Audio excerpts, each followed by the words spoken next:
Okay, good morning, everyone. I'd like to call this meeting to order. Welcome to City Hall and to Council Chambers. This morning, our invocation will be led by Pastor Greg Hood with Reach Ministries. Pastor.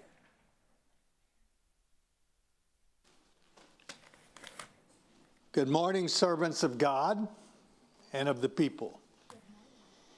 It's good to see you. It's good to be back here. I was here a year ago about this time, Easter time. And so it's a good memory to be back with you all at this time of year. So let's go to the one who created us, who sustains us, who has a future for us through his Son. Let's pray. Creator God, greatest servant of all, and your Son, who we see his walk on earth was one of service. His death was one of service. His resurrection was one of service to take all who believe home with him one day when our service is finished here. Lord, help us to remember everybody in this room, not just our staff and council, but us as citizens, that we have a day to stand before the judge of the universe, give account for our service. May it be one that we can give joyfully and through our Lord Jesus Christ, that we're received into the home beyond this beautiful city. And Lord, I pray today in this meeting for those who are willing that truth versus deceit will win out. For those who are willing, humility versus arrogance will win out. For those who are willing, kindness versus meanness will win out. And for those who are willing, servanthood versus dictatorship will win out. Thank you for our staff and our public servants, Lord. I pray, God, that you'll bless them this day and that there'll be profitability that'll honor you that comes from this meeting. In Jesus' name, amen. Amen. Thank you, Pastor Hood. And now our Pledge of Allegiance to the flag of the United States and to the Texas state flag will be led by Alfredo Solis. He is a senior at Calallen High School, four-year football player, and accepted to TAMU Kingsville. And it's going to study electrical engineering. Go Cats. Yes, sir. Please join me in the Pledge of Allegiance. I pledge allegiance to the flag of the United States of America and to the republic for which it stands, one nation, under God, indivisible, with liberty and justice for all. Please join me in honoring the Texas flag. Honor the Texas flag. I pledge allegiance to the Texas, one state, under God, one and indivisible. Thank you, Alfredo, and good luck in your studies. Thank you. Yes, sir. Ms. Box, would you please call the roll? Mayor Paulette Guajardo. Present. Council members Roland Barrera. Here. Sylvia Campos. Here. Eric Cantu. Here. Gil Hernandez. Here. Kaylin Paxson. Here. Everett Roy. Here. Mark Scott. Here. Carolyn Vaughn. Here. City Manager Peter Zanoni. Present. City Attorney Miles Risley. Here. Mayor and Council, a quorum of the Council and the required charter officers are present to conduct the meeting. Thank you, Ms. Box. Now we'll move on to Section E, and that is our City Manager's comment and update on city operations. Mr. Zanoni, you have two items. Yes, two items this morning, Mayor. Thank you. And Mayor and members of the Council and the community, we do have two items today. The first one is a great news story, which is a donation to this city of $154,000. Yes, and so I'm going to go over the detail here, and then we do have a check presentation, and we're going to show you a small video. This has to do with our Oso Bay Learning Center, which is really a gem in our city. So the Coastal Bend Bays and Estuaries program is awarding the city $154,246 towards the Oso Bay Learning Center. Our Oso Bay Learning Center is located at the Oso Bay Wetlands in City Council District 4.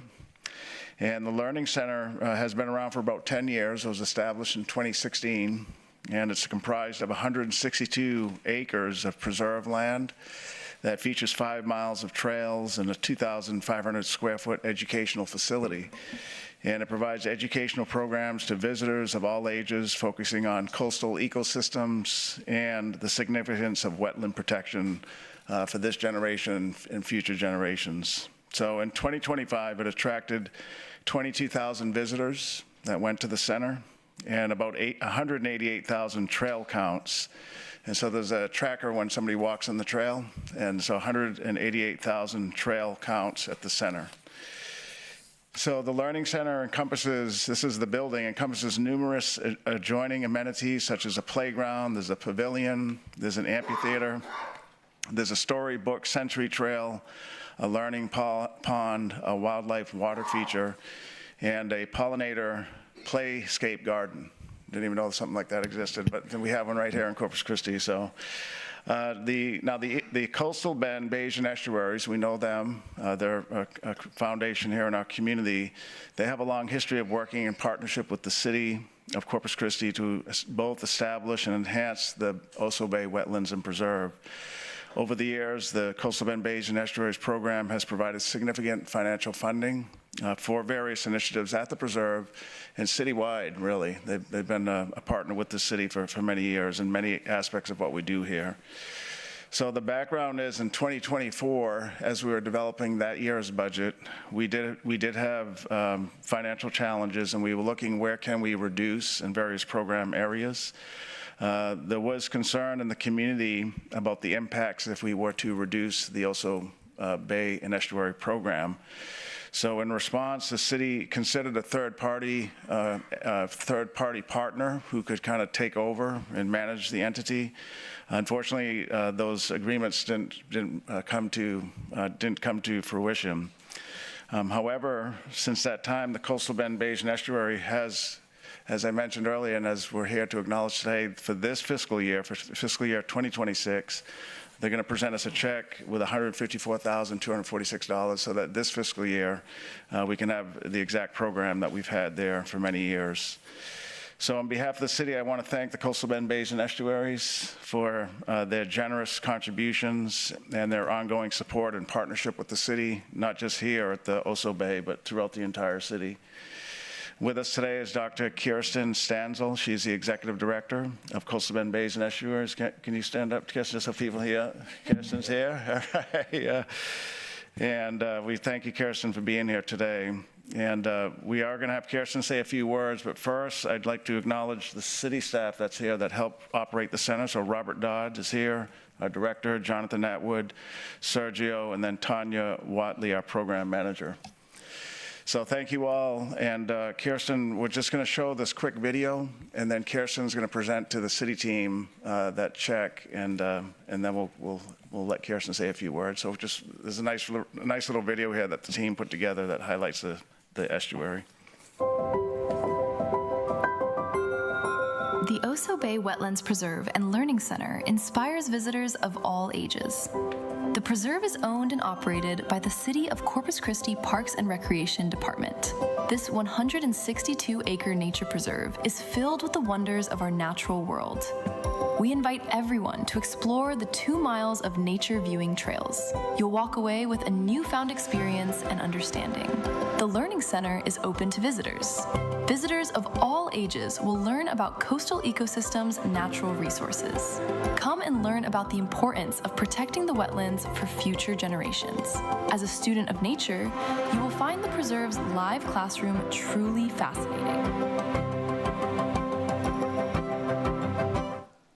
That's great. Good video, right? Yeah. Mm-hmm. Well, thank you. Thank you, Council, for the opportunity to come today. It is truly a celebration, the partnership between the city and the Bays and Estuaries program at the Oso Preserve. And as City Manager Peter Zoni said, it's been a long partnership. You know, the estuary program actually originally bought some of the property that makes up the preserve.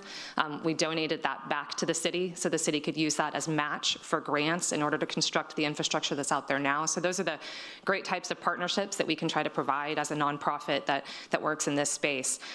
So we were, you know, when as Peter mentioned, when there was budget issues a couple years ago, we saw the opportunity to step in with some funding that we had and make sure that, you know, the staff at the preserve were fully funded and able to provide those those educational programs that the community has become so familiar with and really want to participate in. They're worked to the bone. I think there's a waiting list to get in there. So, and they read the numbers off. I think, in addition to just the education programs, the amount of people that run on those trails and just use them on a daily basis is tremendous. So we were happy to step in and provide the city with those funds needed. But I'm probably more excited about the fact that we're working on a longer-term partnership with the city at the site. So we are close. We're making some final tweaks on an MOU between the estuary program and the city that will hopefully help us work with the city even more closely in the future, looking at ways to continue to fund the programs, the education programs, but also the maintenance and operations at the preserve. It's a great asset. I think the city leaders, I wasn't around 20 years ago when this all started, but somebody had the foresight to see that spot for what it could be, and now it's in the heart of the city and it's so heavily utilized. So we're very excited about that. Ways that we can look at, building out our capacity out there. So we appreciate that and just happy to be here and have a good news item to share with the city and the community. Great, thank you, Yeah. Doctor. You guys can do the check present? Yeah, okay. Can I say a couple of words before we go? Before you do the I just check. want to thank you. I want to thank all of staff. I know this was a project, or it's not a project. It was existing, but it was at risk. It was very much at risk, and it took some time to put all of this together. But Kirsten, your leadership, you weren't here the last 20, but you might be the next 20. So what you do is so important, and we just thank you because this is such a critical piece of Corpus Christi, and it's so important, the work that you all do there. And it takes all of us, the partnership. And really when this was, I don't want to say falling apart, but when this was, like I said, at risk of falling apart, everybody came together to say, how do we continue this? Because it wasn't even an option to say, we're closing it down. And Peter, thank you for, I think it was last year, wasn't it? I think roughly. Yeah, 2 years, then the 25 budget. Was it 2 years? The 2 years ago. Yeah, And when it's we been a first had while. we had some challenges for Right, funding. right. Yeah. Well, and it's taken all that time, so that speaks for, what our team and what we can all do in collaboration. So thank you for your leadership and everyone here that's represented. Councilwoman Paxson. Hold on just a sec here. Well, Stephanie, I don't have the button. The button is not here to, I'm going to have to talk loud. There you go. Thank you. can you call them? It's working now. Thank you very, very much. It was, it's always a pleasure getting to work with your organization. You guys have such a strong impact in our coastal community that I am just beyond thankful for every opportunity that we get to partner with you guys. My district probably has some of the most projects in it, so I feel like I'm a little extra thankful, but I really appreciate that you all looked at this project and really recognized what the community felt, which was how crucial, how important it is. And there's such a variety of community members that enjoy this. And, we've talked a little bit about, I see this as such a future huge amenity for our city. And you guys, what you're doing here today and in so many other ways, make that possible. Thank you very much for that. Yeah, and I will say, if anybody else has questions about what we're doing in your district, I'm happy to have a conversation, because there's a lot of projects going on, and so if anybody's curious, contact me. Councilman Scott. Yeah, I have a commitment tomorrow night, right? But you have a big neighborhood presentation on your Yes. North Beach project, which Yes. is amazing. Thank you Yeah. so much for Yeah, continuing to pursue if that. anyone's got- So yeah. I chuckled when you said I wasn't here 20 years ago, because, I was. And I think it's important to note, Neil Amsler, Neil doesn't live here anymore, but it was Neil's vision. And he went to Tom Utter, former Yes. governmental affairs guy here, and he came to me, and we went to a guy named Skip Noe. Skip Noe was the city manager at the time, and Neil presented this concept for this amazing public space on the Oso, and Skip made it happen. And the guiding light at on the city side was Tom Utter, who's since passed. So just wanted to say those names. If you haven't been there, Corpus Christi, you gotta go. I used to do morning activities out there, and I saw coyotes and bobcats and owls and Yes. painted buntings. It's extraordinary, and it's right there. It's like in the middle of our city. It's really unique. And then the physical facility that the city built is unlike anything else, I think, in town. It's really, so if you have some time, do it before it gets to August, but go out to the facility, walk around, go in the building, watch the kids having a great time. And thank you so much for helping us put this together. Very welcome. Thank you, Mayor. Councilwoman Campos. Thank you, Mayor. Thank you so much, Kirsten. I'm telling you, that is the power of the people, because the mayor is right. It was in jeopardy, I think, about 2 years ago, and the people rallied, and then y'all came in as well, you know, to help save this and protect this. And I know that there's other parks. I know personally, for us, for me, I also work for the greater good. We adopted a park called Carol Lane Park, and with the help of the Parks and Rec department, we have been able to do so much more. We've been able to get more amenities. So I would encourage strongly other people, other neighbors, to please adopt those parks, because that's how we hold our, ourselves accountable, and also make those tax dollars work for us, we the people. So again, thank you. Thank you so much. Welcome. Okay, I think we're going to do it. Presentation. Now we're going to do the check presentation. Yeah. Yeah.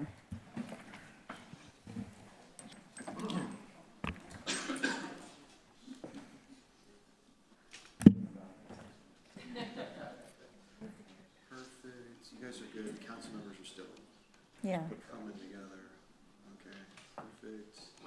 Carolyn, can you scoot? Perfect. There we go. Okay. Everyone look right here. Big smiles on 3. 1, 2, 3.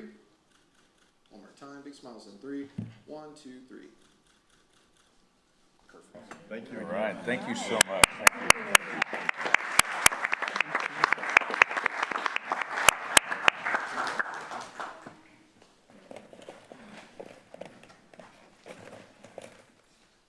Okay. Okay, Mayor, I think we have time for the next item. So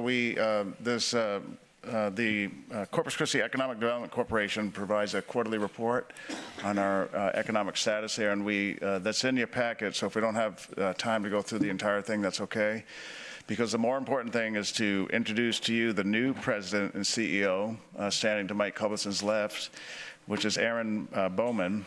And so Aaron joined a couple of weeks ago, I think, Aaron, right? It was 4 weeks ago, okay? And I had an opportunity to sit down with him for a couple of hours, as did many here in the city.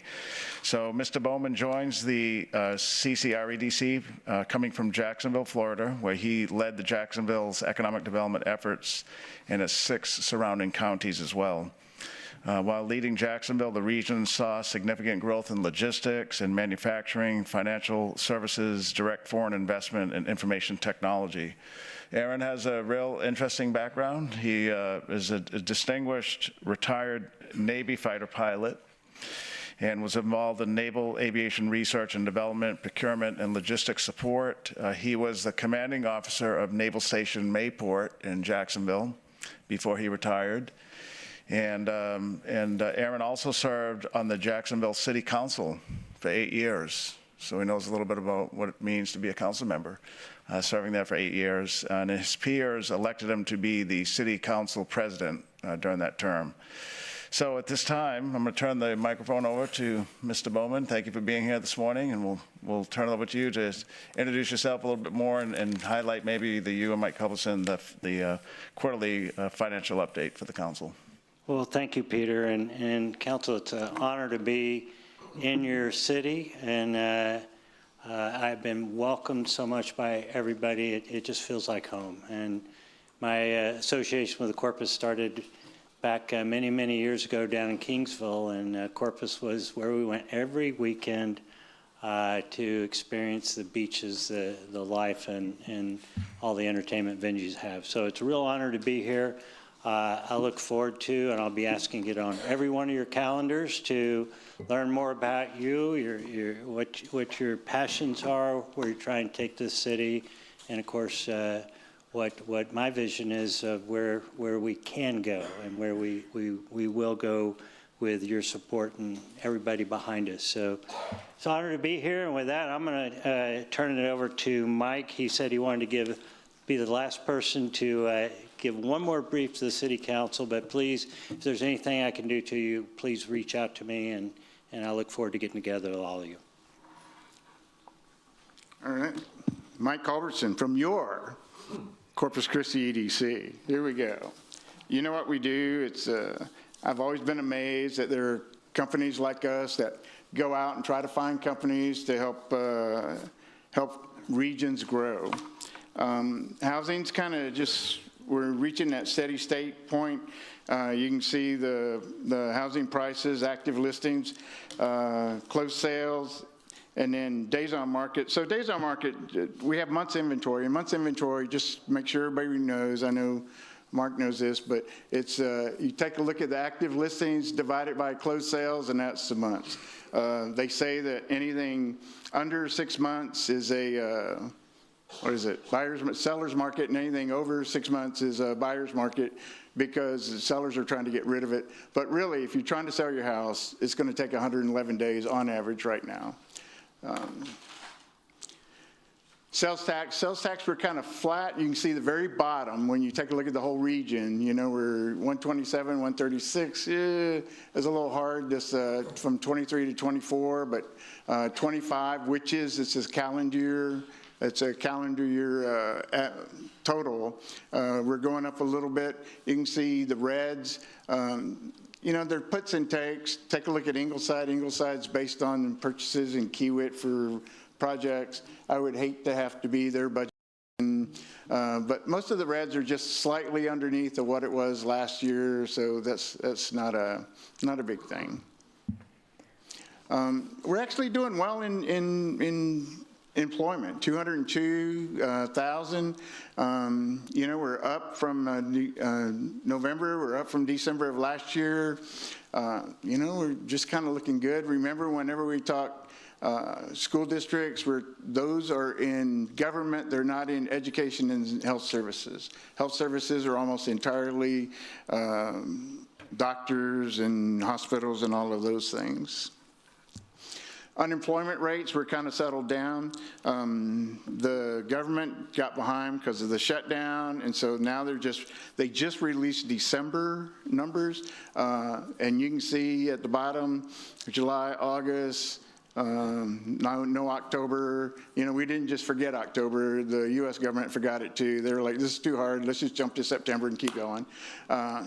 So December, and we're actually doing well. We're above Texas and U.S. like we usually are, but we're actually not too far. We used to lag them by as much as 1%. So I think we're doing well for what we're doing now, and you can see that by the strong number of jobs. So let me talk about the Eagle Ford and Iran. I'm not going to give you the political thing, but I'm going to tell you what are we going to do. This is me, Mike Culbertson. The majors really took over the Eagle Ford. I don't know if you've been watching, but Conoco and Phillips 66 and Exxon, they really moved into the Eagle Ford. So there's not like just wildcatters, landman kind of running around going crazy in the Eagle Ford. So when they're looking at the Iran crisis or war or whatever you want to call it, on the other side of that, they see oil prices going down. So don't expect them to go in and do a well. My father-in-law, they did a well on his property. He doesn't own the rights, but did a fire. And 18 months is what it took for them to show up, drill, frack, and close it up. Pump and close it up. It's not the Permian where they drill a well and pump for 40 years. That's how long it takes. So 18 months. So they think it'll probably be over in 18 months. This, whatever it is. And the biggest thing on prices is not Scud missiles or drones or whatever. It's insurance underwriters. Because if insurance underwriters don't feel happy, they're going to price out the cost of moving and the insurance you have to buy, and it's not going to be worth it. So that's why you're not going to see it. But they don't see it on the other side. However, if you do see a lot of people, if we do start drilling, you're going to see when the Eagle Ford was blowing and going, like 14, 15, and part of 16, and we'll have citizens from here. They'll go up into the Eagle Ford, and just so you know, they do 2 weeks, and they do 12 and 12. So we call it doing the 14s, 12 and 12s, and then now it's all overtime, right? So by the fourth day, they're all overtime. And then they come back here, they buy their 250s, they run out of money right about the time they need to go back up there, and then they do that, and they cycle it, and everything goes great, and they have a lot of money. If you remember in 2016, or maybe you don't, Corpus Christi had a recession, Texas had a recession, but nobody else did, because oil went down, so everybody had cheaper oil, but not us. We had citizens that did not have jobs. Our unemployment went up, but our jobs didn't. Our jobs did not go down because those jobs are counted in Karnes County and places like that. And so they lost jobs, but people came back home and filed for unemployment. And so our unemployment numbers went up, our percentages went up, but we didn't lose jobs. So it took a while to figure it all out. So I want to thank you for your support. I want to tell you that I think that you're in very capable hands, and although this is my third attempt to retire, I think I'm going to get it done this time. So thank you.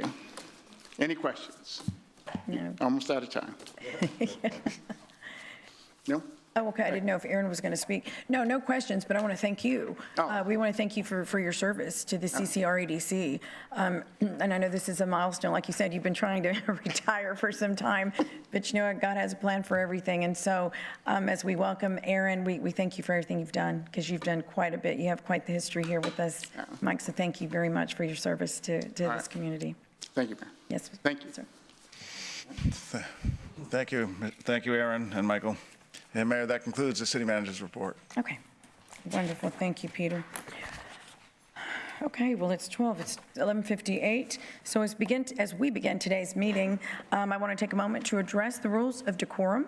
This council chambers is a place of public business, a forum for civic discussion, decision-making, and service to the people of Corpus Christi. It is not a stage for personal attacks, disruptions, or vulgarity, and we will not tolerate violations of decorum. There have been repeated instances of individuals using profanity, shouting over others, or showing blatant disregard for the rules that govern our proceedings. And I've always asked for space for differing viewpoints, and will continue to welcome respectful disagreement. But I will not allow this council or the public we serve to be disrespected. So we're here to do the people's work, and let's proceed in that spirit. If you want to speak on a specific agenda item during its discussion, you do not need to sign up beforehand. I will ask for public comment when the council considers the item. At that time, you can come up to the podium and speak. At this time, I'd like to ask City Attorney Miles Risley to review the City Council meeting rules of decorum. And these rules will also be displayed on the television screens above for your reference.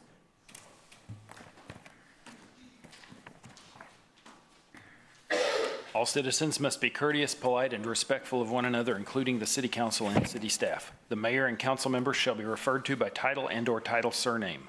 All remarks must be addressed to the mayor and city council and not to the city council members as individuals.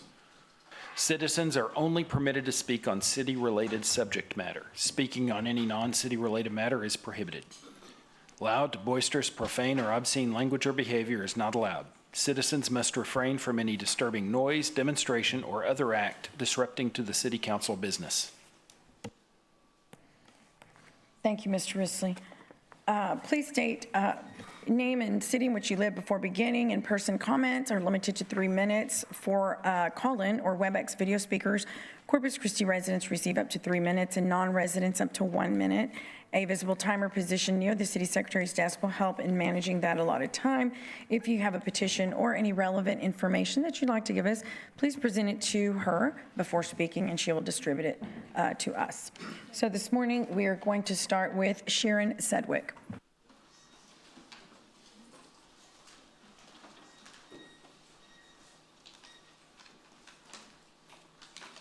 That's what happens when you don't sleep the night before. You're the first one, I guess.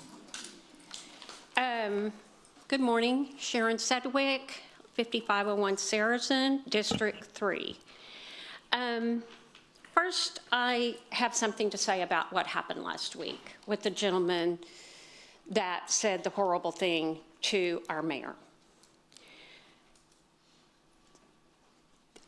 That you three women did not come out with a statement condemning that behavior, shame on you. Shame on you. What was done that day was abuse and violence against women, and you should all be ashamed that you did not come out and condemn that behavior. Shame on you. To our police, he's escalating. Beware.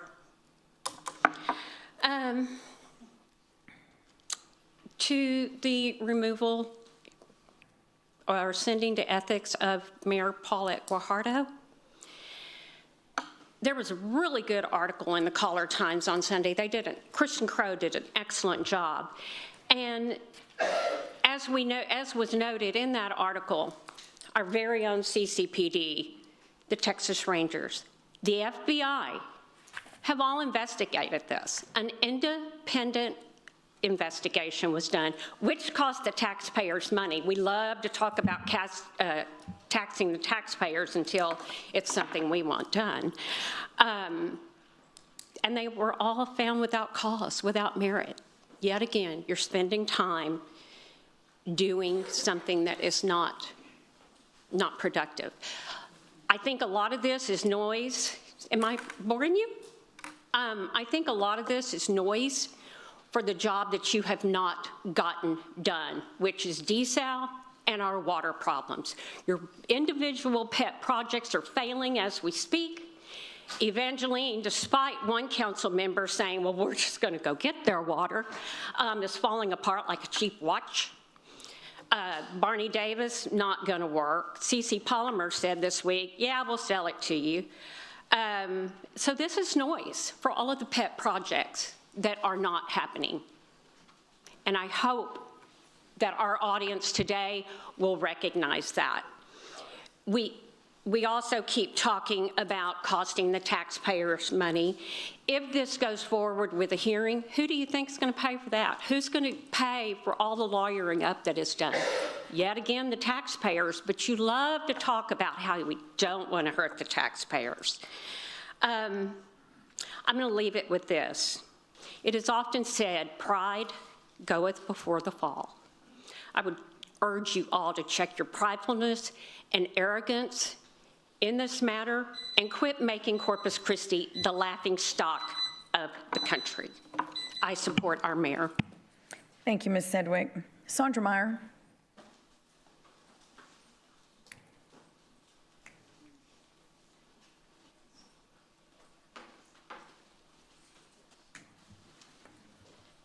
Sandra Meyer, Corpus Christi. This is an amazing city, and we've got challenges, and we need every one of y'all to stop fighting and be your best self to try to get through these challenges we've got right now. I've spent the last few weeks, or I guess it's been about a month, trying to put together a complaint for the Institute of Internal Auditors about our auditor. It is very uncommon for an audit shop to have a failed peer review. Part of that complaint process requires that I have to be able to document every single thing I say in there. And I'm going back to when he got put on administrative leave. And I have to have a timeline. And as I've put the timeline, because he reports to y'all, your activities go on the timeline also, to include having the Homewood Suites issues come up today. And it's kind of weird when you look at a timeline, you're kind of looking back, and hindsight's 2020. We've got 3 council members that I'm aware of that have potential conflicts of interest with the hoteler or somebody very closely associated with the hoteler. I'm not sure why that's not been disclosed, but when I look at that timeline, I go back to August of 2024. How much money would we have saved had the auditor recused himself before he even started the Homewood Suites allegation? How much money would we have saved? And I'm saying this rhetorically to me because I'm trying to figure out the answer. How much money would we have saved if, when the hoteler filed the lawsuit against the city, the auditor should have walked away at that point, and we should have been consulting the attorney's office? What should we do in this case? He should have recused himself. The people that have got campaign contributions between August of 2024 and I think it was February 2025 from the hotelers, there's 3 of y'all that got 2 each that I see. How much would we have saved if we were not paying for all these attorneys, for the attorneys that y'all authorized in September, October, November, all the law enforcement investigations? It's very confusing. I feel like we have spent a lot of money that might have been saved had our auditor walked away and said, I cannot investigate this allegation back in August when he first got it because he was being asked to investigate somebody he reported to. How much money have we wasted? And I really hope in executive session that somehow y'all can ask our city attorney, how do we get back on track? Because it's just weird. I don't know how else, but I just feel like we have spent and wasted a lot of money, and we need to be able to rely on the city attorney. We need to be able to rely on our staff. But most importantly, we need, as citizens, all of y'all. Thank you. Thank you, Ms. Meyer. Diane LaRue.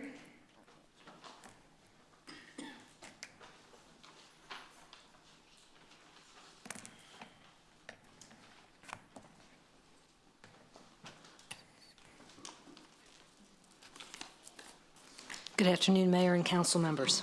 Diane LaRue, 426 Cape Lookout. I'm in District 2. I'm here today to voice my support for Mayor Paulette Guajardo. She continues to lead in the face of adversity. Her political opponents will twist any story to meet their own personal agendas. Rather than focus on our water crisis, some of you have decided to deflect from your mistakes by playing the political game. It's time for this council to put this nonsense to bed and do what you were elected to do, which is to continue moving our city forward. I thank you all for your service to our community, and I especially thank you, Mayor, for the time and effort you put into our city. Thank you, Ms. LaRue. David Ainsworth.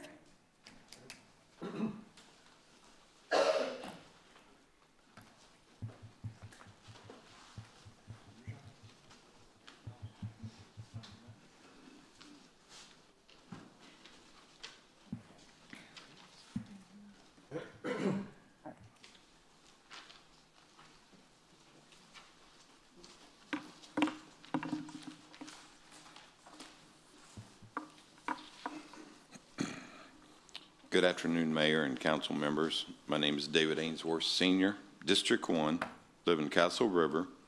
I'm a Calallen High School class of 1978, AKA River Rat. First, thank you for your leadership and for all the time you've invested in engaging with all of us on this issue. Over the past several months, we've worked extremely hard across the community, meeting with industrial operators, local businesses, and solution providers. I want to thank everyone involved because what we're seeing is something very important. There is a broad alignment across industry, and the water recycling needs to begin immediately. The major industrial users in this region are not waiting. They are actively looking for ways to reduce their dependence on the municipal supply and begin recycling now. That's the good news. The challenge is that while long-term projects are absolutely necessary, they are still years away, and the pressure on the system is happening today. We're asking for not a change in direction, but an expansion of approach. We're going to continue advancing long-term projects, but also seriously evaluate near-term deployable solutions, work with all qualified providers, and more of the level of urgency that matches the situation. There are options that can be delivering water in months, not years. We've also seen engagement from several council members, and we appreciate that. At the same time, this is the moment where full alignment across the council is critical so we can move forward decisively. This is not just an infrastructure issue, it's an economic and community issue for Corpus Christi. We believe the path forward in collaboration, public and private, working together to bring solutions online as quickly as possible and responsibly. With that, I would like to take and turn it over to Judy and Kenny Korchinski, who are with me, because I can't get any of y'all to agree. It only takes 3 of y'all to get someone on the agenda, and I've been assured by 3 of y'all that I was going to get on the agenda so we can give you a full presentation that the city deserves to hear and all of y'all deserve to hear, but I keep getting ignored by all text, emails, and phone calls. So hopefully we can take and give you a 90-minute overview with the three of us doing this back to back, and hope and pray y'all put us on the agenda for next week so that everybody can see what we're trying to take and present. That is a short-term and long-term solution of our water problem that I can't get y'all to listen to. Thank you, and God bless you. Thank you, Mr. Ainsworth. And Mr. Zanoni, if that really begins with you and your office, so if, I'm not sure if he's reached out to you, but I think that's something that you should Right, listen in yeah. on in terms of what he's suggesting. Right, yeah, Nick Winkleman spoke with Mr. Allensworth and Okay. Ainsworth, I'm sorry. Ainsworth. And we'll continue to speak with him. Great. Thank you. Judy Mosley?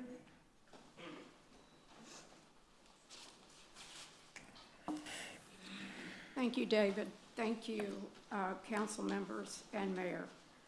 My name is Judy Mosley. I'm in District 1. I live at 15317 Guadalupe River Drive, 78410, and I'm also a proud Wildcat. I'm here today as both business operator and a citizen of this community. Over the past months, I have been directly involved with the effort to find solutions. Excuse me, Ms. Mosley, can you bring the microphone down so we can hear you? Oh. Thank you. Sorry. Over the past few months, I have been directly involved in the effort to find solutions, working alongside David and many others. And I can tell you firsthand, this has been a full-time effort on top of running our business. Long days, late nights, constant calls, meetings, and coordination with people across the industry, all trying to answer one question: how do we start solving this now? What I've seen is encouraging. Companies are willing to collaborate. People are sharing ideas and concerns. There are real commitment to being part of the solution. But there is also a very real concern. We don't have the luxury of waiting years for relief. Businesses, family, and the communities as a whole need to see the progress much sooner.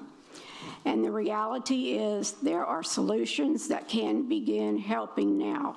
We've seen the options that are available near term, more affordable than the large scales projects, and capable of reducing demands and systems quickly. As a community, we are doing our part, putting in the time, bringing the people together, and pushing for solutions. What we need is continued leadership and willingness. Evaluate all options, move forward with practical solutions, and act with urgency. This community is ready. The effort is there. The solutions are emerging. Now it's time to take the next step and move forward. Thank you. Thank you, Ms. Mosley. Kenny Krasinski?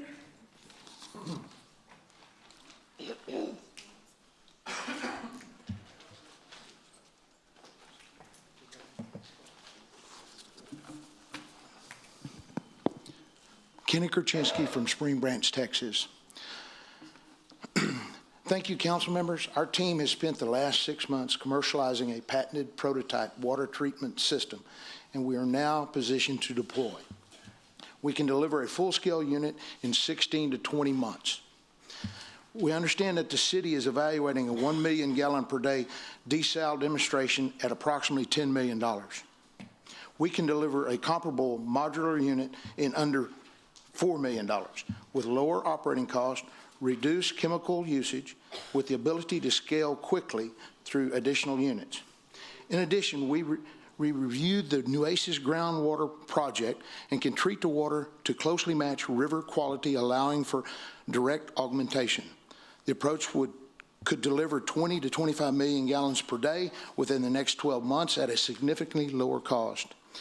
We're not here to replace what the city is doing. We're here to help to accelerate it. More water sooner at a much lower cost. We welcome the opportunity to prove it. Thank you. Thank you, Mr. Krasinski. Amy Cook?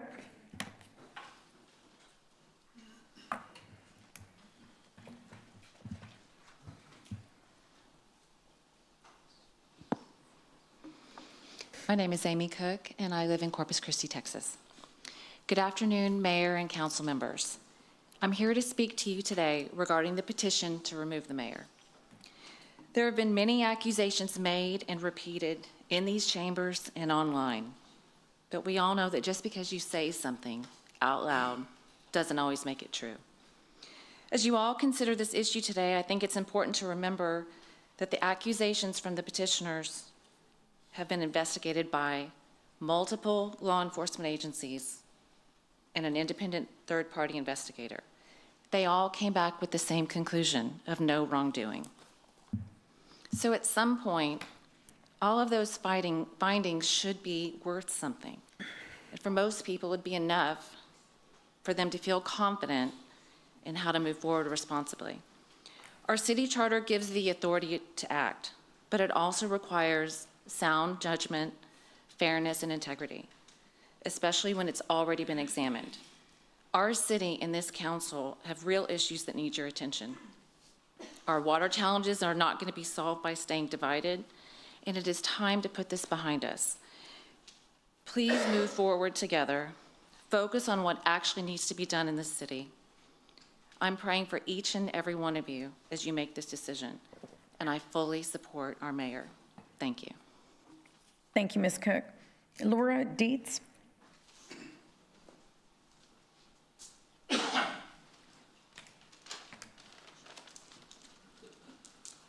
Good afternoon, Mayor and council members. My name is Laura Dietz, and I reside in Corpus Christi, and I live in District 4. I'm here today to speak on the petition to remove our mayor. At a time when our city is facing important challenges, I believe our focus should be on the issues that truly impact our community. We have more pressing matters that require leadership, cooperation, and unity. My hope and my prayer is that everyone on the City Council can come together, set aside differences, and work alongside our mayor to address those priorities. I support our mayor and urge this council to focus on solutions, not division, so we can move forward together for the good of the city. Thank you. Thank you, Ms. Dietz. Tom Taglabue.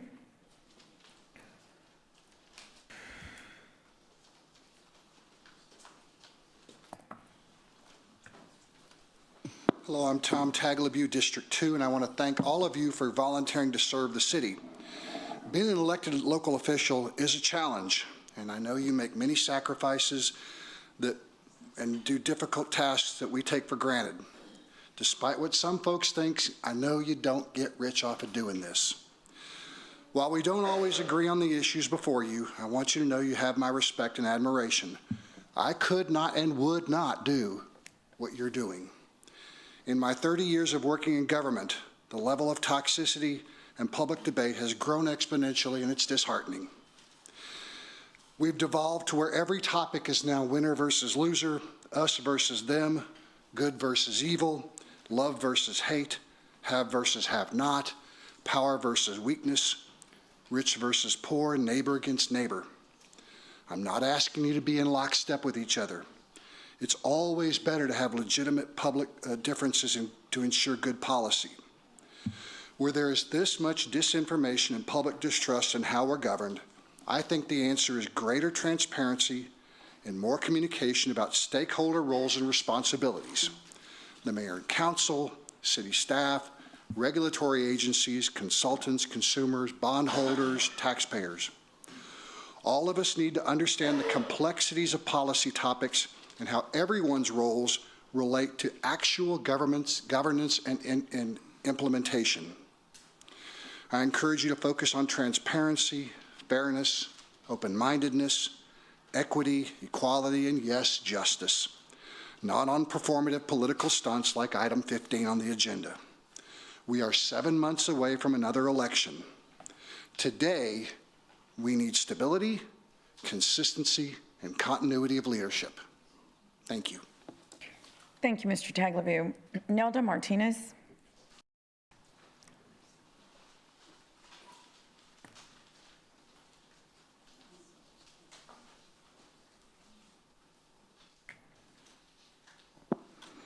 My name is Nelda Martinez, and I live in District 4.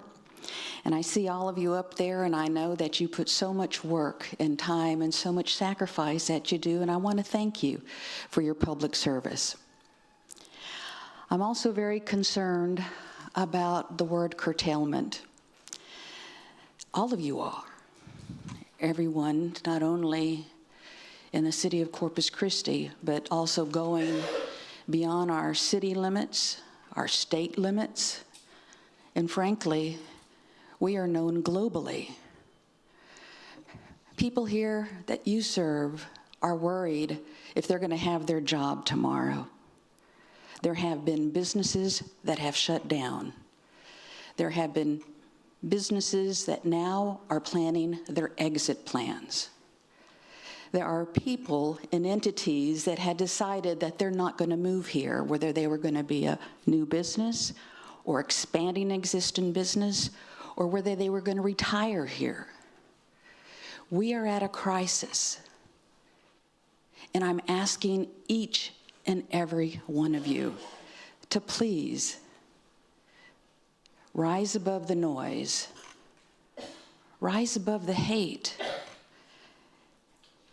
and work together for why you all, I know, intend and are doing with your public service. I do want to thank you for all the hard work that you've done in putting together a diversified portfolio. Did we anticipate problems? Some more so knew that we'd have problems with some Evangeline. We're in an unprecedented crisis. Of course, we're going to have neighbors and everyone concerned, especially in groundwater, that you have to recharge. And so, of course, we're going to have those issues. But we have to think long-term, and what we've done is long-term. Yes, I would have rather have seen us have the Inner Harbor break ground about right now, but that's not happened, but you're back on track. We're in the Wild Horse Desert. We've been known as a place that only rains in between droughts. That's been known for hundreds of years. And so that's why we need a drought-resistant long-term water supply. So please rise above the noise and choose unity. Choose the priorities that we have, not only with the crisis we're in with water, but also with all of the other 24/7 things that this city has to do every time anyone wakes up at any point of the day. I do want to have a point of privilege and thank city staff. You've been working with your tongues hanging out, and it's incredibly difficult. So thank you all. God bless you for your work. I support our mayor, and I support you all in your service. Thank you very much. Paula Harris.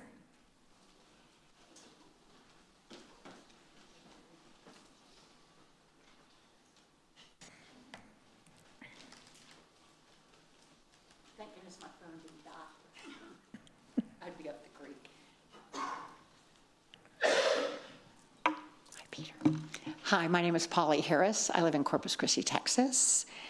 And I want to talk in support of our mayor.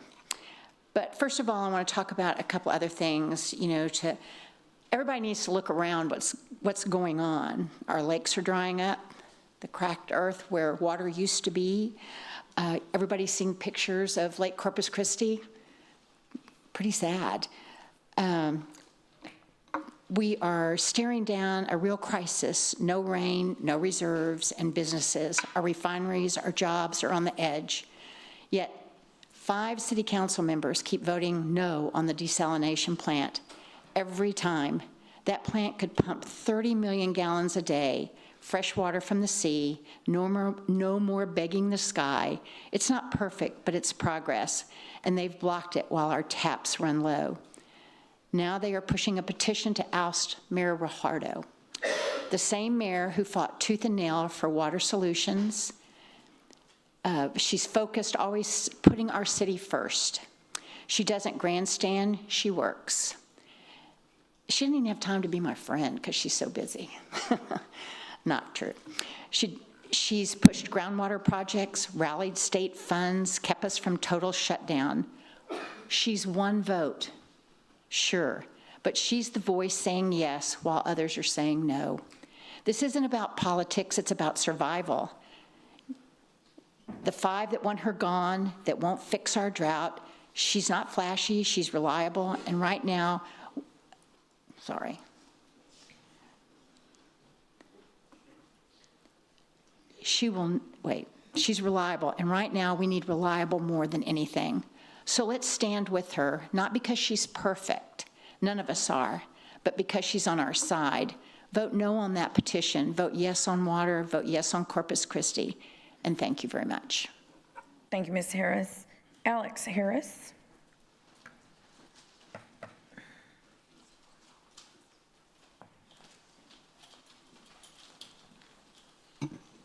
Alex Harris, 2138 Highway 286, Corpus Christi, my whole life. Part of the reason that's a hard act to follow, Polly, because Polly's also a lifelong person here at Corpus Christi. So I'm a 4th generation back here. In 1871, John O. Luby was the first county judge in Duval County, the first county commissioner in Banquetti. So my family goes all the way back that far. We made this our home. Ranching, farming, you name it, that's what we did. So after I got out of college, 1975, I had a computer degree. I could have gone anywhere in the United States. I was one of 13 in the graduating class. I chose Corpus. I made this my home. I have grandchildren here. It's an emotional thing to me. Sorry, Corpus is. But this is my life. I want to tell you, I support the mayor. I support her efforts and all that she has done and how hard she has worked, and I've been there. I remember when Peter applied for the job. I was there supporting him. I was supported many of y'all when you ran for office. And when I look at some of you and say, shame on you, shame on you, shame on you for what you have done over the last 6 months. Now, desal may not be the perfect answer, but it's the answer that we need. It's something that we need. Today, I got a call from someone on Padre Island. Mr. Hammonds and I and his son, we built over 600 resort properties on Padre Island.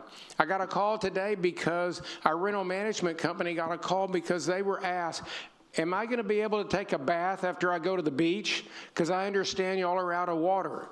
So this is going to kill our tourism in addition to the other items. I will tell you, we support the mayor. Move forward. Get this behind you. Quit playing politics. Quit trying to sit here and dictate certain things instead of pulling together. You know, the election's in 7 months. What happens today is going to play a big role in that election in 7 months. And we need you to come together. I'm the 4th or 5th generation. I intend to stay here the rest of my life. My grandkids are now made this their home too. Willard Hammond's son is my partner, 3rd generation in Corpus Christi. So make the right decisions. Think about what you do. We're behind the mayor. We support you. Thank you, Mr. Harris. Susie Saldana.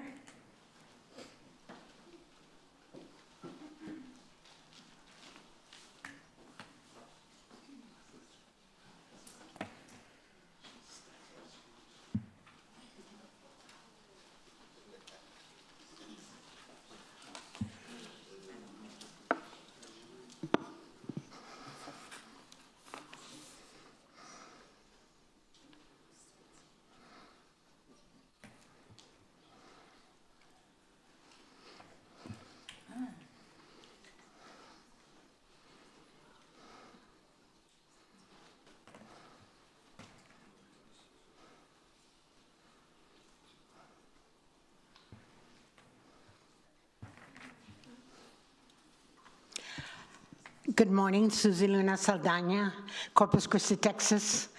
I am not here with a concern today. I'm here with a $10 million problem.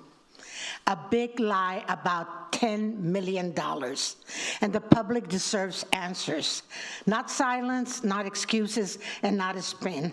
Taxpayers should know about a big lie, about $10 million lie. Let me be clear, so that there's no mischaracterization. This is not about being anti-development. It is about truth, accountability, and whether this council was misled. I reviewed a full file on the residential end projects involving Shoreline Hospitality, LP, Ajiv Davis, and Jeru. I am going to use your documents, not rumors, not assumptions, your documents. In the turf presentation, this project was sold by G. David for $15.3 million development. That was put in front of council. That was just a justified deal, and that's what the public was led to believe. But the official building permits signed by Ajiv David and Jew tells a very different story. $5.56 million, not $15 million, $5 million. So let's stop dancing around it and ask the question that matters. Ajiv David, Jew, what number is truth? Because both cannot be right. And council, do not look away from this. If those numbers are inconsistent and then you approve was based on bad information, and that should concern every single one of you. But it gets worse. We're seeing cost breakdowns claiming $4 million in steel and concrete alone, while the entire permit projection is just $5 million in permits. That doesn't pass the smell test. We're seeing reimbursements requested including a rooftop amenity, and that is obviously a question, was it ever built? So again, this isn't small, this isn't technical, this isn't paperwork. This is a pattern of numbers that do not match. We all know that it is truth. And let's clear up one more thing because the public cannot be misled again. The agreement caps the reimbursements at $940,000. So no, it's not a giveaway. This is something much more serious, a $10 million deficit in what was presented versus what is documented. Not speculation, not opinion, not misinterpretation. And we need to look at this. It's important that you look at it and that you find out what the truth is. Thank you, Ms. Saldana. Lou Gaitan?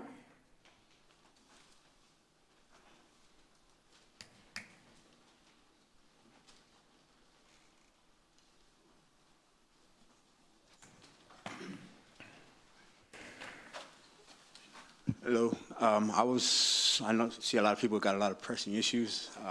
I'm just here representing the Corpus Christi Rugby Football Club. I was brought out here just to give us a little breakdown of what we do. Just figured we'd try to get our name out there. We've been around we're one of the longest standing Corpus Christi sports teams in Corpus. We've been around since 1974, and we've been through a lot of changes and a lot of everything. We just made the Texas Rugby Union playoffs. We represent Corpus Christi against Oklahoma here Saturday at Haas Middle School at 2 o'clock. I just want, like I said, come out here and kind of toot our horns a little bit and just say thank you. It'd be great if we had support from the city. And that's really all I really wanted to say. Thank you, Mr. Gaitan. Thank you for being here. Have a great day, and hopefully we have some of y'all out there cheering us on. Thank y'all. Sir. Thank you. Marita Forrest?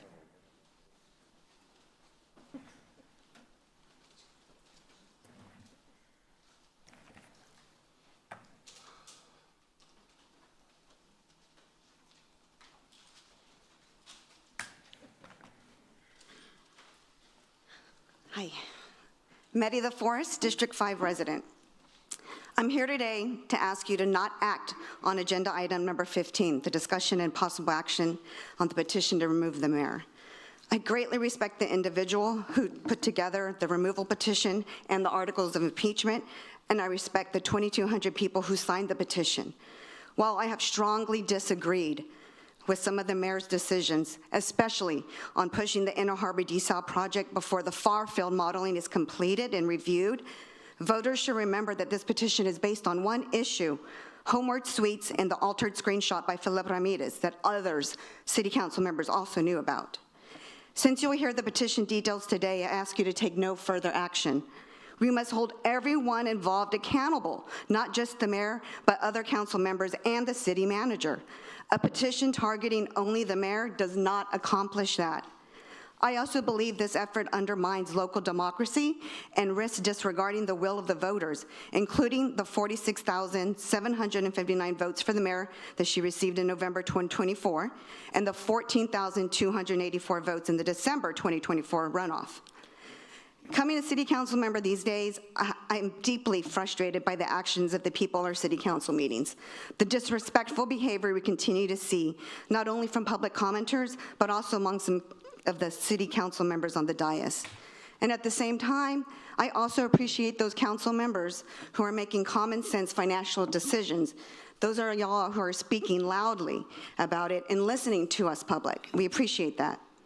Whether someone supports the mayor or not, allowing this effort to dominate the council agenda only deepens division in our city. With the water crisis before us, we need stability, focus, and collaborative governance, not more political fighting. I ask you today to reject this effort to escalate conflict. Do not act on this item. Thank you. Thank you, Ms. Forrest. Scott Barraza.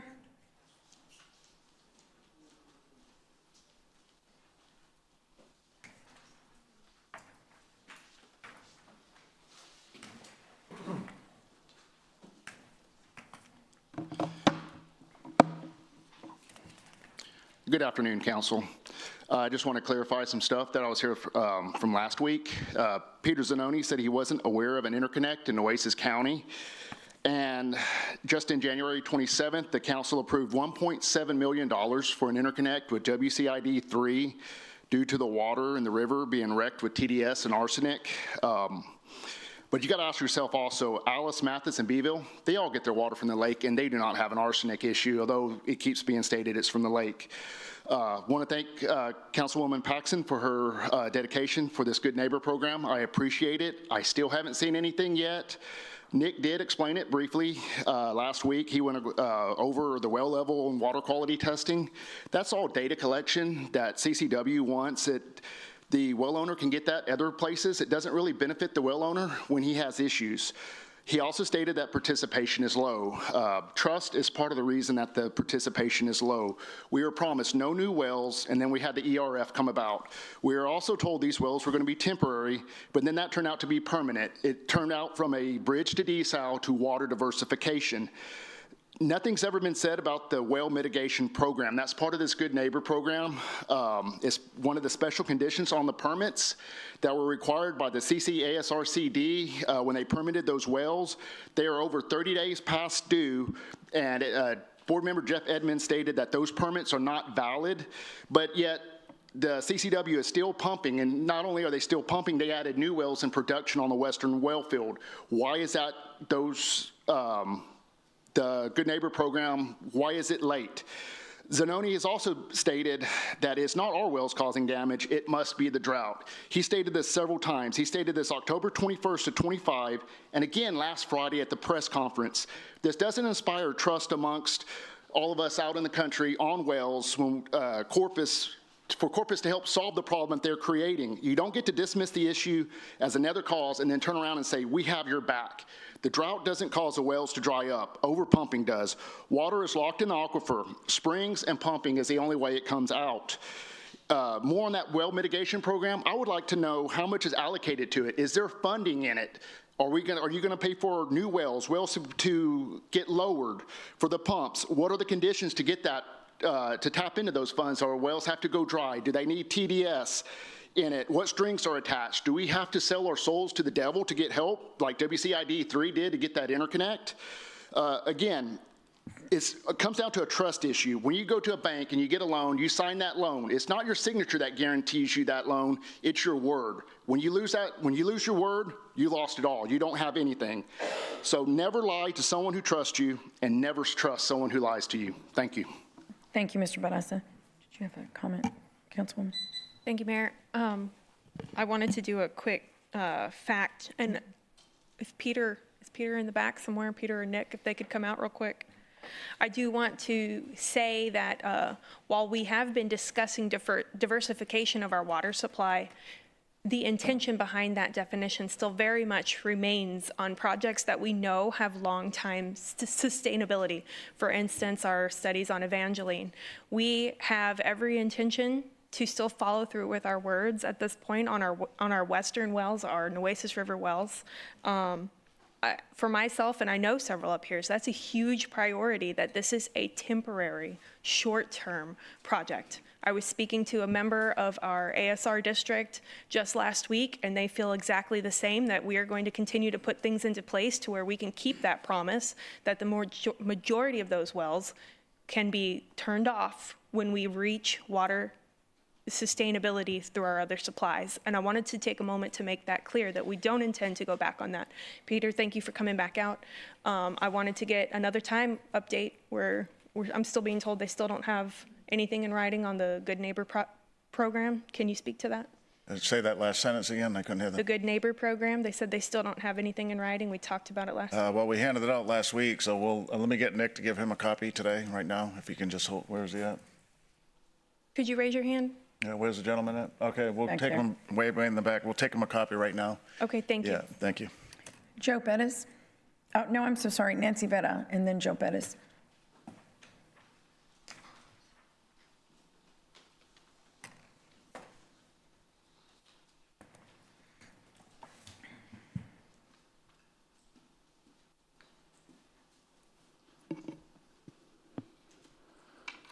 Hello, everyone. I'm Dr. Nancy Vetta. I live in District 2 from Corpus Christi, Texas. As I was walking up the City Hall steps this morning, preparing to speak before you, I heard the church bells ring at Sacred Heart Catholic Church. And Sacred Heart Catholic Church was built in the 1940s, and my grandfather and my grandmother were part of the building of that church. And as I came up, and always, when I hear the bells at the church, that particular church, it brings me solace. It brings me hope. When my mother died and we were escorting the procession through the streets, we went in front of Sacred Heart Church and the bells rang again. So I came here concerned because of the animosity and vitriol that has been spewed over the last few months against each other. I think all of us as public servants should know better. And I'm not here to chastise anyone. I'm not here to say that you're culpable of doing things that are incorrect. Because to me, the desalination, water projects, and all of the city council stuff is convoluted, and it takes a lot of study. I'm not a study of city council or city works. I know about schools, and I know that our schools are suffering right now, and that we need for you to do the best possible job you can to try and alleviate some of the concerns of our public. However, today, I need to ask for you to please work together. The church that was built was out of community. They fundraised money so that they could build a church. Let's all work together.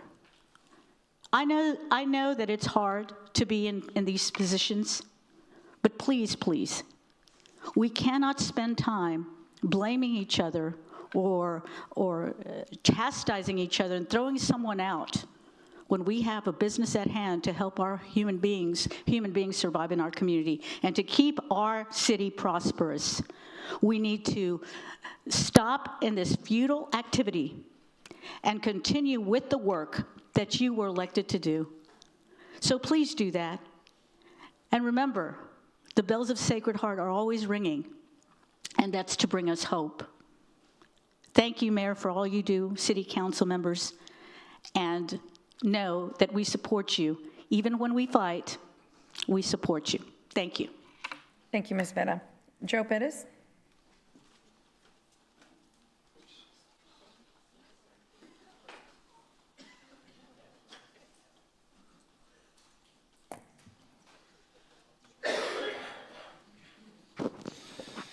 How you guys doing today?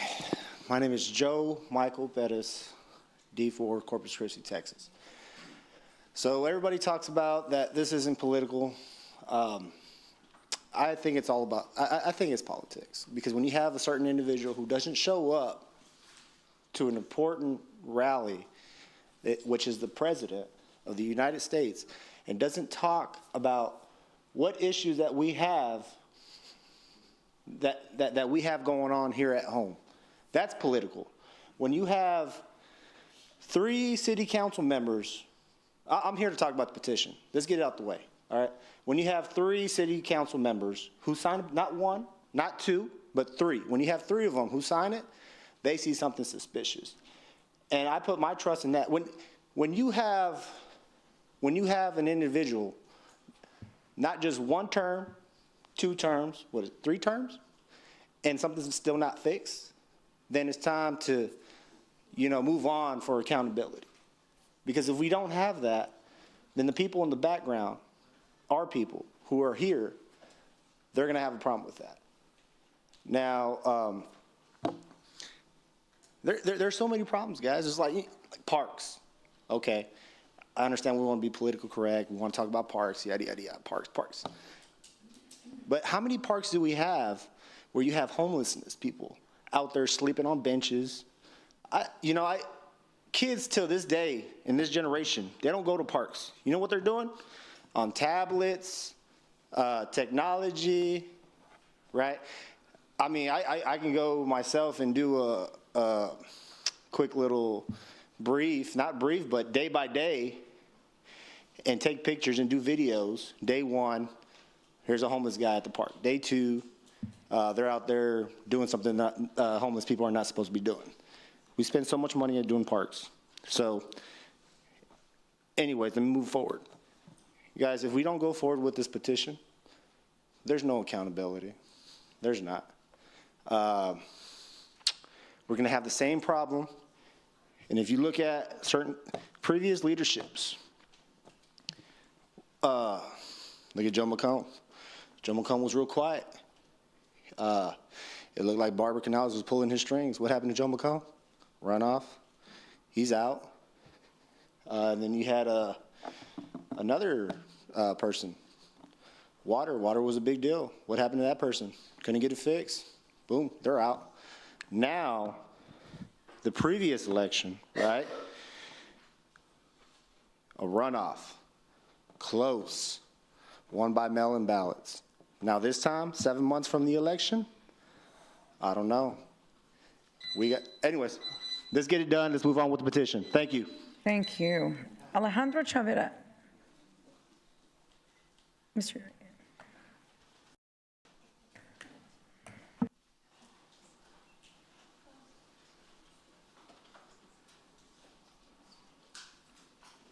Mayor, council members, Alejandro Chavira, District 3, District 2. I'm here to talk about desal. I know we're going to do desal. I know it's in the works. There are 4 processes to desal, I believe. And I believe we should add a 5th project. And that first process would be mineral extraction module.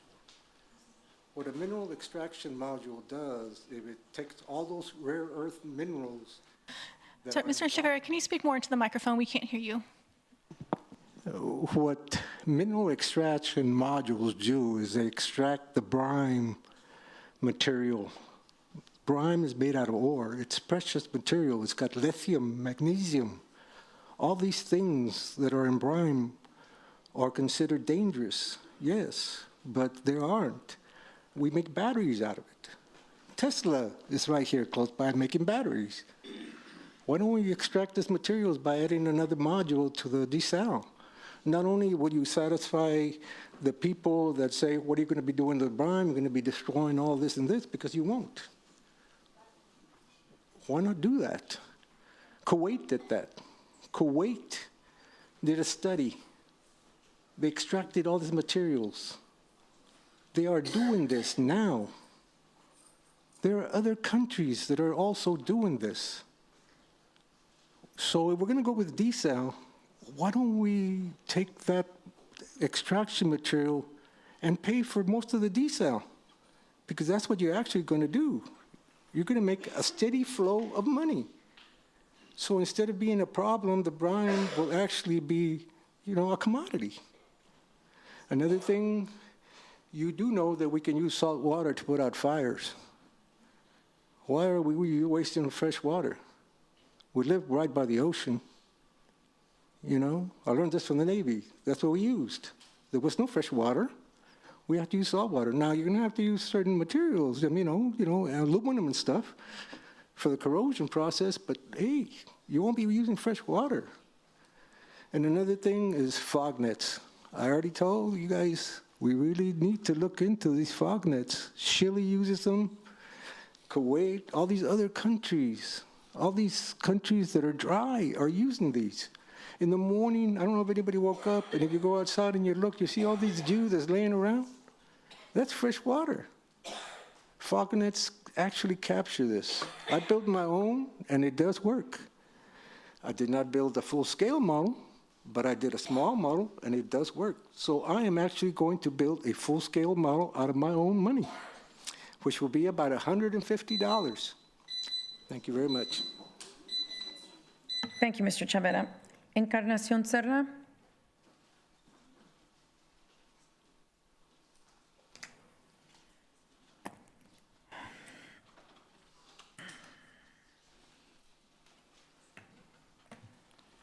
Encarnación Serna, 105 Lost Creek, Portland, Texas. Dear City Manager and Mayor, Council members, request Governor Abbott to issue 4 moratoriums immediately, do not delay. Here's the 4 moratoriums. Immediately order existing industry sites that use more than 250,000 gallons a day to curtail water usage, volumetric rates, down to an agreed, negotiated, dictated, and directed percentage that will ensure that none of the 500,000 plus residents of the 7 counties will run out of water in their households. The narrative circulating now that these industrial sites can only operate on-off and cannot operate at reduced rates is a false half-truth narrative. The facts are that all of them can shut down in an orderly and structured way. They can do it now, as they always do when hurricanes enter the Gulf of Mexico or when they do shutdowns for scheduled or non-scheduled maintenance activities. These industrial sites have the necessary operating and shutdown procedures to accomplish this safety. I have written many of them in my career. The ones that can operate at reduced rates were smart in their designs and constructions. The ones that were not so smart on their designs and constructions, they can operate at full rates, can certainly operate in a batch mode, on-off, on-off, until they can figure out something better for themselves. Number 2 moratorium, cap and reserve 40% of the water volume contained in Lake Tejana to be used only by households. Industry can figure other water sources while they operate at reduced rates or on-off, or in the on-off batch mode. Moratorium number 3, immediately stop all future industry sites from coming to the area. Any proposed industrial or commercial project that would use more than 500 gallons per day must not be allowed. The west reservoirs are empty and their tributaries are dry. In Lake Tejana, the smallest of the 3 reservoirs is at 50% capacity and rapidly being depleted by the same gargantuan users that emptied the west reservoirs. 50% of what's in Lake Tejana, it's not Corpus Christi, that's Formosa in that county. The 40% volume in Lake Tejana should be reserved and preserved for people's, hospitals, stores, fire departments, and other entities needed for people's survival. Number 4, immediately stop the city of Corpus Christi from drilling wells that steal and pirate in a pirate-like grab water from aquifers that do not belong to them. It is illegal, unethical, abusive, intrusive, invasive for the city to be poaching water. Thank you, sir. Isabella Riza. From the rural areas. Thank you.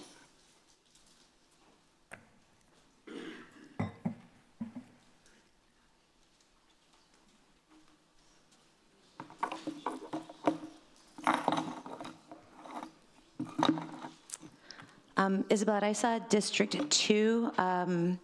First, before I get started, I just want to say I've never seen so much of the old guard here at City Council at one time. It's pretty interesting to see all the, I guess, the legacy colonizers here advocating for doing something about our water, because residents have been coming here for 10 years asking you all to have a responsible plan for our water. But so I just wanted to point that out. It's interesting seeing all you guys here. The other thing is I'd like to continue where Mr. Serna left off. Over 46,000 people, Beeville, Three Rivers, Sinton, and Robstown, all of their water issues have been impacted by the city's irresponsible water management. Yeah, I didn't have time to actually write my stuff down, so this is just things that I was jotting while I was listening to everyone. Former Mayor Nelda Martinez, who took time to come out here and talked about us being in a wild horse desert, needs to also remember that if we're in a wild horse desert, why are we selling so much water to high volume water users? Why are we recruiting them? That Coastal Bend Regional Economic Development Corporation, yes, thank you for retiring, Mr. Culbertson. I mean, you guys actually created this water crisis for us. You've been recruiting these high-volume water users, and we don't have water, and so now you're poaching other people's water and promising that it's going to be okay. And then we turn around and we celebrate the Coastal Bend Basin estuaries for donating a measly $154,000 when Thero, Sitco, Foothills, ConocoPhillips, Buckeye, LyondellBasell, Gulf Coast Growth Ventures, they got an industrial district agreement in August of 2024 that keeps them outside of our city limits so they don't pay taxes. That $154 is chump change. And how many of them have the drought exemption, right? And we're not losing that drought exemption money if we pass the Fair Water Amendment. We'll actually be gaining millions of dollars, tens of millions of dollars, if it goes through, which I think it would have, residents had the right to vote. The other thing I wanted to point out is I actually looked at my water bill, which is the utilities bill. It was $165 for just 3 people. And I was talking about it, and one of my students told me, family of 5, $200.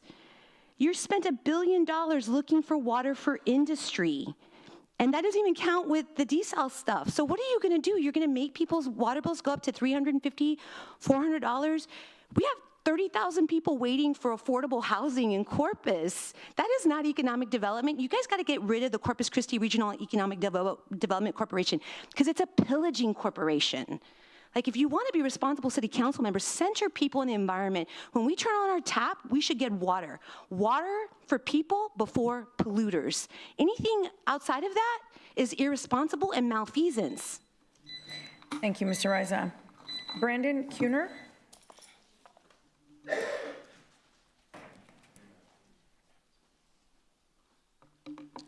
Hello, council members. My name is Brandon Keener.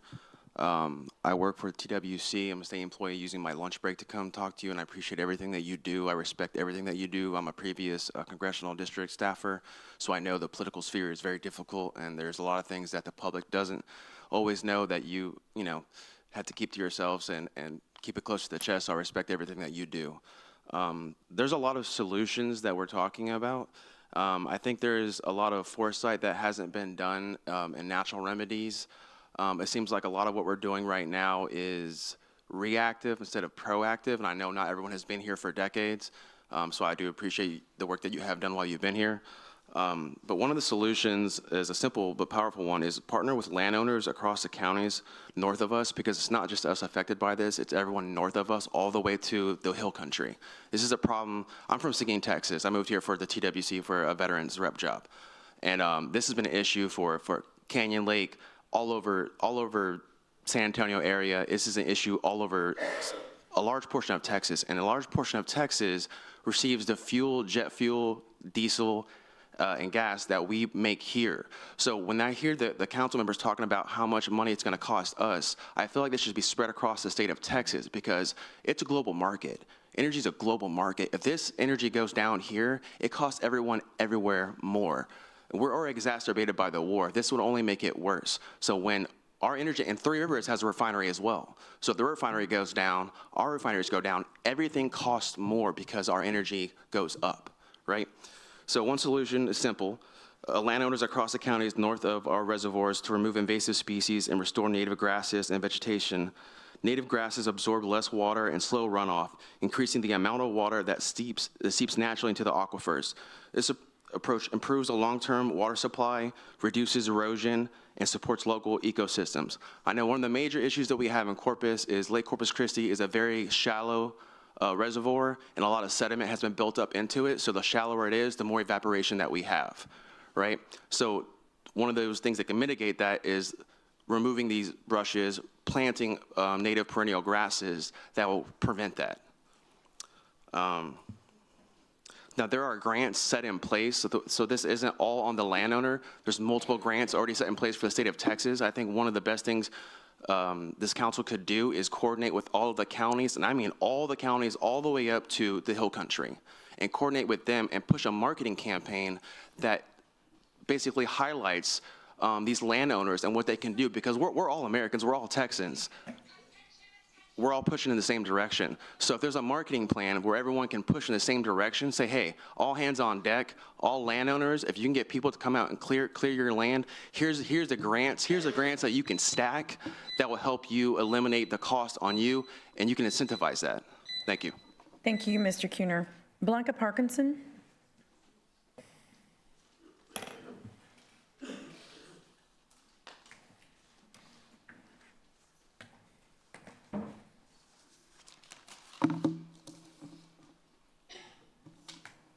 Just a minute.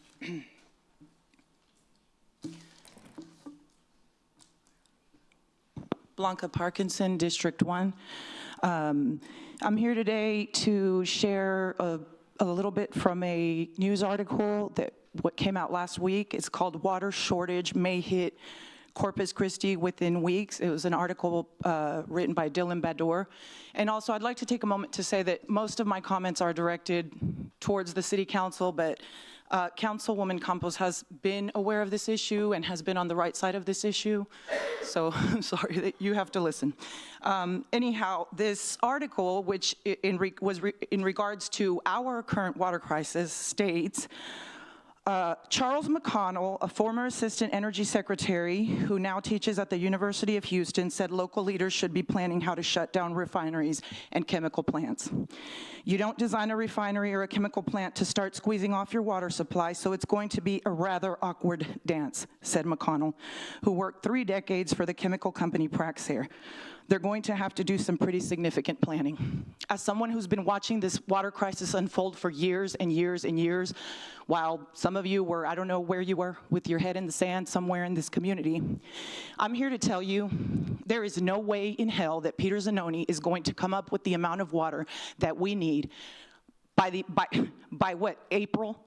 It's too much. He has pushed nothing but financially infeasible projects, and now he's pushing just theft. He's pushing projects that are literally killing people, killing their communities, killing their towns. Those are the projects that he's pushing. We've been watching for years, and like I said, he specializes in propaganda. That's what he does, image. Good job.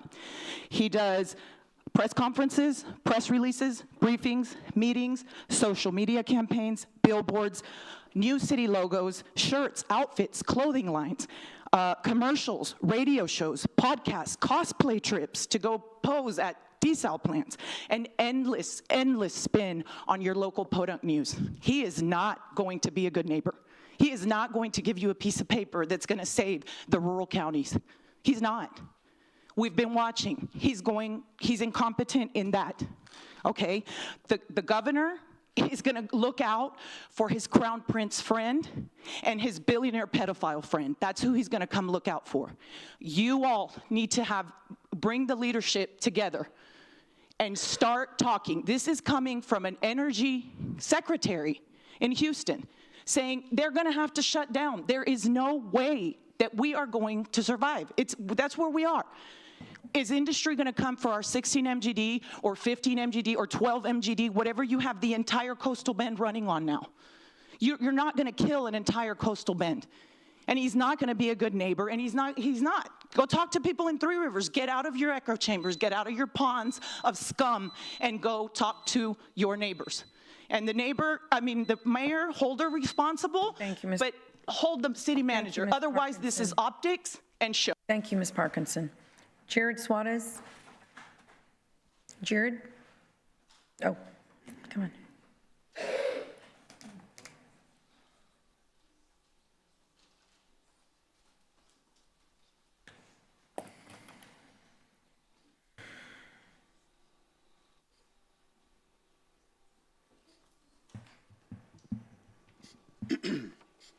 Jared Suarez, Corpus Christi, District 2. Good afternoon. Corpus Christi Charter in Section 11 states that a council member shall be subject to removal by the council for misconduct, malfeasance, incompetence, inability, or willful neglect in performance of official duties. City's February 20, 2025 agenda packet relating to the Elevate QOF LLC project, the mayor directed city employees to delete the agenda memo, delete Ordinance 24-0256, version 1, delete FEMA flood maps, delete Exhibit A, and delete the altered fraudulent presentation. The mayor's motive was to steer the $2 million to her friends. This act alone is fraud, waste, and abuse of our hard-earned tax money. This is unbecoming of an elected position of a public servant to we the people. Currently, there is negligence from the mayor in this water crisis. The mayor has failed to guide the city council towards a timely solution for ongoing crisis facing our city. It was only after escalating threats of state government takeover that it was decided to call for an emergency meeting. Still, the meeting was set for April, causing an unnecessary delay given how urgent the issue is. This delayed response raises concerns about the city's preparedness and accountability. I passionately believe that Mayor Paulette has met all the requirements for the impeachment as outlined by the city's charter. Her actions have resulted in the forfeiture of the privilege to serve as mayor of Corpus Christi. Through her conduct, she has brought shame not only upon herself, but upon the city and the voters who supported her election. The community will remember these decisions and actions she has taken, as well as the choices made by every member of the City Council. As we move forward, it is important to recognize that actions have consequences, and these will be reflected when the people exercise their right to vote. It would behoove the City Council to listen to us voters and to the likes of Rachel Caballero, a true champion of the city. I hope and pray that there is intestinal fortitude among the City Council to vote in favor to remove the mayor. As a combat vet of Afghanistan, I know what leadership is, and whatever this is not leadership. Thank you. Statement of fact. Many of those statements are absolutely not true, and we will address accordingly. And I did not direct anyone to remove anything. Marshall Gardner. Marshall? James McKibben. Adam Rios.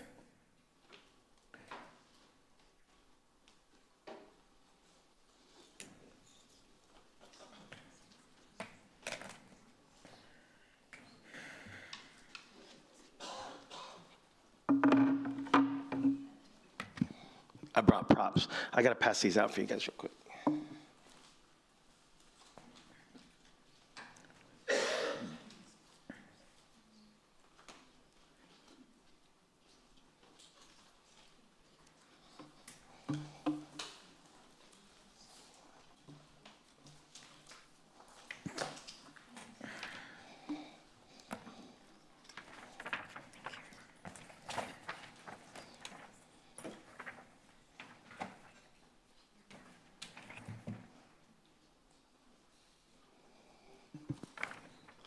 Okay, Adam Rios, Corpus Christi, District 5. I wanted to start off by saying, last time I was here, I was talking about something I'm passionate about, which is EB research. For those of you who don't know, it is epidermolysis bullosa, which is a skin deteriorating disease that affects children, and it's something I'm passionately involved with.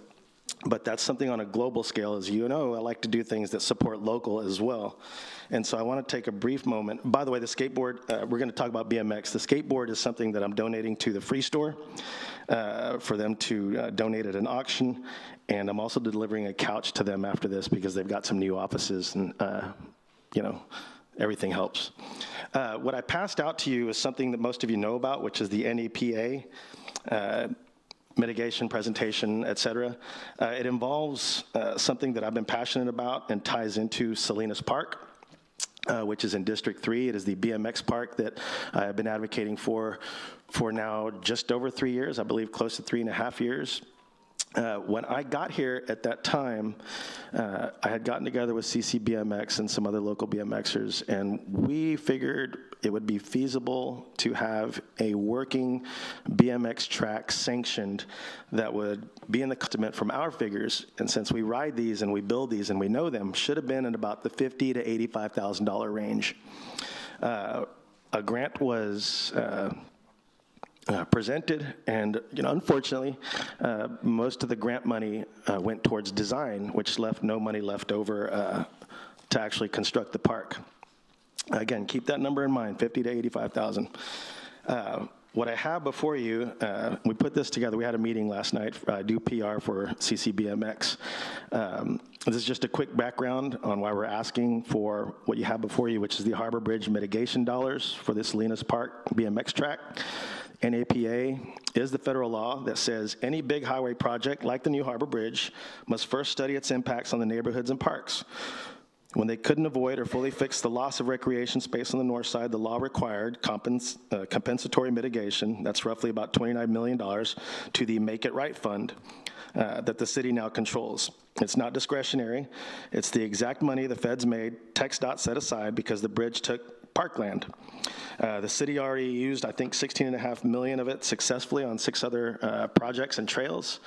I know that a comment was made earlier that parks don't have kids in them. I'd encourage them to go to any park that I'm involved in, including the future skate park that's going to be at Billish Park on the island, and you'll see something highly different. I am excited to say that a design we did come together and create a design. If you see the cost of it, the cost that they came up with was $733,596 for a 100% design project that would basically replace what was already there.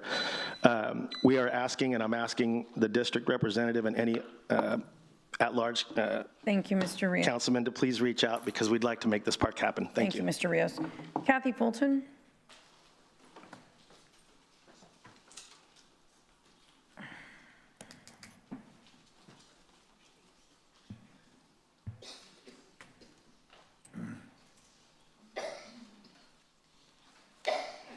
Hello, my name is Kathy Fulton, and I live in Port Aransas, Texas. And I do want to say that I don't have a problem making that statement like a few other people appear to. I do want to say that I was born and raised in Corpus Christi, okay? I don't live here now, and I haven't lived in Corpus itself, but I've got plenty of family members that still do. What happens here with this council and decisions and things that the city does affects the surrounding areas, as everybody knows. So I stay up on the meetings. If I'm not here, believe me, I'm stuck at home watching the whole thing through from the bitter beginning to the bitter end.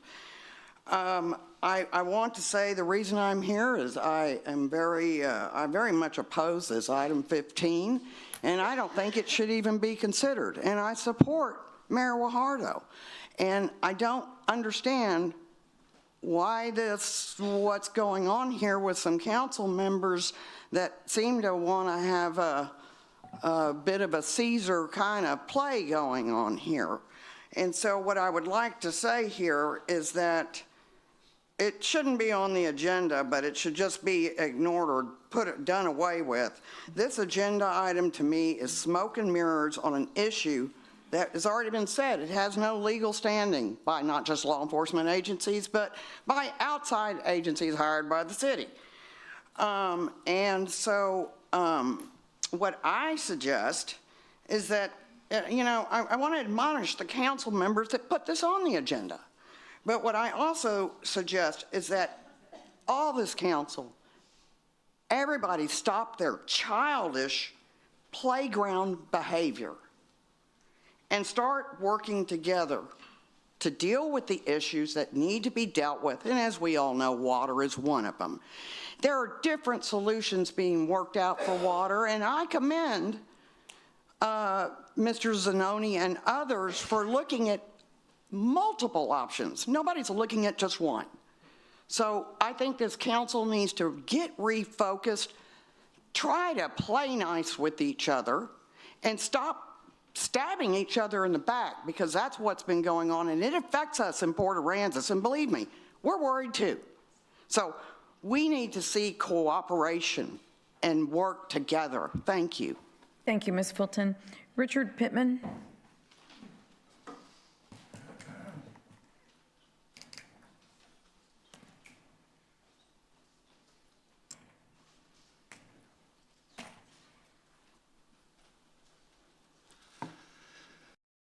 Mayor, council members, my name is Richard Pittman.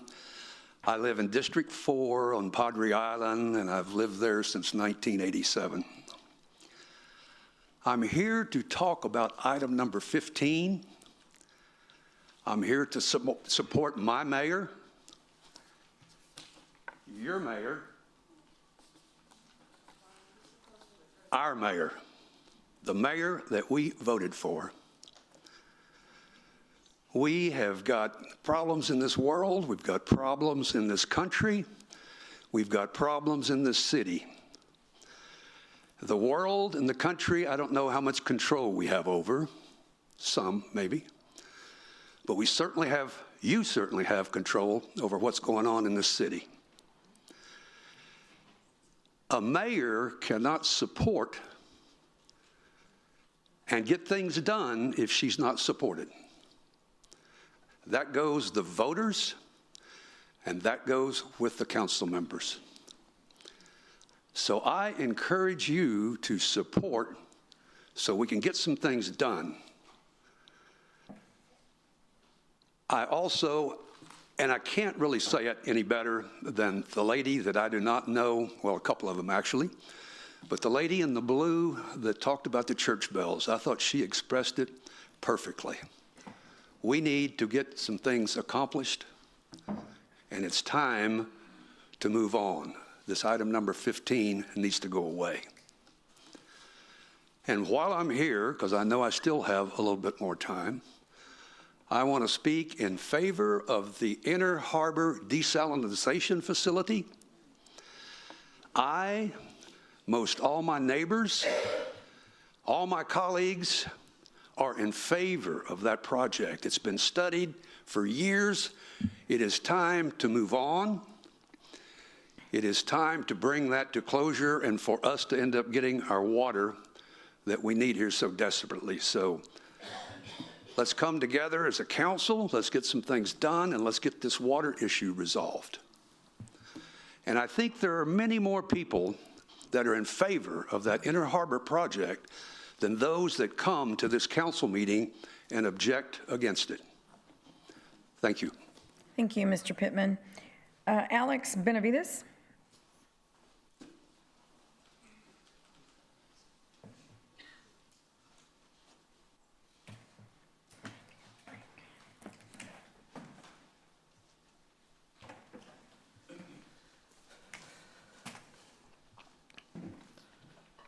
Hello, Alex Benavides, District 3.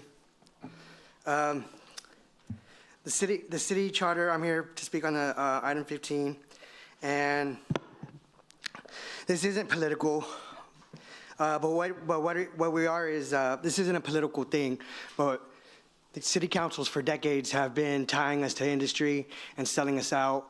This is about new members that have come in, and they've seen business done as usual. But the problem is that business done as usual has been corrupt. The old guard and the old members that have been here for a very, very long time, they thought that they can just push the new guys down and say, look, this is the way it's gonna be. But they're not staying quiet, and we have to get rid of the corruption in this city. We've lost confidence in the mayor. We've seen all the videos. We know about the winking. We know how you give deals to your friends. we do got to move forward as a city, as everybody is saying. But you can't move forward as a business when you leave a thief at your cash register. You just can't. You have to remove it. It's a cancer, right? So when you come, if we're going to move forward as a city, we have to do that. Remove the cancer, remove the corruption, or else we can't really move forward. And the criminal burden of proof is what a lot of people for the mayor has been talking about, how they say there's nothing that's been done wrong. Well, the burden of proof in a criminal court is much different than the burden of proof in an ethics committee. The burden of proof in a criminal law is so that we make sure that we don't put innocent people behind bars or punish them. But the burden of proof for the unethical commission is to make sure that the city residents are protected, and protected from people who are selling out our interests to anybody. They're selling contracts to. We have councilmen voting for voting so that their companies get contracts to the city. We have politicians that are giving contracts to their donors. That's not what this is supposed to be about. And just because the new people came out and said, look, we're tired of seeing the corporation and we're going to make it corruption and we're going to make it change. I'd say with all the old guard coming out and saying something, we can see where the problems have lied. And it's corruption from the very get-go. So I applaud the council people who have come forward and say, I'm not scared to stand up. I have integrity, even if that means 4 other council members on here who are all from the old side, who are doing business as usual, and that is corrupt. They're standing up saying, we're not going to allow that to happen to our citizens any longer. So I vote that, or I ask that you guys vote to see this through and let the ethics committee take care of business. Thanks. Have a good day. Thank you. Matthew Rankin.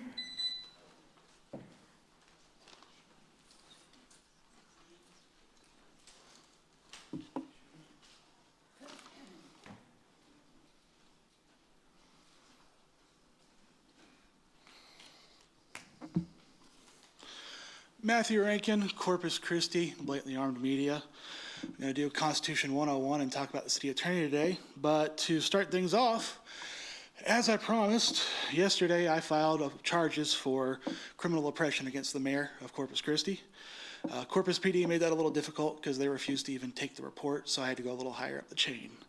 I'll keep you guys up to date whenever that process goes forward, what developments there are.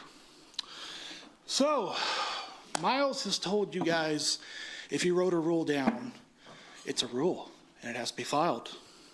You're Pharaoh, so let it be written, so let it be done. That's not the way the Constitution works. It's not the way state law works. So I'm going to give you some examples, scenarios you can ask him to test his knowledge on what's legal and what's not. You guys require a name and address when coming up here. Maybe one day Jason can talk long enough to give you the case law, but I'll tell you that it involves witness protection, retaliation cases, and domestic violence victims who fear retaliation or stalkers coming after them, which is why you don't have to give your name and address. But let's take it a little bit farther. Can you write a decorum rule saying when I come up here, I have to give you my date of birth, I have to give you my social, my phone number, password to my Facebook account? If you write it as a rule, do I have to do it? So let it be written.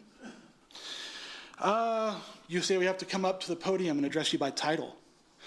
Can the mayor change her name to Der Führer? And when I come up to the podium, I have to give a little salute. Can you do that? I don't think so. Probably not. No clapping for the audience. That's probably one of the few things that's legal for you guys to actually have in decorum rules. But can you make a decorum rule saying that when the mayor speaks, you have to clap?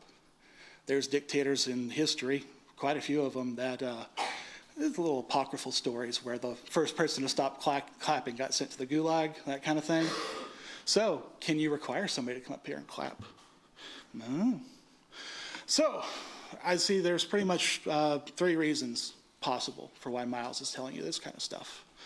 1, he's just an idiot. 2 would be that he's telling you what you want to hear.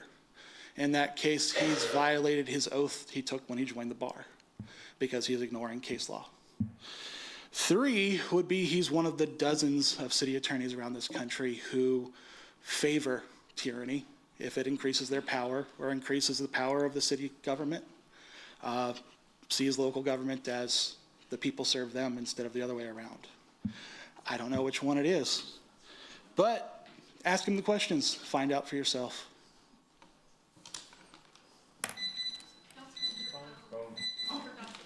Selena Obregon Benavides. Selena Obregon Benavides. Jesus, oh, I'm sorry.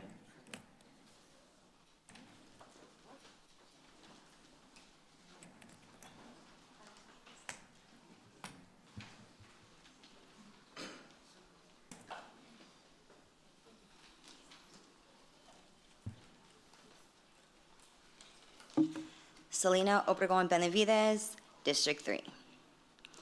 Every time we start a council meeting, there's always a prayer.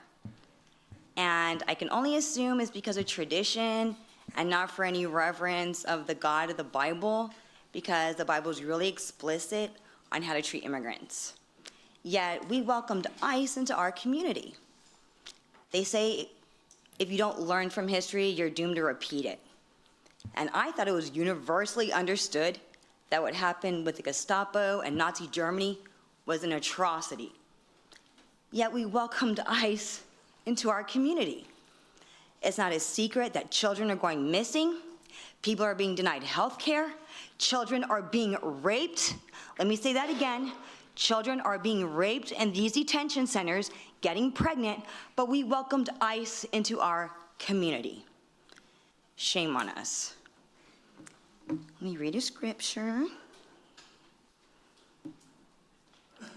Psalms 146:9. The Lord watches over the foreigner and sustains the fatherless and the widow, but he frustrates the way of the wicked, and may he continue to do that. Thank you. Thank you. Jesus Hilario. Henry Williams.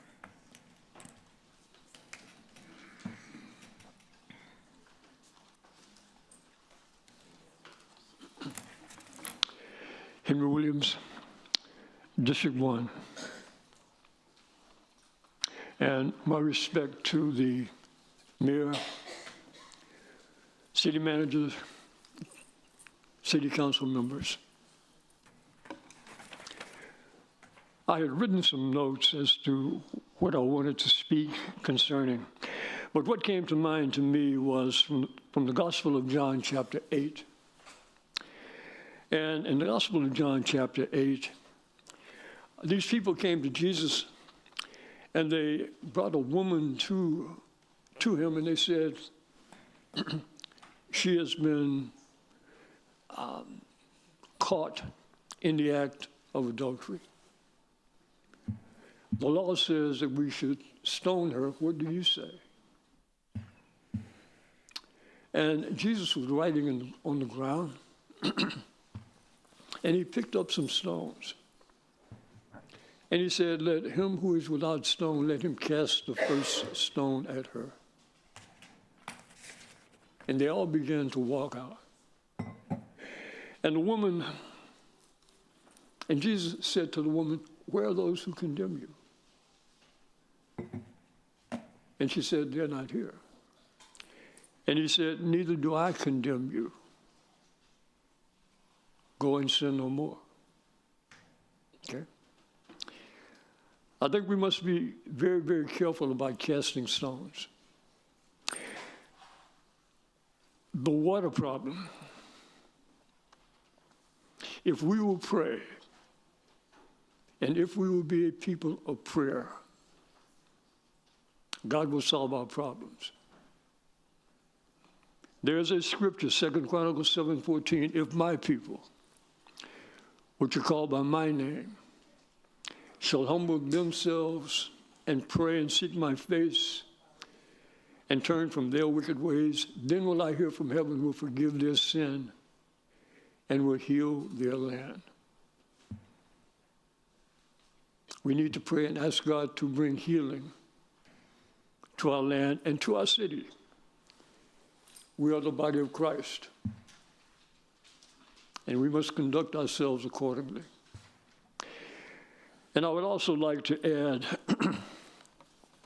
that the water project of David Amesworth, and Mrs. Zanoni, we spoke of that. If you could place that on the agenda for the coming week. God bless you all. Thank you. Thank you, Reverend. Zachary Bornstein.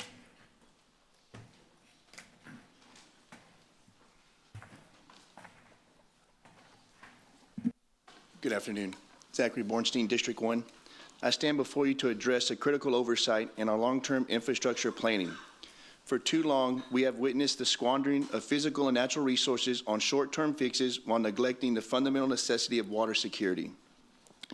The abundance of a robust, large-scale seawater desalination strategy is a failure of oversight that our community can no longer afford. We must stop spending and instead commit to a definite plan for a saltwater desalination plant that ensures a resilient and independent water future. Strategic investment, especially from our own partners, is something we need years ago. However, that was an oversight and neglected, not by the people, but by the one person who was elected by the people. Can you please play my video? But the bottom line is that we are committed to the city's permitting process. We want to help you in any way we can if you choose to solicit our help.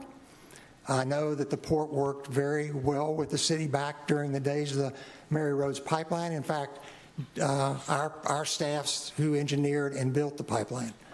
So I think there's a lot we can offer the city with their desal plans if you want it. If not, we're here standing by hoping you get your permit wherever you want it. It's that simple. There is no working together. Again, we are not going to the port and building docks. So we're unclear as to why the port is coming over to this side to try to build desal with no customer. And we're not trying to build desal. We're just going for a permit for the city to use, if you so choose. That's all we're doing. Yeah. Just an alternative. I don't know how we can be more clear on that, Mayor. Thank you.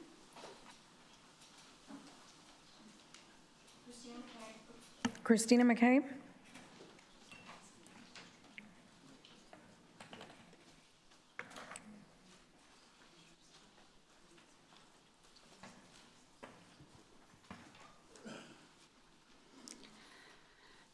Christina McKay, District 1.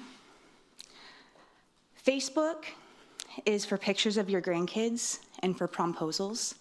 It is not meant for making government announcements. It's also 2 weeks out, and I haven't been able to find the special desal meeting the mayor announced on Facebook anywhere on the city website, so that's confusing.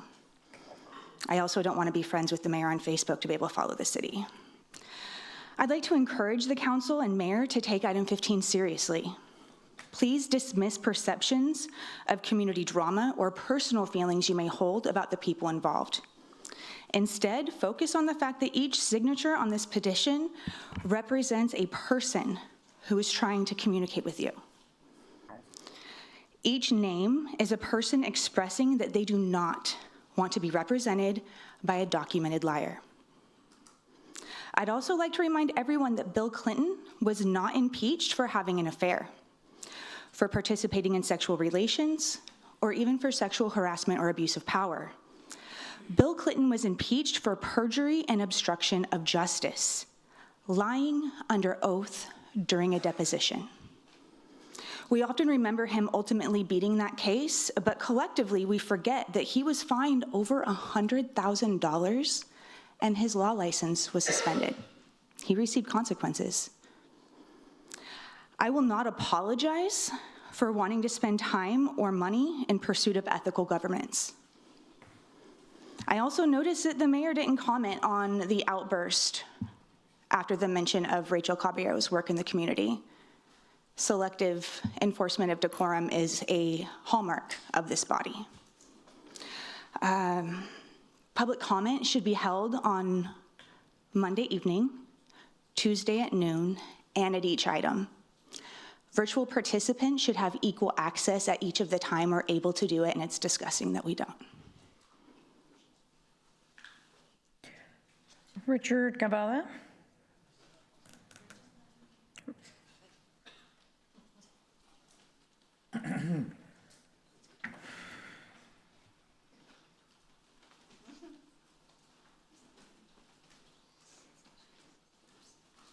Hello. 20 years, huh? Since we saved all those jobs for the wastewater plants 20 years ago. Could you use $750 million? I know the water issue could. In 1929, there was an anomaly in the oceans that created surface temperatures that exploded. What ensued was the dust ball that lasted approximately 11 to 13 years. After that 13 years, the rains came. Move forward to now. There was an anomaly in the Gulf in 2010. NOAA says the last 11 years are the hottest on record after 2010, since 2010.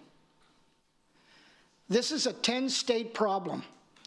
There are aquifers, there are rivers, there are reservoirs that are hitting dead pool. We're not the only ones. The people that caused that anomaly in the Gulf set aside $750 million for an emergency environmental issue that may come up in the future. If this isn't that problem, then I'm barking up the wrong tree. And I hope that city attorneys look into this, because it's there. It's still there. And it could be more than $750 million. So I just hope you go after it. Thank you, Mr. You know who I'm Gavala. talking about, right?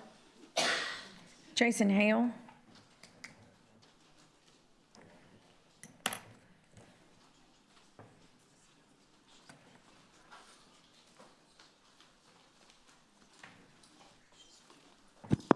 Thank you, Mayor. Good afternoon, council members. Jason Hale, Corpus Christi. Today I want to talk about economic growth, the future of Corpus, and I also wanted to promote an event on clean energy that is coming up. All right, so water is a resource we talk about a lot, but one resource I don't think we talk about enough is the climate, specifically the stability of the climate. So today I'm going to try to combine the two of them. So for example, with water, you don't want desalination brine to accumulate in the bays to the point to where it becomes toxic to aquatic wildlife, right? Well, similar to that, we don't want greenhouse gases accumulating in the atmosphere because it traps heat and it disrupts climate patterns that we've become accustomed to. We're not sure if brine will accumulate in the bay, but we are sure that greenhouse gases are accumulating in the atmosphere. It's a problem. It's bad. It's coming from us. We know it is. But the good news is that we can do something to keep it from getting worse. The tough part of that is our climate resources are shared with the entire world, and it's hard to get everyone to share it responsibly. For example, can you imagine if anyone could come here to Corpus and use all the water they want without having to manage it sustainably? It'd be chaos, right? So if climate is a serious problem, and if everyone wants to take it seriously, how would that affect our economy? I want a bright future for Corpus, right? And I want a stable climate. And I think, a big part of that for Corpus is having sustainable economic growth. So I guess the question that I would like all of us to think about is, what would a climate-friendly economy look like in Corpus? And if that's where we want to go, how do we get there? Anyways, I think the most important thing is not trying to cram solutions or force solutions on the people, but to have conversations so we can come to a consensus about the problem and the solutions that we prefer for tackling that. So if that's something you're interested in or want to learn more about, I want to invite everyone to an event we're having on clean energy on Monday. It's at Lazy Beach Brewery downtown from 6 p.m. to 8 p.m.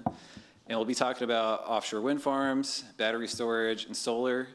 Like I said, everyone's invited to come out. And if you're like me and you don't like to drink alcohol that often, they also have really good root beer. I had 3 or 4 the last time I was there. Anyways, that's it. Thanks. Thank you, Mr. Hale. Ajit David.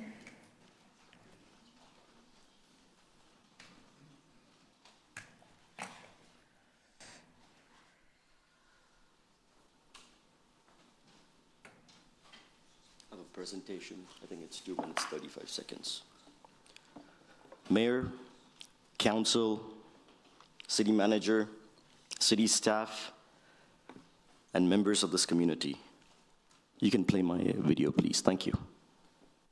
It should not be so difficult for us to work with another entity that is willing to pony up half the expense for this. And it should be in our best interest not to put all that risk on our ratepayers. This is a good thing. And I'll leave it at that. So my comment is, the first time we brought this, and this time we bring this, we brought this in a spirit of, let's sit down and work through this and try to come up with a working document that we could all agree to and send over to the Port of Corpus Christi to see if we could get their support for it. But we have not been provided an opportunity to do that. All we've been provided is, no, you can't do this. We don't want to talk about this. We don't want to have any collaboration with the port. So I'm going to say to the listening public out here, this is an opportunity that we're missing. This is an opportunity for us to save the taxpayers of this city millions of dollars with the Port of Corpus Christi helping us pay for this. And we're going to sit here today and vote against having that opportunity. We're going to vote against voting for, because I know what the outcome is going to be, because the mayor's been talking to everybody in Corpus Christi about this since she found out about it. But this is going to be an opportunity that this city council is going to once again pass up for us to be able to save the taxpayers of this city millions of dollars. Okay. Thank you. One last comment. We're gonna, I've only spoken once. Okay, so we're gonna go ahead and call the vote. Rebecca, take a roll call, please. We're calling the vote. Wait a minute. Take a roll Wait a call. minute. We still have questions here. I mean, we don't talk to the port, that we don't hear things from them as well. We're gonna vote on this and move forward. fine. You guys put it on, we're voting. Rebecca, please take a roll call. Okay, so just it's a motion to approve the MOU, right? That was attached to Yes, the agenda. yeah. Okay, we have a motion and a second. Rebecca? Okay, so for a roll call vote, Councilmember Hernandez. Aye. Hunter. After waiting for 7.5 years for desal and following 5.5 years before that for any progress in desal in the city, I have to vote yes. Okay. Pesley. Yes, okay, no problem. Roy. No. Suckley. Yes. Barrera. No. Mayor Guajardo. No. Okay, the item fails. Great, thank you. Mayor, what exactly was great about that? That meeting was several years ago. Your incompetence did not just squander millions of dollars, it squandered something far more valuable, time. Thank you, Mr. Years, in David. fact. Thank you. Tina Butler?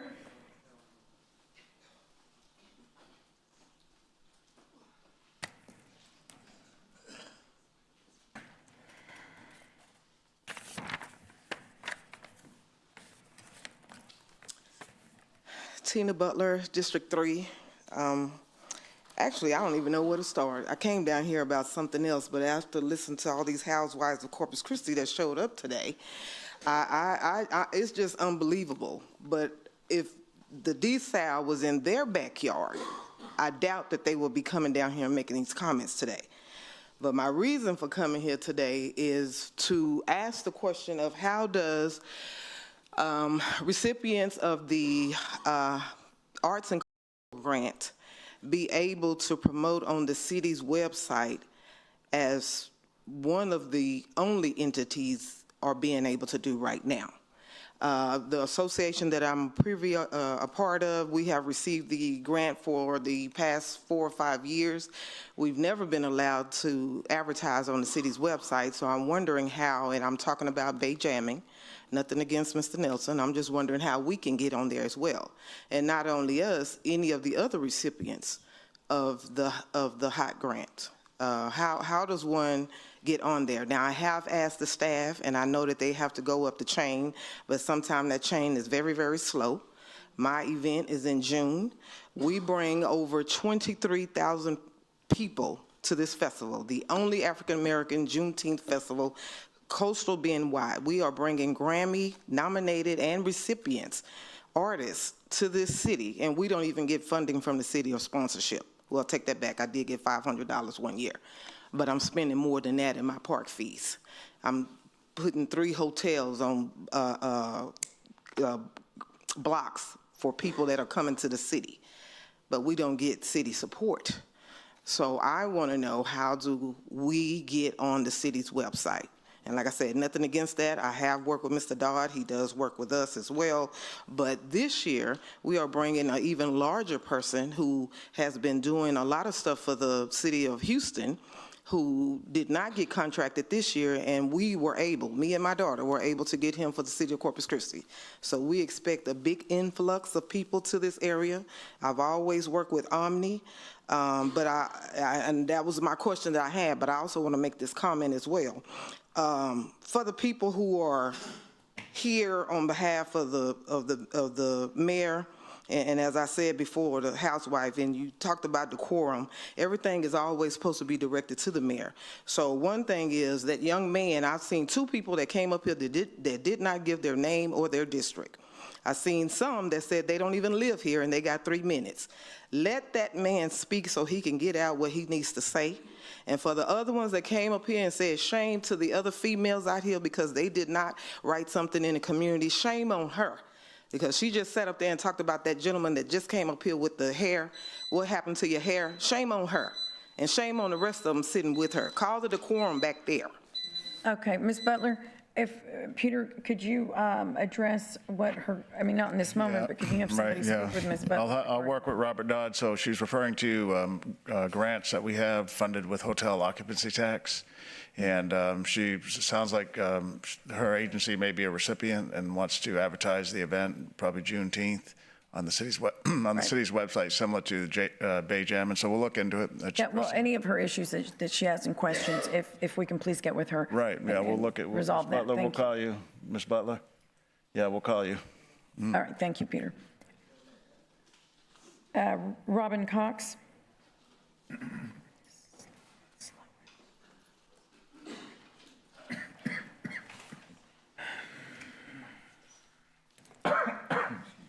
I'm Robin Cox, District 3, and it is good to see all the old Oligarch here, and since everybody's giving that they've lived here for 50 years, what their kids are doing. I guess I'm not even a first generation here. My son doesn't live here. He is a graduate of UT, all fighting in the United States Marine Corps Infantry, so the rest of you can all be safe. That man before didn't get a thank you for his service, so I'm thanking him right now. I have a video to play, if you can please play it. $2 million has been appropriated to a company that is owned by your political donors, right? Jackson Farm. Yeah, an incentive has been appropriated for an economic development project, of which the developer are my donors. Okay. $2 million.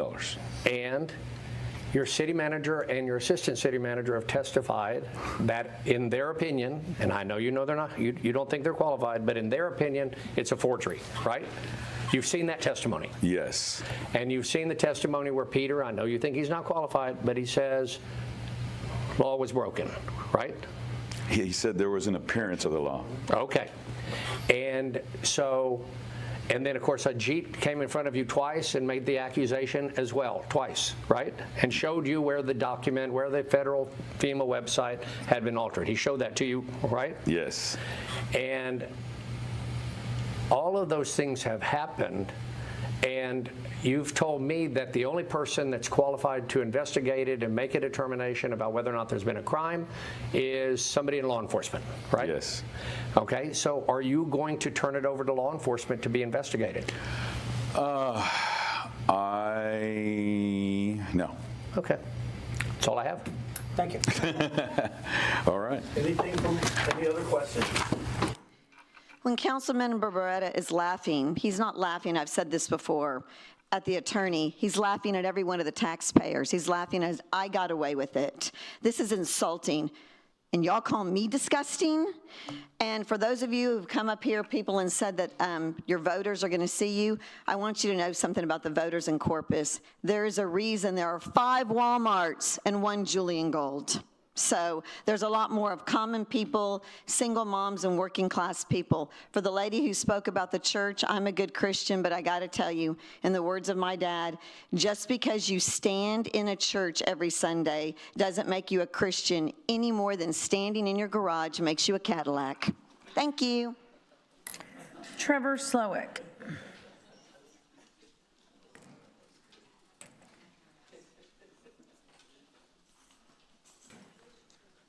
Trevor Slowick, Corpus Christi. Play the tape, please. Oh, definitely right. It was altered. And then when you read the entire PowerPoint, it's so obvious that the reader or the writer wanted one to be led to believe that the FEMA was just recent, even words like recently released and this and that. And part of it goes back to the narrative. Mike Culbertson said, hey, we can't, this has to be tied to infrastructure. And so then they catch the scheme that, okay, FEMA floodplain, that's infrastructure. The fixing the bottom floor so it meets the floodplain, and they stuck with it. Got it. And then they develop a narrative to fit it that they just found out, because people would say, like, shit, they should have known about this a long time ago. After review of the presentations, deposition testimony, investigative materials, and applicable Texas and federal penal statutes, the PowerPoint slide at issue appears to have been intentionally altered to cover the dates that appear on the government website. You agree the documents were altered. There's no doubt about that.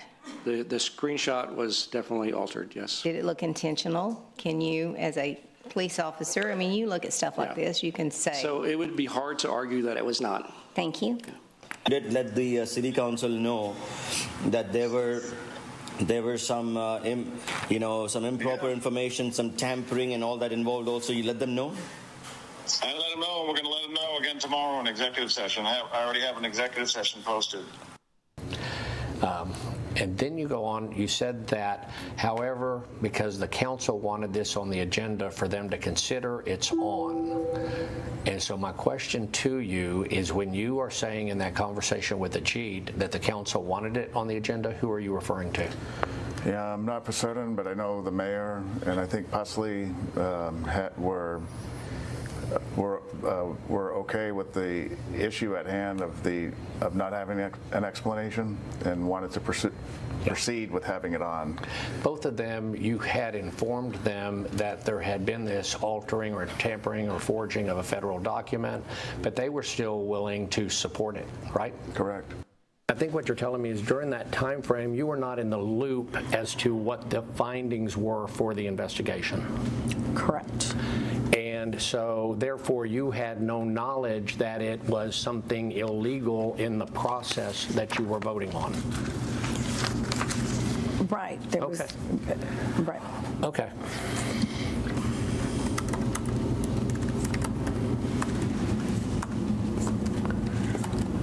It was apparent from reviewing all of the different depositions and statements that Mr. Ramirez was taking responsibility for the presentation of the altered item. Thank you, Mr. Slowick. Let's see here. Stephanie, you want to check to see if we've got Adam Alanis? Yes, ma'am. We do have quite a few virtual and phone individuals online. First, we have up Sean Merritt. Sean, are you present still? Yes, ma'am, I'm here. Can you hear me? Yes, sir. Please state your name, your city, and your comment. Sean Merritt, District 5, and I was actually going to try to finish on my DSAL talk, but I have a more important subject to talk about. I'm medically retired from the United States military. I took an oath to defend the Constitution of this country against all enemies, foreign and domestic. And that oath doesn't end when you leave service, and it doesn't stop at the doors of this council chamber. Today, this council is considering a petition for removal. That makes what happens in this room matter, because accountability starts here. Over the past 2 years living here, I've watched the same patterns play out. Citizens sign up, they follow the process, they wait their turn, and when they step forward, they're required to publicly state their name and home address just to speak, even though you already have that info, even though you just called their name. That's redundancy, and it creates a choice that shouldn't exist. Speak up or keep your privacy. People shouldn't have to make that choice. And then once they do speak, here's what actually happens. A citizen wanted to use his 3 minutes to talk about aliens. He signed up properly. He was respectful. He had been trying to speak for weeks. He was shut down and run off. People in this room have been told that they would be removed for clapping, for chuckling, even for rolling their eyes. And a citizen speaking about domestic violence in this city just last week was called disgusting, twice. And others have been pushed until they lose their cool, and then they're removed by police or taken to jail. These are not hypotheticals. These are events that have happened in this room. Texas Government Code 551.007 is clear. You cannot prohibit public criticism of this body, and once you open this floor, the First Amendment applies. The Supreme Court said in Cohen versus California, offensive speech is still protected speech. That means the standard isn't whether something is like, it's whether it actually disrupts the meeting. You can address real disruption, but you cannot provoke it and then use it as a justification to remove somebody. That line matters because when it's crossed, people stop speaking, not because they have nothing to say, but because they know what will happen if they do. This council isn't here to be comfortable. It's here to be accountable. The people don't come here to serve your ego. You were elected to serve everyone in this city and to uphold your oath to the Constitution, to the state, and of this nation. Nobody wants chaos, but we are demanding accountability to the people of this city, apply the rules evenly, remove redundancy, respect the rights of everyone in this room, because the moment people feel they cannot speak freely in this room is the moment this government stops being accountable to the very people who elected you and put you in those high chairs that you're sitting in right now. And that is a line that should never, ever be crossed. Thank you for my time. Okay, next we have Rachel Caballero. Hello. Yes, ma'am, go ahead and begin your comment. Rachel Caballero, D1. I am the petitioner, the individual who filed the petition to remove Mayor Paulette Guajardo. I have not been paid, nor was I asked to do this. I love my community. I fight for my community, and the truth will be exposed. A lot of the information received by the first-timer public commenters, they are uninformed, and we'll leave it at that. The city charter violations, this is section 1A, 1, 2, and 3 of Article 2, show these are rules set by the council. This is the city charter. Willful violations of any code of ethics or conflicts of interest, any prohibition of this charter, misconduct, malfeasance, incompetence, inability, or willful neglect, performance of official duties. These are all things that apply to this petition. If we want a better representatives, then we have to demand it, because we are not receiving the representation that we deserve as a community. This is not political theater. This is exposing the truth for what it is. We've been attending these meetings. We see the behaviors. We have the facts. We have the proof. And this is why we would like to proceed with the petition to remove the mayor. We have a lot of things happening, but we still have car washes being open, so business is continuing, and this is part of business right now. There's a code of ethics that we must require from elected representatives, and we are not getting that. We are not getting that, and we deserve this representation. Our community is worth fighting for. Our taxpayer dollars are worth fighting for. We deserve truth, honesty, and accountability, and we are not getting that. And I ask that the city council members to please move forward with this petition so that we can demand better from our elected representatives. This has been a very difficult journey having to get this done, and we need accountability. Now is the time. Thank you. All right, next up is Taylor Johnson. Good afternoon, Taylor Johnson, District 5. If you could play the video that I provided. After I interviewed Philip, I did that same evening, I believe, have a conversation with the mayor on the phone, and Councilman Pusley was there, either in the room or in a three-way call, I'm not 100% sure. But that was after the meeting with Philip, and so I explained to the mayor that Philip, who would be the only one that could explain what happened to this document, could not explain it. And so there was an obvious change in the document from the website to the PowerPoint. And the only person, well, there were probably two people that could have explained it. One was Mike Culbertson and his team, and then the second one would be Philip Ramirez and his team. And I believe we had a conversation with Mike Culbertson to rule him out and actually ask for a copy of his PowerPoint presentation. And who created it? Did he create it, or did Philip Ramirez create it? And Culbertson said that the PowerPoint was created by Philip Ramirez, sent to Mike Culbertson, who did nothing to change it, and just placed it into a template that had EDC heading on it. That's why we ruled out Culbertson as somebody that may be aware of or may have changed the document, and then started working with Philip Ramirez as the sole person that should know what happened to the document. And what you just told me is what you told the mayor? Correct. In the phone call soon after the meeting with Philip? Correct. And it's the same information you also told to Councilman Pusley? Correct, on that phone call that he was on. Okay. Yeah. Did you also let them know, Pusley and the mayor, at the same time frame, same phone call, that you were not satisfied with the explanation? I did. Okay. So at that point in time, then you are still communicating to both of them that this is something you cannot recommend? That, yes, and that they should be concerned about it. Yep. Thank you, that's all. All right, next is Tracy Jonk. I apologize for butchering your last name, I'm sure. That's okay.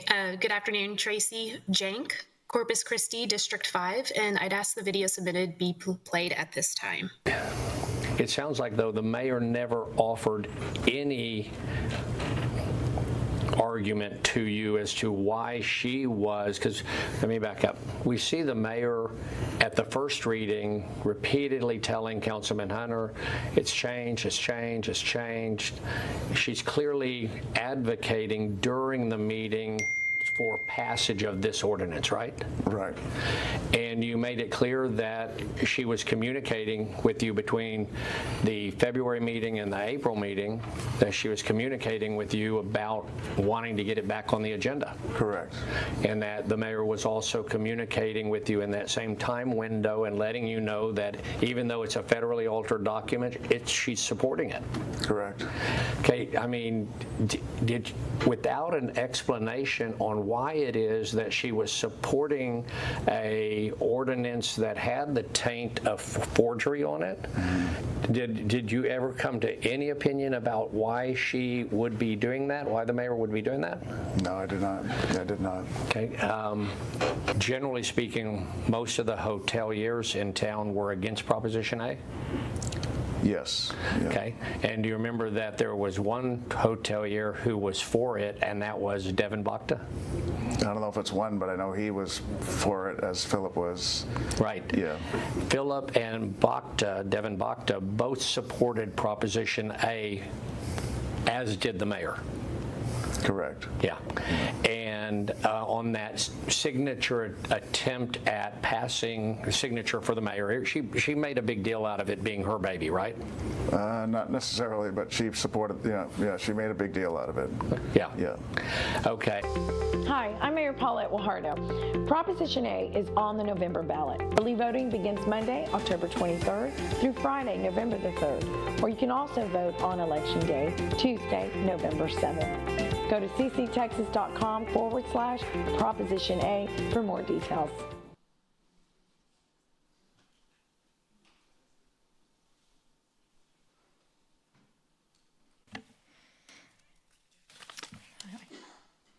I guess that's it.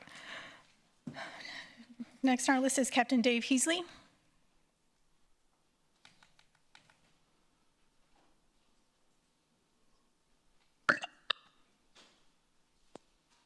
Can you hear me? Yes, sir. Go ahead. Okay, can you hear me now? I'm sorry. Hello? Yes, go ahead. Okay, thank you. I'm Captain Dave Heasley, District 3, 55-year resident of Corpus Christi. The protocol to meet city requirements to remove a mayor in Corpus Christi must prove three things: misconduct, incompetence, or malfeasance, which is intentionally wrongful acts of public official. It involves deliberate misconduct, dishonesty, abuse of power, such as bribery, embezzlement, and fraud.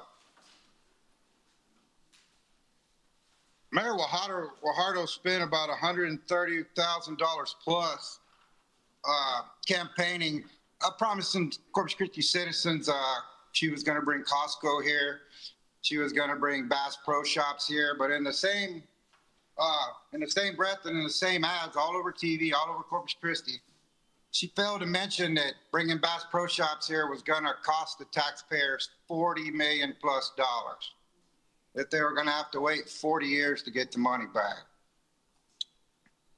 I think that that falls under the dishonest part.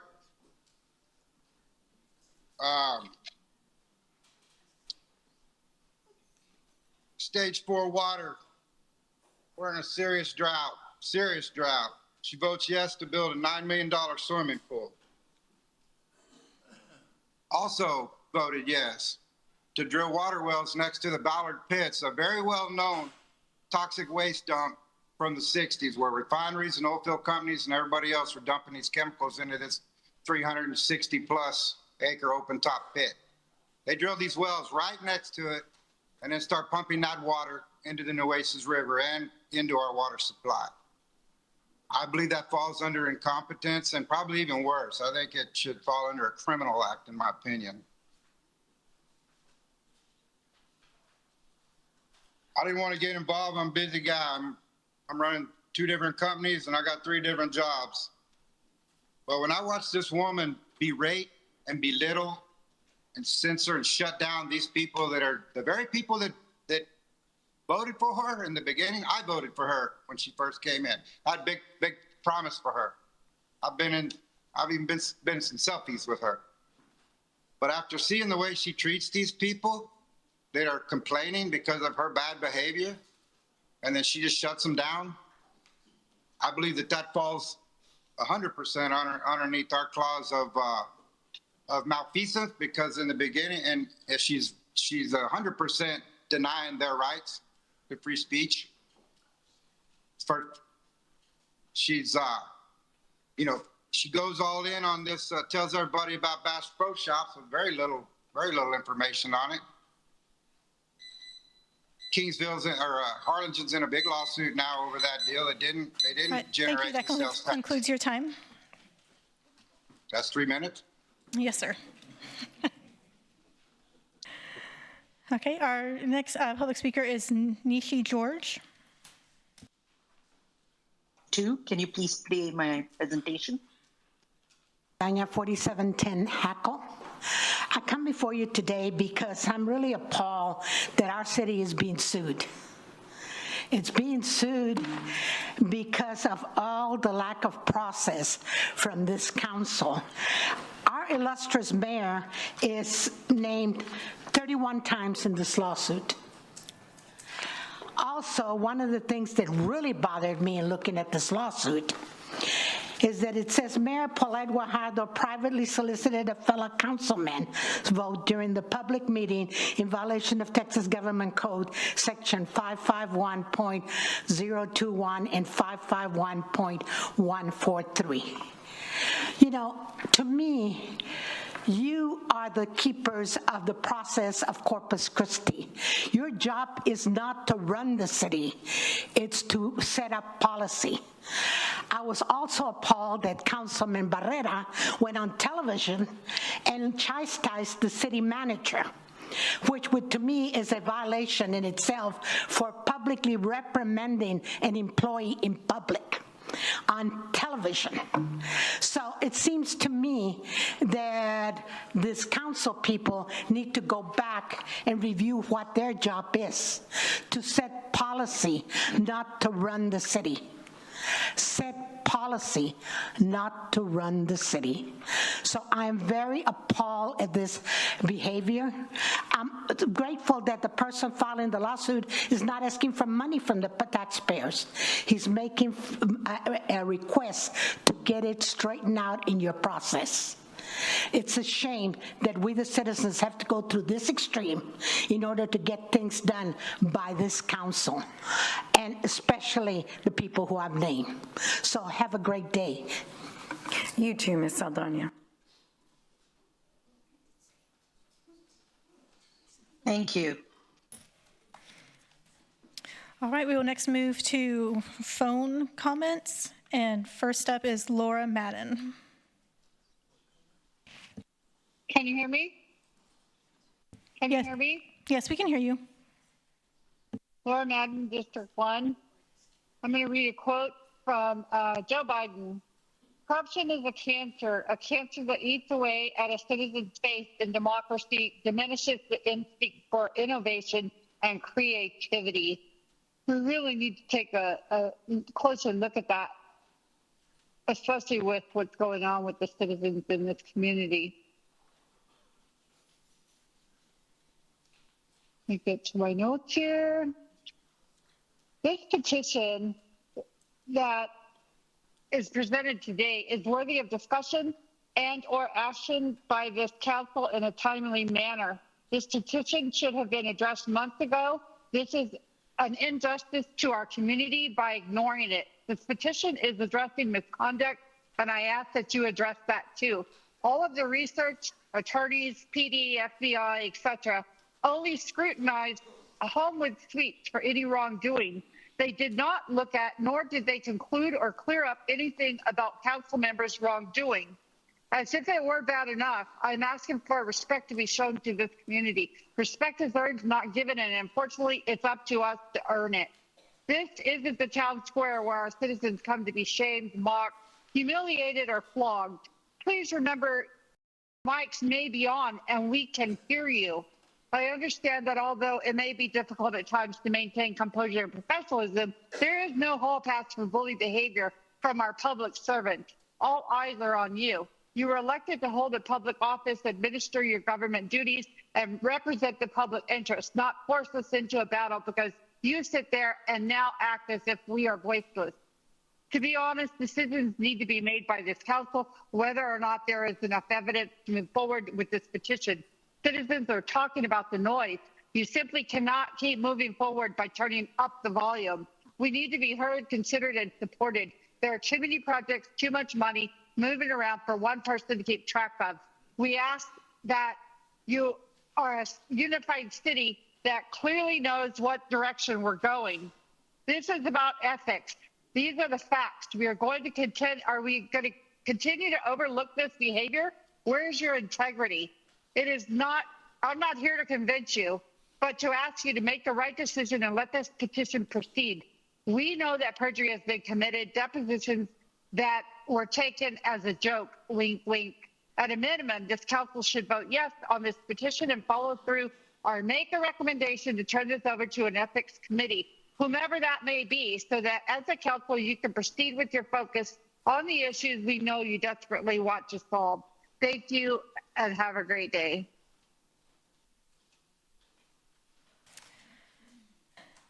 Next is Jennifer Aguirre.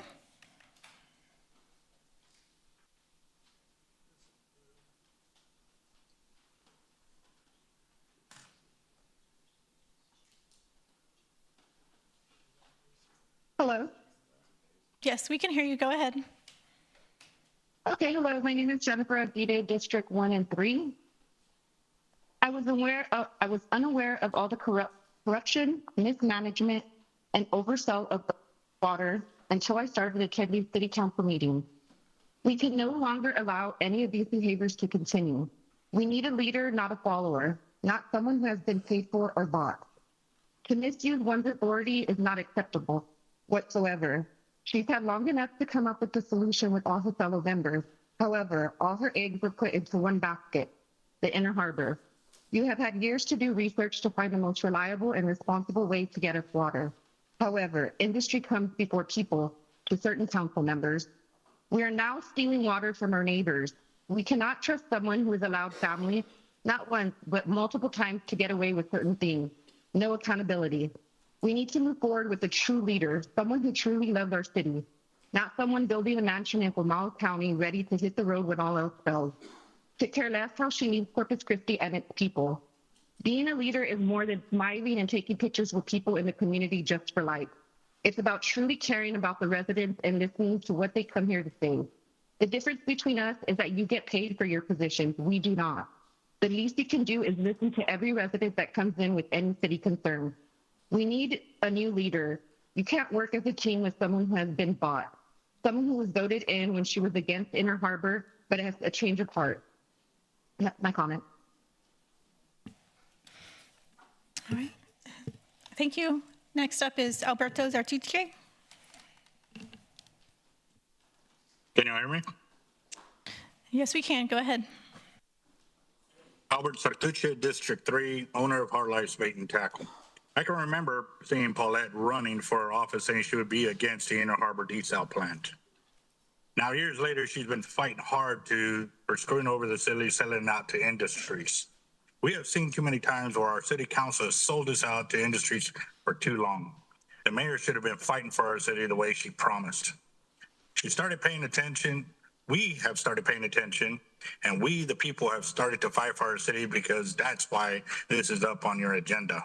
We are tired of the corruption, and those who continue to be enablers of this situation, we are being more proactive because unlike several city taxpayers who are very well off and don't have to worry about how they're going to pay their next water bill or light bill or property bill, we do. As the Inner Harbor desal plant gets forced upon us, we know that everything's going to increase, especially on us. Remember, 25 million gallons of this water was pre-sold to industry. That means the city is only going to get 5 million gallons of that. How is that fair to the city taxpayers to front the whole bill and have to deal with this experimental project? Will it destroy the bay? Furthermore, what are all the businesses and local family-owned businesses going to do when it destroys the bay that we depend on? I have asked multiple times for the city council to answer these questions. What is the daily, monthly, and yearly cost to maintain this experimental Inner Harbor desal plant? All they have is the initial cost. They don't have the cost of removal of the sludge, hazardous materials that it will create. These are numbers that we need to know now, not when you vote on putting it in and screwing us with this. We need it now. Lying under oath, selective decorum on comments, enforcement, blocking speakers when they are trying to address women abuse and domestic violence is more than corruption. When will it stop? Hopefully we can stop here with the mayor and show it the time of selling out our city to industries is over. We have seen when the mayor refuses to listen to city taxpayers, continues to listen to protect her friends. This shows us, city taxpayers, we are not her friends. We must make a change, and this is going to last a lot longer than today's decision. November is coming up fast. We will be voting. We will be voting for those who continue to protect our city and make true growth and make the right choices. We can start cleaning up the corruption in our city council, and we will support those who help fight for our city. We will not forget. And you can see now that's why it's here, because we are paying attention. And more of us are starting to show up to these meetings. And those that couldn't at least signed up, and you know they are against this corruption. Time to remove the mayor. Let's start there, and then we'll remove everybody else. Thank you, Mr. Zartuche. That will conclude our public comment. Well, actually, we have one person online. We're not sure who it is based on their phone number. It could either be Amanda Guetta or Julian Hernandez. If you're online and you have not spoken yet, can you please speak up?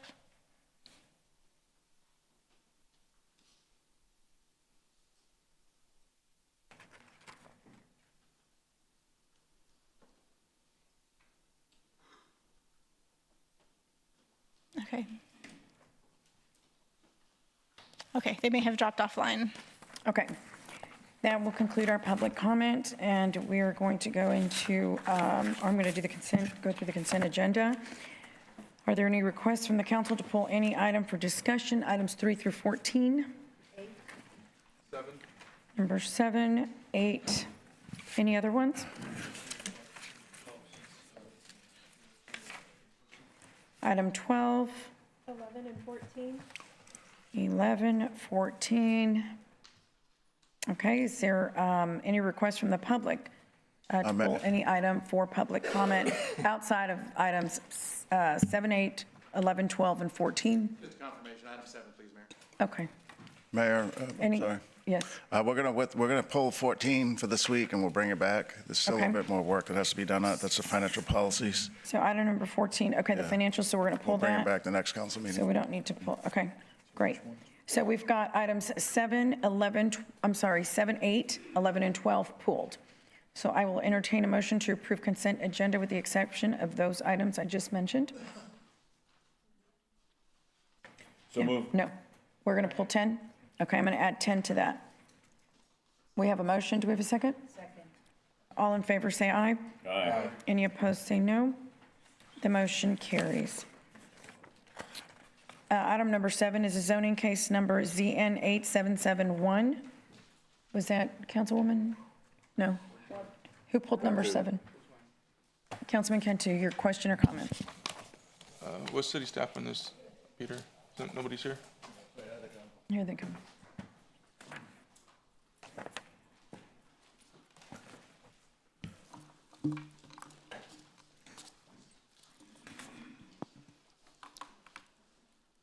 Good afternoon, Mayor, Council. Yvette Wallace, Interim Director of Development Services. Would you like for me to go through the presentation again? Well, let's ask, the councilman can ask his question or comment. I think they filed some, I don't know, it's a petition or what. Have y'all got any more feedback on this property from residents since the first vote? So yes, sir, we received opposition yesterday, additional opposition. So we are now up to officially 16 opposed, and 10 of those 16 actually count for opposition based on the area of notice and the land ownership. So that takes it to a supermajority vote, which is 22.84%. So what does that mean? It means 22.84% of the area of notice is opposed to this rezoning. Was there anybody for it? Like, did you get, We received nobody in favor. got you. So with that being said, you guys can't do something with it, pull it or anything like that? So the item still moves forward. It just takes a supermajority vote for consideration if council wishes to approve the request for the CN1 with an SP. Because I've been getting a lot of feedback on this last week and this week, emails, phone calls. There's a lot of residents on that street that don't want that to turn into a commercial property. I wouldn't buy there myself. I don't think, I wouldn't want to live there if something like that was right next door. I didn't vote for this last time, but I was just entertaining, see if anybody on this council would like to reconsider this agenda item. Thank you. Councilwoman Campos. Thank you. Thank you so much. I was not present last week, but I think all of us did receive our packet from Heriberto Garcia, representing Sandra Garcia. Okay, so I agree. I mean, I agree with Councilman Cantu. I will not be supporting this at this time. I think it looks obvious. I mean, from what this information, from the information that we received, it does look like Mr. Luby is moving forward with another intent, not what he had described to staff. So I will not be supporting this. I was not here the first time, but that would be a no. So that's at least 2. Councilman Barrera. Yeah, I think there's some public comment that's here, and I'd like to hear from them as well before we make a decision. From who? I'm sorry. There's somebody here for public comment. I think Mr. Garcia, who provided this packet with us, is planning to comment on it. Oh, yes, he is. Yeah, but I know you have another councilman. I'm just saying that before I move forward, I just want. We'll bring you back up. We'll bring you back. Councilwoman Paxson. Thank you, Mayor. What are the options? Because we certainly prioritize hearing from the community. And so between reading one and now having this new information is important to take into consideration. So what are the options on the property going forward if this doesn't pass? So if it doesn't pass, the use that's there today stays existing non-conforming. So the use of his structure that is there is non-conforming and has been there since 1953. And just for clarification, when Mr. Luby came in originally, staff did recommend the CN1, the less intensive commercial rezoning with an SP. And of course, Mr. Luby wanted the CG1, not really understanding the differences between the two. And that's ultimately why staff recommended denial with the CG1, because it was more intensive. If we would have agreed to a CN1 with an SP at the very beginning, staff's original recommendation would have been approval, to recommend approval of this item, because we as we discussed, it's that buffer between that intensive commercial that we don't want to see there, but it allows Mr. Luby to still continue using that property as his family has been using since 1953.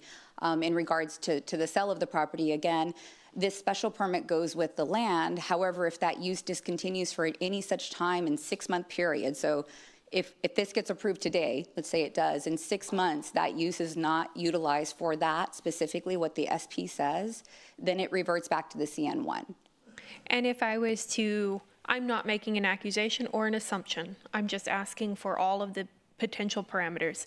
If I was to invert the scenario and we passed this and the current structure of how that property is being used now, if that were to be altered into a more commercial type use, would that still be in compliance with this, or would that trigger action on our part? So if this was not approved today, right, it remains the RS6 zoning that it is, although that commercial structure is there, used for their personal use. If they were to come back and want to develop on that property, they would have to meet whatever zoning is in that area for that time, which means developing, if this is not approved, would be RS6. But if it is?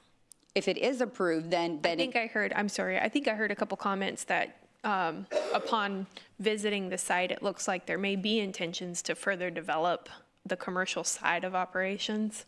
And my understanding when we visited on the first reading was that the special provision on this zoning was to keep things precisely how they were for 70 years. Correct. But in discussions with Mr. Luby from staff, that was what Mr. Luby's request was, that his family has been using this property since 1953 to hobby restore vehicles and equipment and then sell some of those vehicles and equipment. And that was his intent for that property. But should that escalate, would that still be in compliance with your recommendation and what passed on first reading? So if it would escalate as in if he would use something more intensive in that use? Correct. If we would have known that he was asking for a more intensive use outside of that special permit, then we may not have recommended that the CN1. We didn't have those in-depth discussions. He originally came in with that general commercial, which is highly intensive.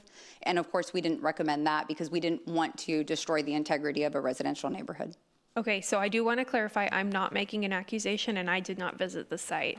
My interest at first reading was to protect, and I think Councilmember Hernandez had brought it up the first time we visited this topic, was basically this property was here and then we came in with a new vision and had him and requested basically for you to update your property to our new zoning requirements. So that's something to consider, but I digress.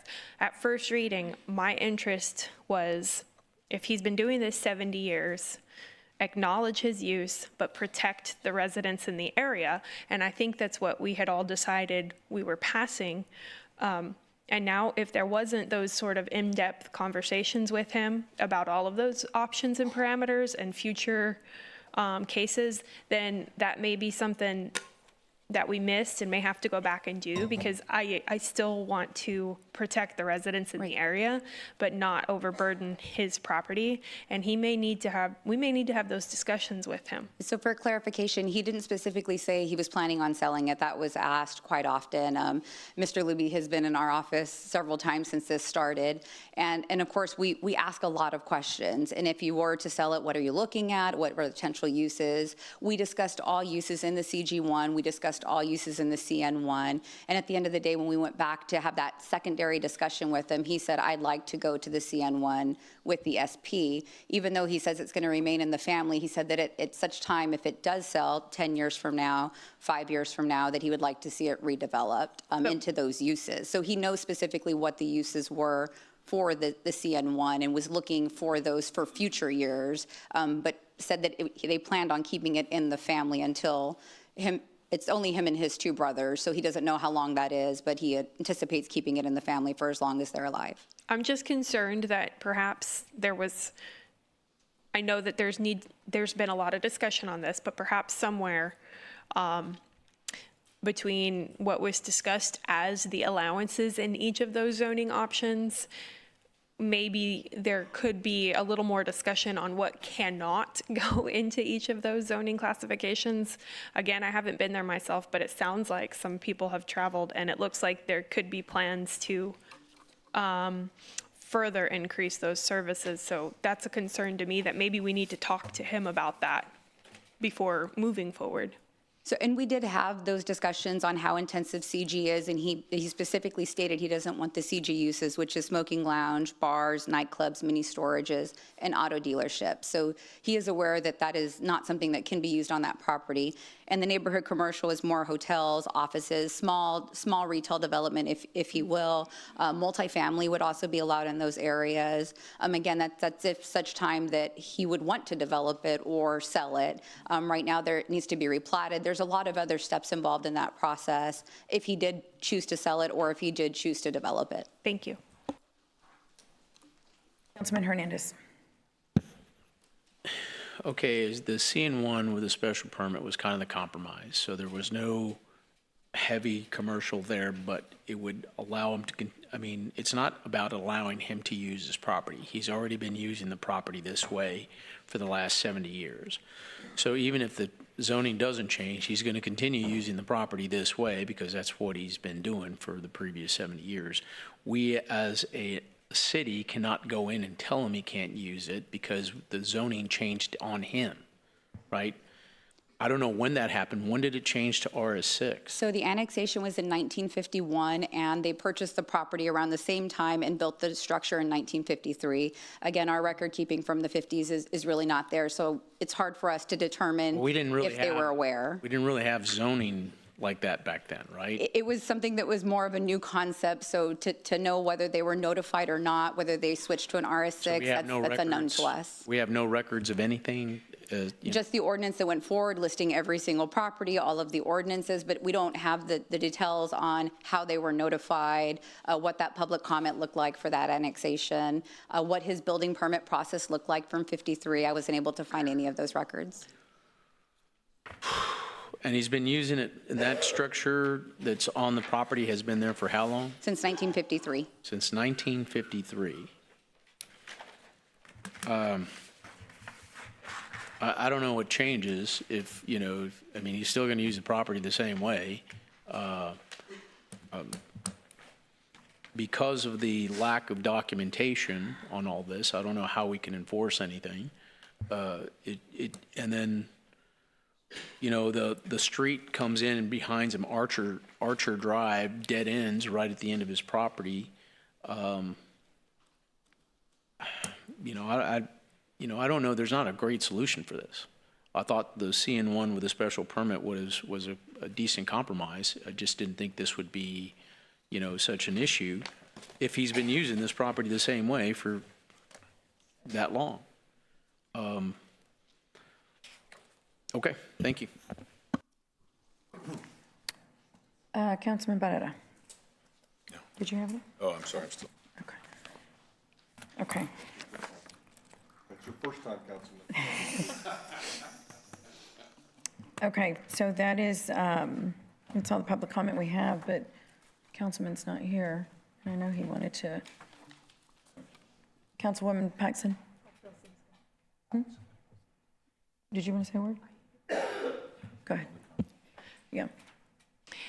If this is, I'm just curious, with the information that was just discussed, is there such thing as RS6, leaving it as a zoning like that and recognizing this property as like?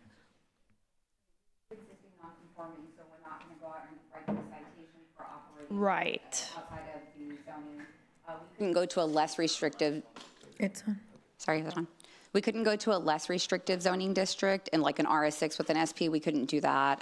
It has to kind of meet, but we could of course, as a city, we would not cite him for, not applying to the zoning code. Now, he couldn't go do any expansion on the property. That would bring it into we need to bring that into conformity. So as long as it stays as is today, continues operating that way, it's existing non-conforming, it can stay non-conforming.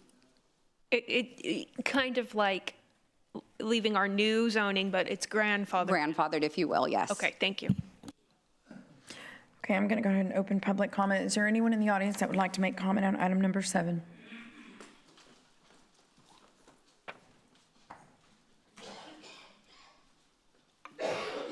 Good afternoon, Mayor Guajardo and City Council members. My name is Julie Trevino, and I reside in District 2.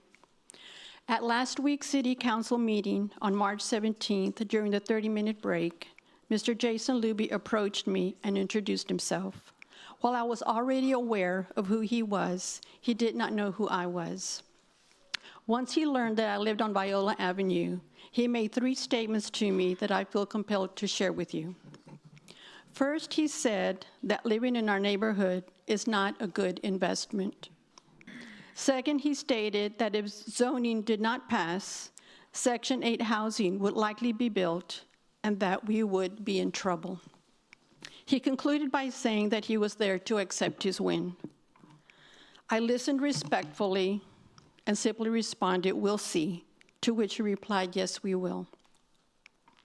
I want to be very clear. My husband and I have been blessed and responsible with our investments. As I mentioned previously, we moved back into our family home on Viola Avenue after my father passed away in 2008. We left our home in the country club area, not because of financial reasons, but because that home on Viola holds deep meaning. It was built by my father with his own hands. My family is rooted in faith. My brother is a priest, and my sister is a nun. My father even built a chapel in our home, saying there will come a time when we won't be able to go to church. But during COVID, that became a reality. The neighborhood I live in is not defined by property values. It is defined by people. My neighbors have been there for many years. We know one another, we care for one another, and we look out for each other and our homes day and night. That is what makes a community valuable. So I respectfully ask you to please do not rezone our neighborhood. Keep it residential. Thank you for your time, and may God bless you all. Thank you, ma'am. Yes, come on up. Council, thank you very much. By the way, Councilman Scott, I'm going to be sporting that tie next week. Definitely. Allow me to introduce myself. My name is Herbert A. Garcia, 2418 Viola Avenue, president and co-founder of Cloud Development Corporation out of Houston, Texas, former senior planner with the city of Houston during the rezoning effort back in the 90s, as well as a former residential and commercial appraiser with the Harris County Appraisal District. 16 families lodged official protest, and they've asked me to speak on their behalf. So my words times 16, if you will. I draw your attention to exhibit number 1. This picture was put into place Sunday afternoon after Director Wallace stood and expressed a factual, in her opinion, situation that he wasn't going to sell. But yet here it is. Inquiries, I matched the phone number, did a reverse lookup. That's on page 2. It's his phone number. So he's soliciting active sales or leases for the property. There is an intent, in my opinion, to redevelop. That said, I draw your attention to the bottom of the first page there. If Mr. Luby sells or leases the property, the leasee or the buyer stands to inherit every authorized commercial use with no further input from City Council. It's all at that point of permitting process, and there's no exposure to that. That said, let's look at the third page that I have here, that there is an evident pattern of abuse and flagrant disregard for city processes and regulations by Mr. Luby. First of all, to contend that he doesn't know how his property is properly zoned is, to me, personally, incredulous. His brother, Dennis Luby, is an attorney, the family attorney, and listed as the contact in NCAD for the property, okay? His father, Jason Luby, was the former mayor from 1973 to 1977.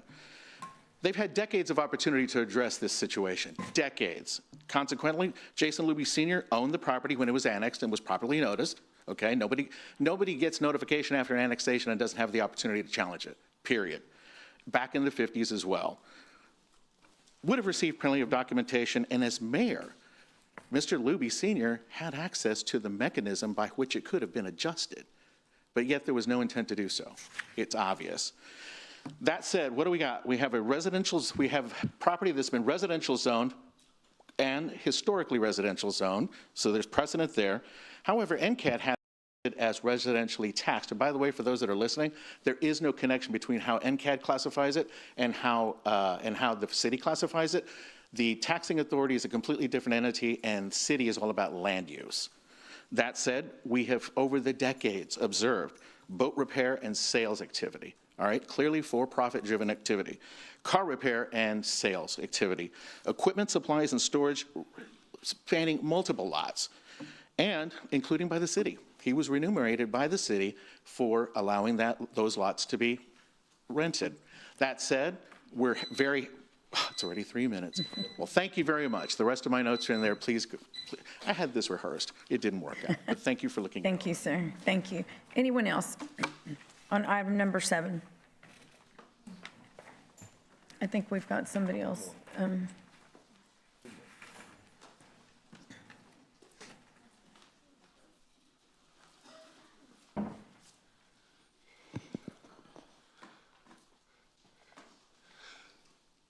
Go ahead and start. Yeah, yes, sir.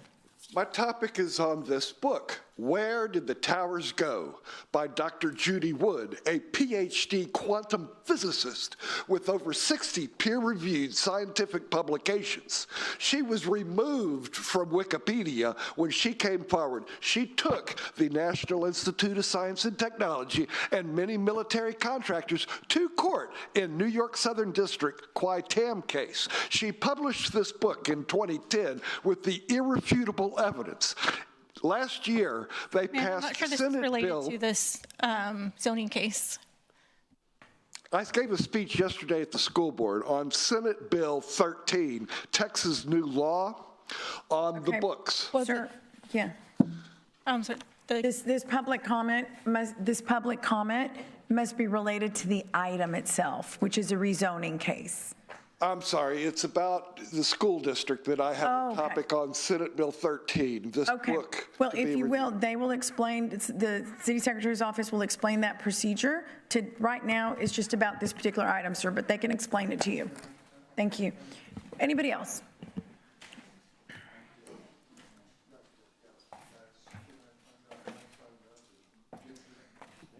Go ahead. Oh, do we have the clock ready? Stephanie, can you put it up? Oh, you can see it. All right, go ahead. Alex Benavides, District 3. I think it's an easy solution. The residents have spoken. They want to keep their integrity of their neighborhood and their sovereignty. They're requesting that their representatives listen to their voices, and that should be a slam dunk. So I say please keep it zoned the way it is, and keep the people in mind, people over profits. Anyone else? Okay, I'm going to go ahead and close public comment. Councilman Cantu. Just a few more words. I just wanted to tell my colleagues if you guys could not support this agenda item. If you guys have taken a drive out there, y'all will see how bad it looks, and especially being a one-way road. I mean, there's big old ditches out there. I mean, I don't know what this man has, what he's gonna do with the property if he sells it and what they're gonna do to it or whatever the case is. I think keep it the way it is right now, and I know you guys say he's Godfather in or whatever the case is. You know, keep it the way it is, and just I mean, does city staff still recommend this? So you guys after seeing the inquiries, you know, the sign he posted. So, and we haven't talked to Mr. Luby since we received the packet mid yesterday as well. Okay. And again, not knowing what the intent was. Is he leasing it out to somebody? We're not sure. We haven't had that discussion with him. Our recommendation, again, at the very beginning, if he would have came in, could have been a CN1 with an SP, because we felt comfortable with that as a buffer to that residential neighborhood, right? It gives you those allowances there that you kind of want in your neighborhood to kind of bring the neighborhood connectivity back, and not so much the industry or the heavy and commercial that's along Air Street. That's really not as walkable as it should be. Yeah, okay. But, okay, that's all I wanted to ask. I will be voting no on this today. Thank you. Councilman Hernandez. There's another property down the road on Viola. It's at 2514 Viola. What's the zoning of that area? Because it's very similar in nature, where you have a large combined lots with cars parked and a lot of the same issues that you have on this one, but it's a much larger property. I believe that one's closer to around the bend at Viola. It's before you get to the turn. It's Before you get to the turn. Three properties before you get to the turn. So I don't have that information for you today. We don't have the map go all the way down to the end of Viola. You know, I don't know how this area was developed, and it has a lot of, you know, some houses and then some areas where you have houses spread in with, you know, 3-4 houses on one lot, combined lot, looks like, and with lots of parked cars all over the place. You know, if we're going to, you know, there's inconsistencies on how we do these things, and I want to make sure we're doing this the right way. I don't think, you know, if we don't change the zoning, I don't see how that changes for Mr. Luby in terms of how he uses his property. But, you know, at the very least, you know, we need to have a better idea of how all this works and ties together. You know, obviously this area was annexed a long time ago with county-style roads and bar ditches, and, you know, at the back of the property, the street right behind it, Archer, I believe it's called, Archer Drive, dead ends right into the property. You have a similar situation with Cherry Drive that goes right in the back of some people's houses. I mean, there's really no rhyme or reason to it. I don't know how you fix that. Well, in the older neighborhoods, there's a lot of existing nonconforming in the older neighborhoods, and we're never going to have somebody move into conformity unless they raise the building and want to redevelop. Then that triggers replatting or rezoning, and then, of course, the vertical construction. So in the older neighborhoods, we do run into this quite often, where it's a hodgepodge of zoning or properties that are over lot lines, and that's just because of, over time, it's became a nonconformity. Okay. There really is no immediate fix on it. I was hoping we'd get some sort of compromise here, but apparently I don't think that's possible. But we'll see what we can do. Councilman Barrera. Thank you, Mayor. So Yvette, what are the options for the property owner if this fails today?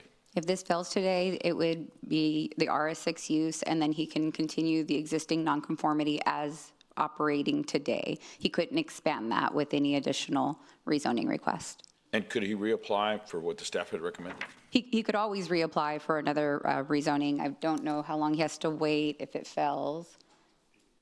1 year, yeah, so he has to wait 1 year. If it fails today, because the CN1 SP fails, he has to wait 1 year before he can bring a request back. Well, I think it's very cut and dried now. I mean, with in the event now that we have 22 protestants that exceed the 20%, that, you know, that basically the council, I mean, that's one of the things that concerns me is, and I've always said, what about the neighbors? And that's something that we have to consider. And now that they've been made aware of it, and the majority of the neighborhood does not support, I just can't see moving forward with it. So thank you very much. Thanks for all the work you've done. I know you've bent over backwards. The staff has bent over backwards to try and acclimate, and it seems like deliver what the council would support. So I know your team, you and your team have done a good job, and I know you try to support Mr. Luby as well. So thank you very much. Councilman Scott. Thanks, Mayor. I'm going to be the one to ask the question. I think somebody asked and I just didn't hear it. So if we rezone it, then he can use it based on the rezoning. If he sells it, they get that same zoning. They get the same zoning and the SP, but if the use, the SP, the automotive on the property, the equipment on the property, the sales of those antiques that he's restoring in our discussions, if that use discontinues for a time period greater than 6 months, it reverts back to the base zoning of CN1. Okay. Again, I'm slow today. So if he doesn't get it, then he can continue to use it as is, but if he sells it, it goes to what? The zoning goes with the sale of the property, so it's still a CN1 with the SP, but if Not if we approve. If we deny it. if you deny it, it stays RS6 and the existing Right. nonconformity stays there today. If he wants to expand it, of course, we'll have to bring it into conformity. Right. So the point is that if we deny it today, he can continue to use it as is without any additional new uses. Correct, so no But if he expansion on the sells property. it goes to what? R6, so what you said? If he sells it, the zoning that is in place today, which is RS6, remains the zoning. I think we're reaching the crux of the matter. Okay, that's what I need. Thanks. Councilwoman Vaughn. I just want to thank the neighbors for getting involved. I mean, we had not heard any of this, so it changed my vote. Thank you. Okay, I'll go ahead and entertain a motion.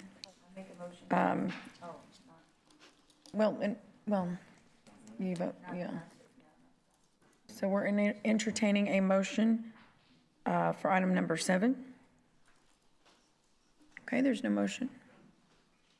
Okay, so if there's no motion to act, then the item stays as not approved. Because since the second reading has not been passed. So it fails. Okay. No, thank you. Okay, the next item pulled was item number 8. That is an ordinance amending the UDC. And who pulled item number 8? Councilwoman Campos, your question or comment? Thank you, Mayor. I just wanted to make a statement. I had Eli McKay that served on that steering committee for the longest time, and she kept me abreast of that, what was going on. And I really wanted to say thank you to her. I'm sorry that it did not pass the impact fees, because I really do feel that we're actually going backwards. I really do feel that it's sort of like, you still need to know the secret handshake or the certain knock in order to make development here in Corpus Christi. So I just wanted to make sure that people knew that I am not supporting this, and I'll be voting no. Thank you. I move for approval. Second. Okay, we have a motion and a second. Would anyone in the audience like to make comment on item number 8? Okay, there being no one, we'll close public comment. Please submit your vote.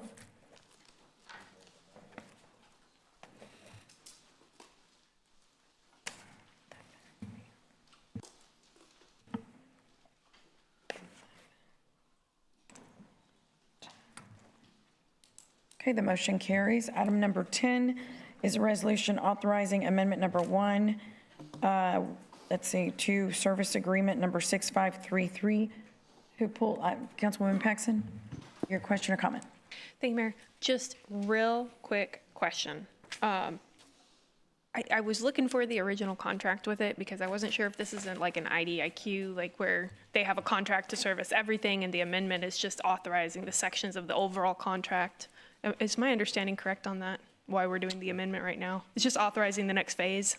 This contract, this is Wesley Nebgen, Director of Water Systems Infrastructure. So this contract is more of a supply contract with labor for parts, materials, and labor to also repair pumps. So this is an amendment to the original contract to add an additional $500,000 to that. Okay. So the original contract was $775,000. This will add another, this is to amend that original contract and add another $500,000 to that contract. So the potential of 3.8, that would be if we over years. Yes, that's correct. Okay, thank you for that. Like Yes. I said, quick question. I move to approve. Yes, ma'am. Okay, we have a motion. Do we have a second? We have a second. Please submit your vote.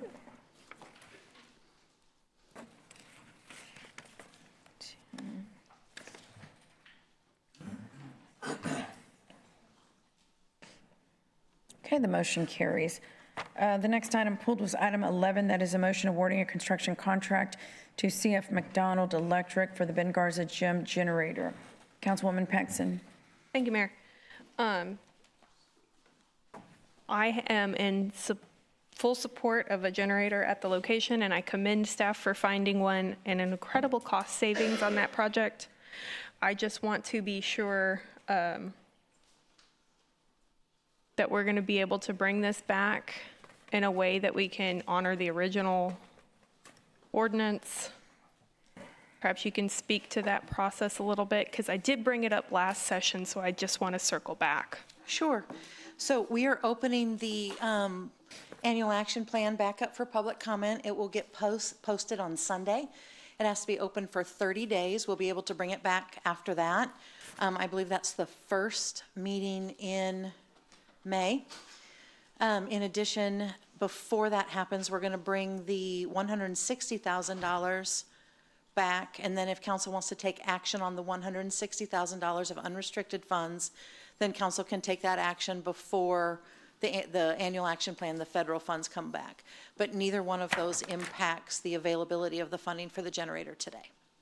Okay, thank you for that clarification. And the savings incurred by the generator, in our packet, it says that we need to hold those until the project is completed. We can go ahead and begin to make recommendations on repurposing those.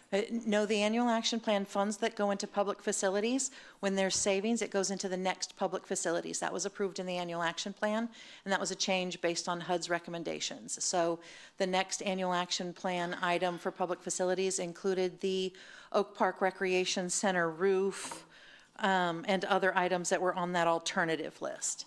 And so there's, council does not have the authority to. Council can do that when we open up the annual action plan. That will not be a staff recommendation based on HUD's recommendations for timely expenditures. So if you can help me understand, because last year when we revisited this, I tried to go through the channels of talking to staff and say, I really feel here's some other options that we could utilize some of these funds that, in my opinion, are high impact to the community. I'm not saying any project's a bad one. I thought these were higher. And then what I experienced is I kind of came to this issue where I can't call my colleagues and say, hey, I think that these are great items. I'd love your support on that, because we can't do that. Mm-hmm. So what's a good channel so that when this comes back to us, I don't have to have a 3-page spreadsheet identifying where I think this, that, and the other should go, and then all my members up here feel confused because they don't have the backstory on why I feel like that's a good potential, even though we can deviate from recommendation. Mm-hmm. What's the right protocol? So our process has been that staff make recommendations. Often we do briefings, and based on how those briefings go, that gives us an idea as to how the staff recommendations are going to be received, what types of actions might be taken on staff recommendations, and whether or not staff recommendations have support. If it appears as though staff recommendations are on the right track, then we move forward with those staff recommendations. Sometimes even if we're not getting full support, we may still move forward with staff recommendations because that is where we think it needs to be, even if we know it's going to get voted down. So when we go through this process, and it is a long process, we take applications, we review applications, we use our professional judgment to make staff recommendations. We go through the briefings. Not all council members choose to have briefings, but based on that feedback, we make our recommendation. If 5 council members choose to take or not take staff recommendations, then that's the direction that we go. We don't usually have one council member that says, I don't like staff recommendations, because you're able to vote no.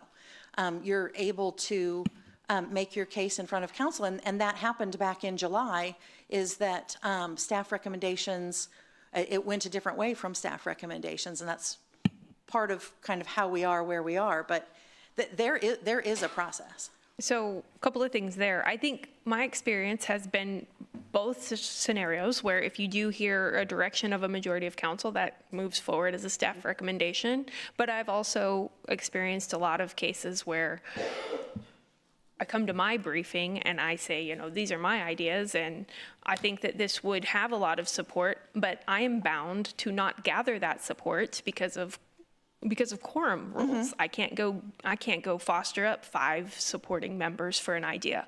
And the problem becomes that when I bring it up here, my body up here feels like this is too much information to be able to review in a snapshot, but I don't have a way to get them that other information. Does that make sense? So last time when we reviewed this, I tried to go through that process, and it caused some confusion at the dais level and the staff level. The point was we had 3 different requests that we were hoping to fund. A portion of those requests got funded through a grant, and the generator was chose to earmark basically that full 500,000 recommendation. We're coming in way under that. So my request every time we've brought this back up was to revisit those original community requests that we had discussed previously and fund those. But I don't have a mechanism to get that information in a way that makes sense from the department to the dais. Peter, perhaps you can help here, because we've talked about it a little bit. Right, so the last statement you said, the original requests were partially funded. So what we do know is there's about 300,000 in savings in this generator project that can be funded because it's community development block grant monies, right? And they're probably eligible entities. But what we recommend is let's get the generator completely installed. There could be unforeseen costs either in the generator itself or the installation.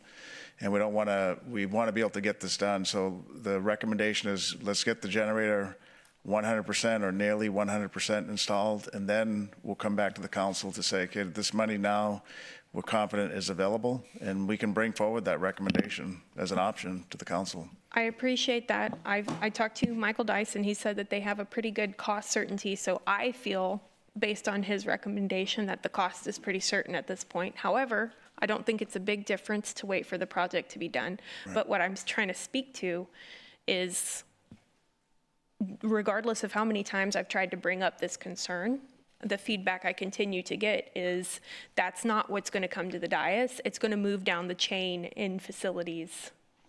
Well, so what briefing memos have an alternative section, and we can list alternatives. There's nothing wrong with that. So that would be helpful.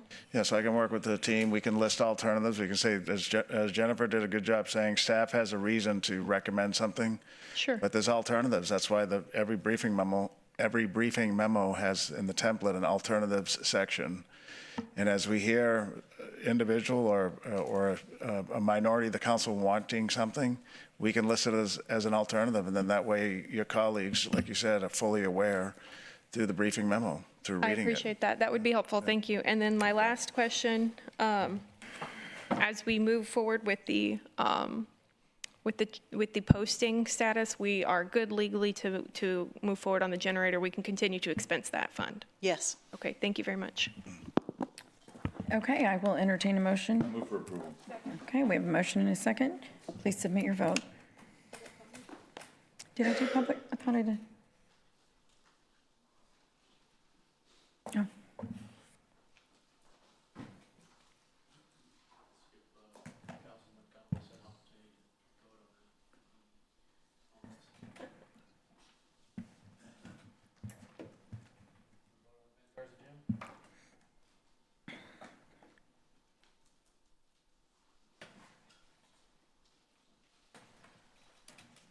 Okay, the motion carries.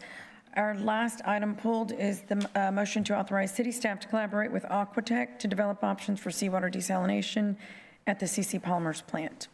And who pulled this item? Councilman Hernandez. Yes, I pulled this item because, Sharma has come here and want to give him the opportunity to speak. You went through a lot of effort to get this to put together, so I want to give him the opportunity to address council.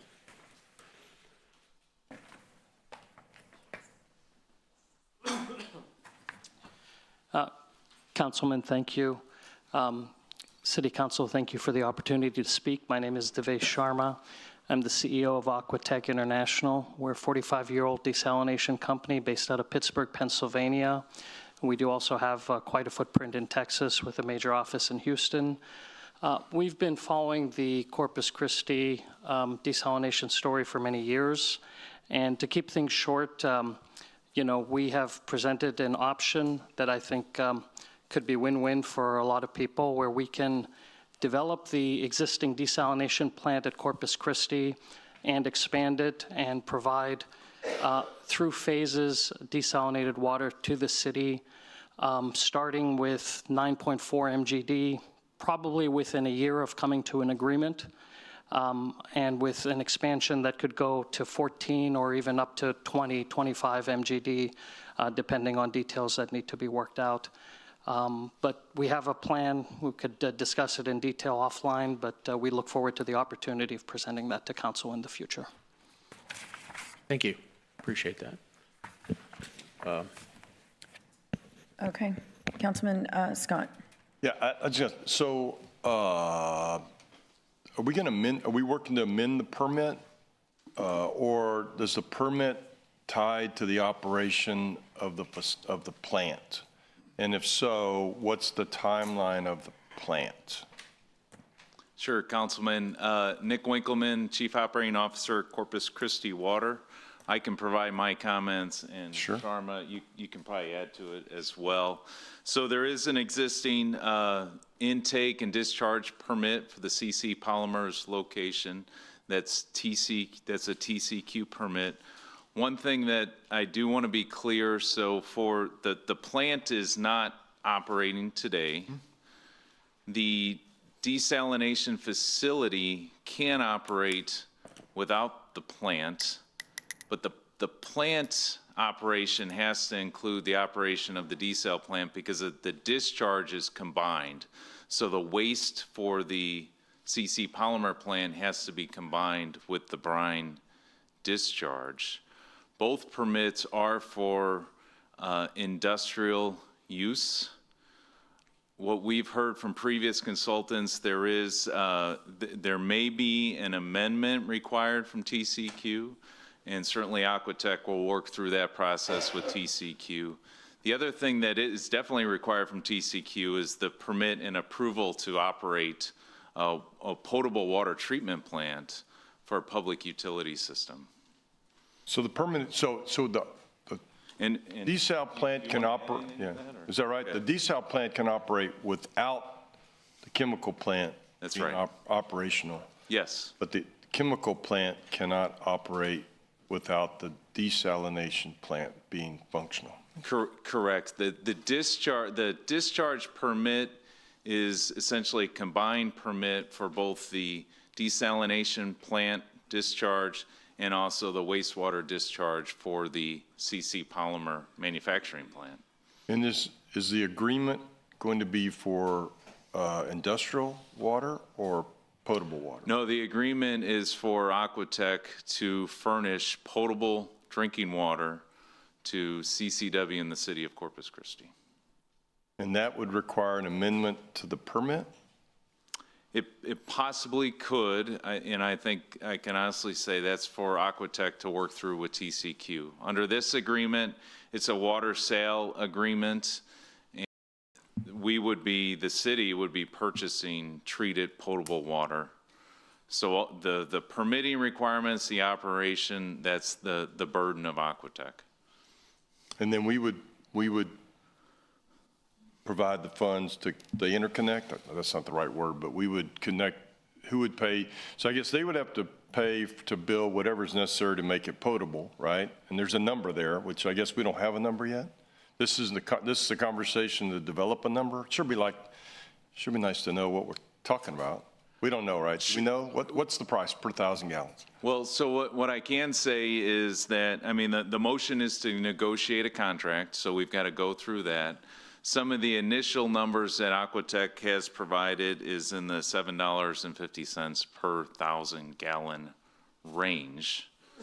That's not a rate impact, that's a price of water. Right, I get it. Yeah. And that includes the infrastructure to provide potable water. That's correct. So part of the proposal that Aquatech provided, some of the preliminary parameters, I shouldn't say it's a proposal, but would be to connect to our existing infrastructure. And the requirement would be that if it needed TCEQ permit amendments, they would be required to do it. That's They would be correct. required to do it. They would make the ask. They would go around and get, we're not going to be going all over South Texas trying to help them get their permits, right? I mean, It's that's their responsibility and their burden. And then we would have to pay to connect it wherever we do it, whether it's, I don't know where you'd connect it out. The connection point potentially could be an existing 24-inch line that goes under the ship channel. Yeah. So we've identified a potential connection point, and Aquatech would be responsible to make that connection, get to that point. Do we have technical help to tell us if it requires an amendment, the likelihood and the timeline of settlement to the discharge permit? So we've engaged this plant. We've engaged multiple consultants over the years. They have included HDR and CDM Smith. CDM Smith in their most recent evaluation has said it's not an insurmountable task to achieve that. I'm sure it's not. Additionally, because it's just an amendment, but when you get into permitting, and we haven't had those conversations directly with TCQ because it's not our project. Thank you. So I can't give you any insight from the regulatory body as to what they envision. I'm going to support it, but just so you know, we had this conversation with another project, and it was midnight last summer, and a member of the development group came down and said, oh man, those permits, we'll get them tomorrow. Piece of cake, don't worry about it. And now here we are in one of those projects, 9 months later without a permit. So I'm sensitive to a conversation that says the permitting process is quick. I don't think it's easy, but whether it's quick or not is important to me as just one of the voters. So anyhow, thanks. Councilman Barrera. Thank you, Mayor. I don't have a lot of confidence in this project, simply because of the challenges that we've faced over it already. I mean, it's been asked and answered. There's been several times. There's been several times that we've reviewed this. At one time, I was supportive of it because I felt there was an opportunity. But then, all of a sudden, we started encountering all these challenges. And the thing is that right now, and based on the question that Councilman Scott had made, I think what happens is that, number one, staff's time is very valuable. And, unfortunately, we get to a point as to where council urges us because all our hair is on fire, And so all of a sudden now we're moving forward with projects because we're trying to solve a problem that I think that was created politically.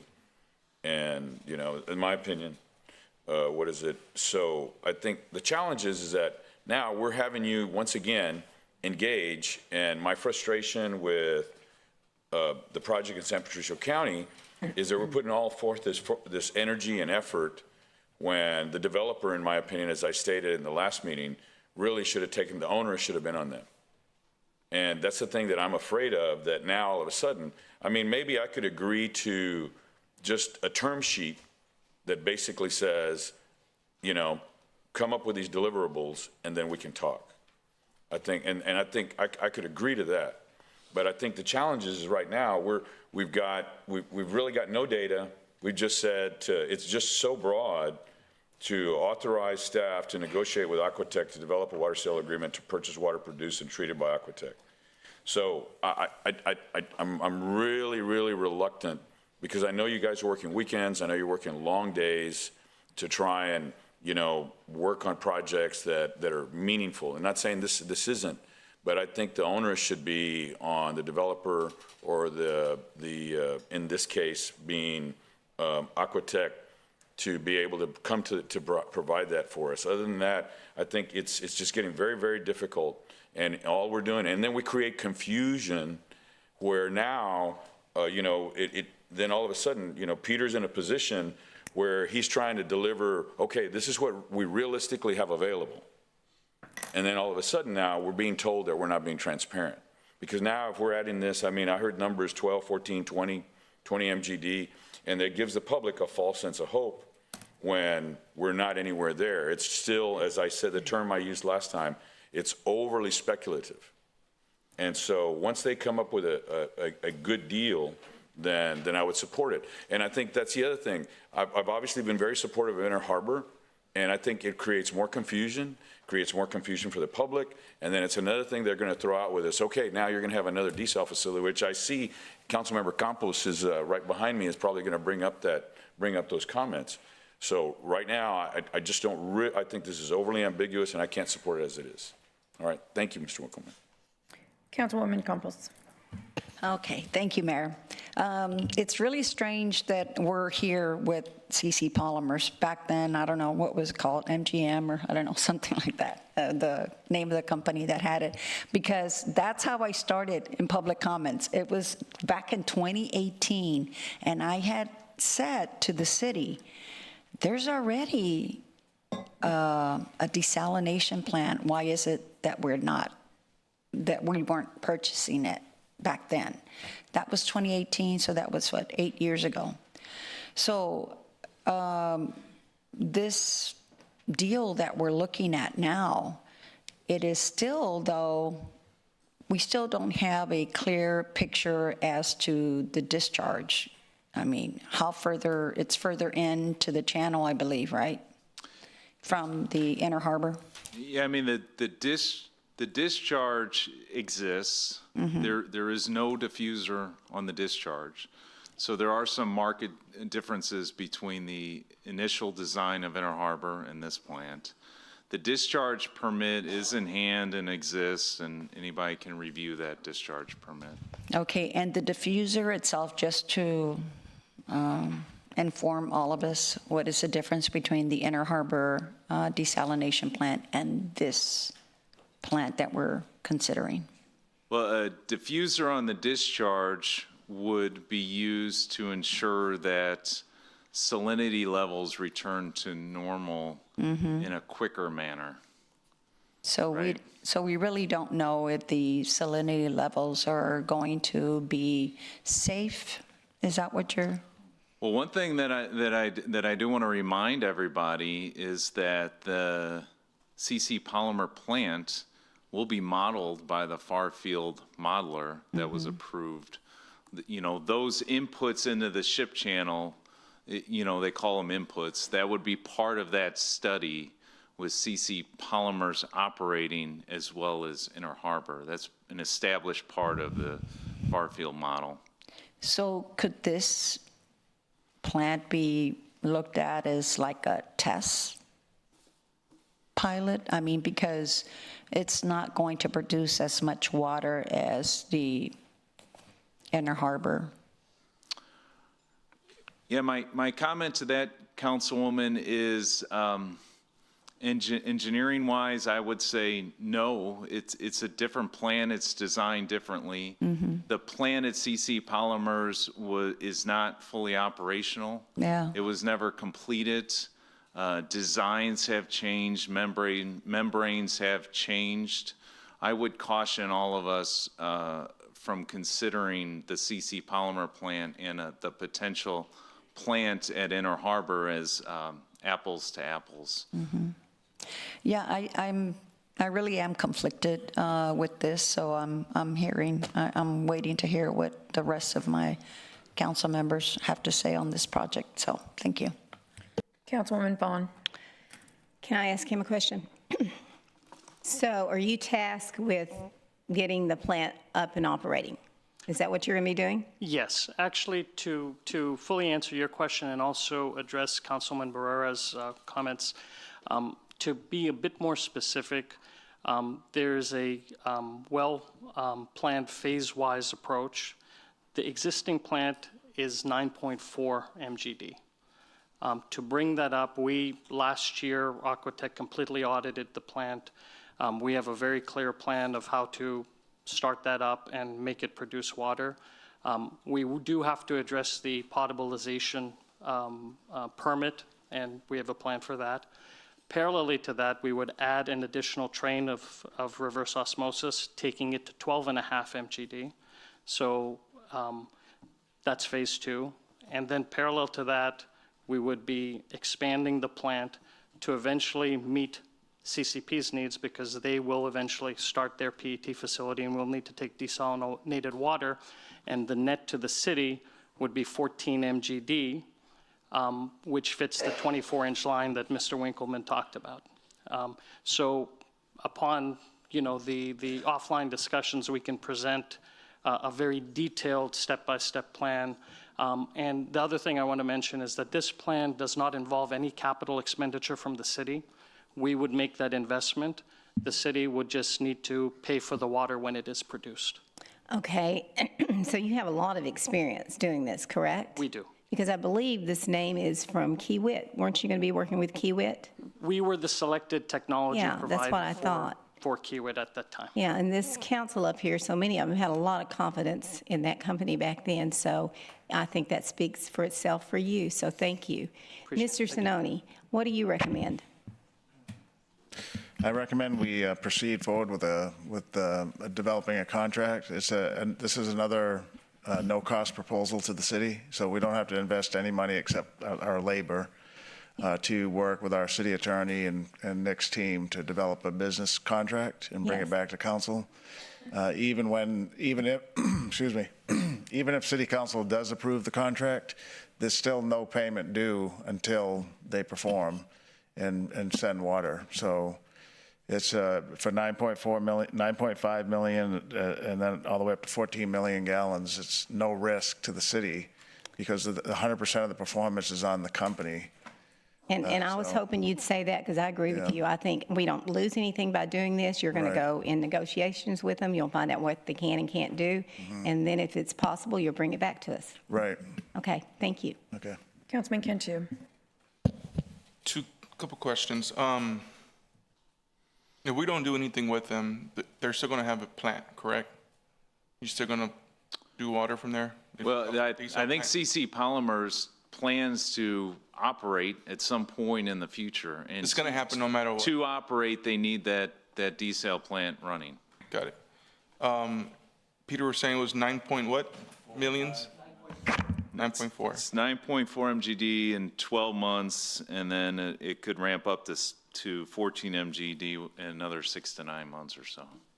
Gotcha.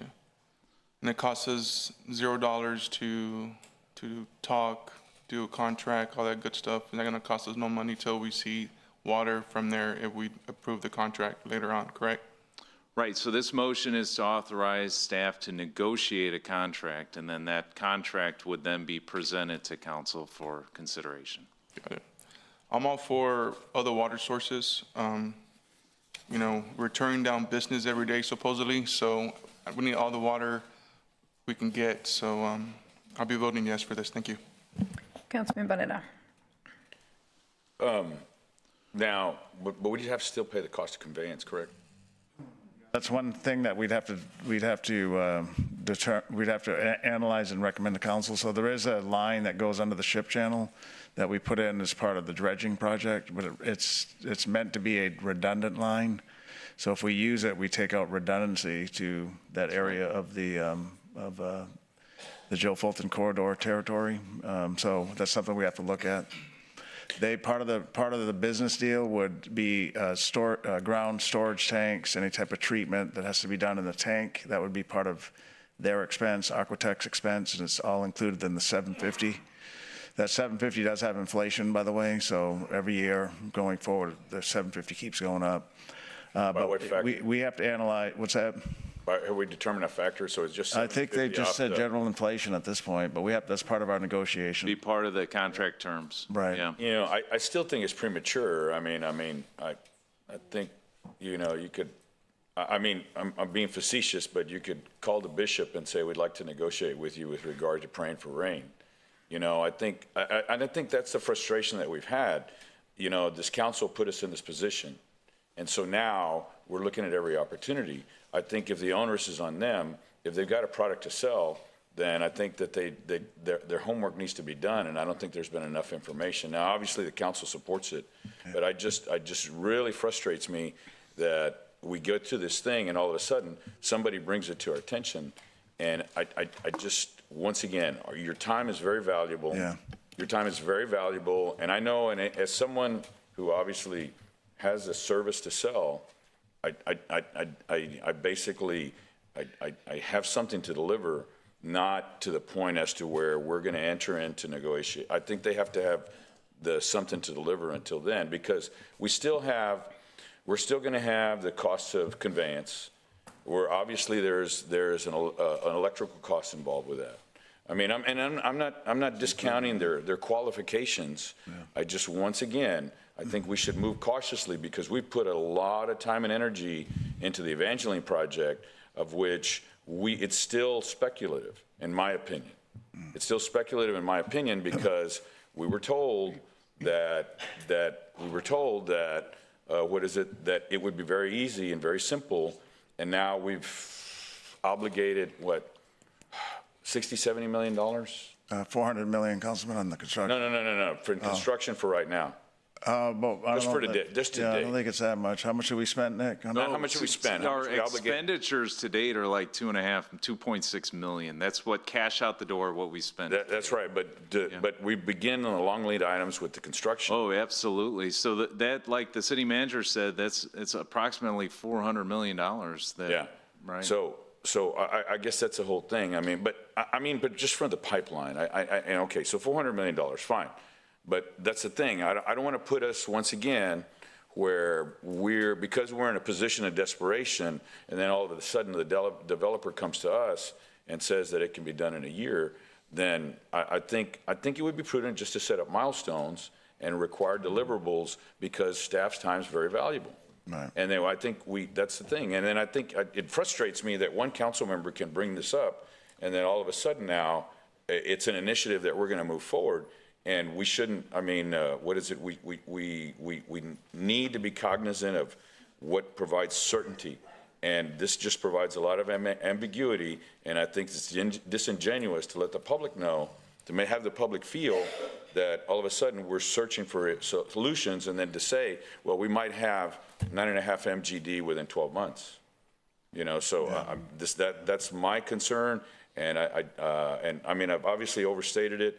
And once again, it's not questioning Aquatech's expertise. I believe it to be very strong, obviously, since they work with Kiewit, as was brought up. But my point is that your time is very valuable, and unless we got a real deal, then we shouldn't be exhausting those resources just basically to placate a council member. So thank you very much. Councilman Roy. You know, it's interesting. I don't know how many council members took the time to meet with this group. I took the time to meet with this group and talk to them. It also leads me, and this is not going to be something that's going to be popular to say, why sometimes I feel like council members shouldn't be running water. When you take a look at a business model and you look at risk, they're putting up the risk. They're the ones right now in terms of it's their expertise. They're going to do this whether we get on board or not. So if industry would want that 9.4 MGD or 14 MGD, they could go in and buy that just like we have the opportunity if we want to pass on it. But when you take a look at in terms of the risk and the financial risk, and I think, Peter, that's why you're saying go ahead and move forward with this, right? Because right now, the problem is that if we sit there, we don't know. I mean, we've had 3 or 4 different scenarios in terms of how this outcome could come. We're going to know at some point in time how this is going to shake down. In 2 or 3 years, we're going to know. We're going to run out of water. We're going to take a hit in several areas, or we're going to be successful.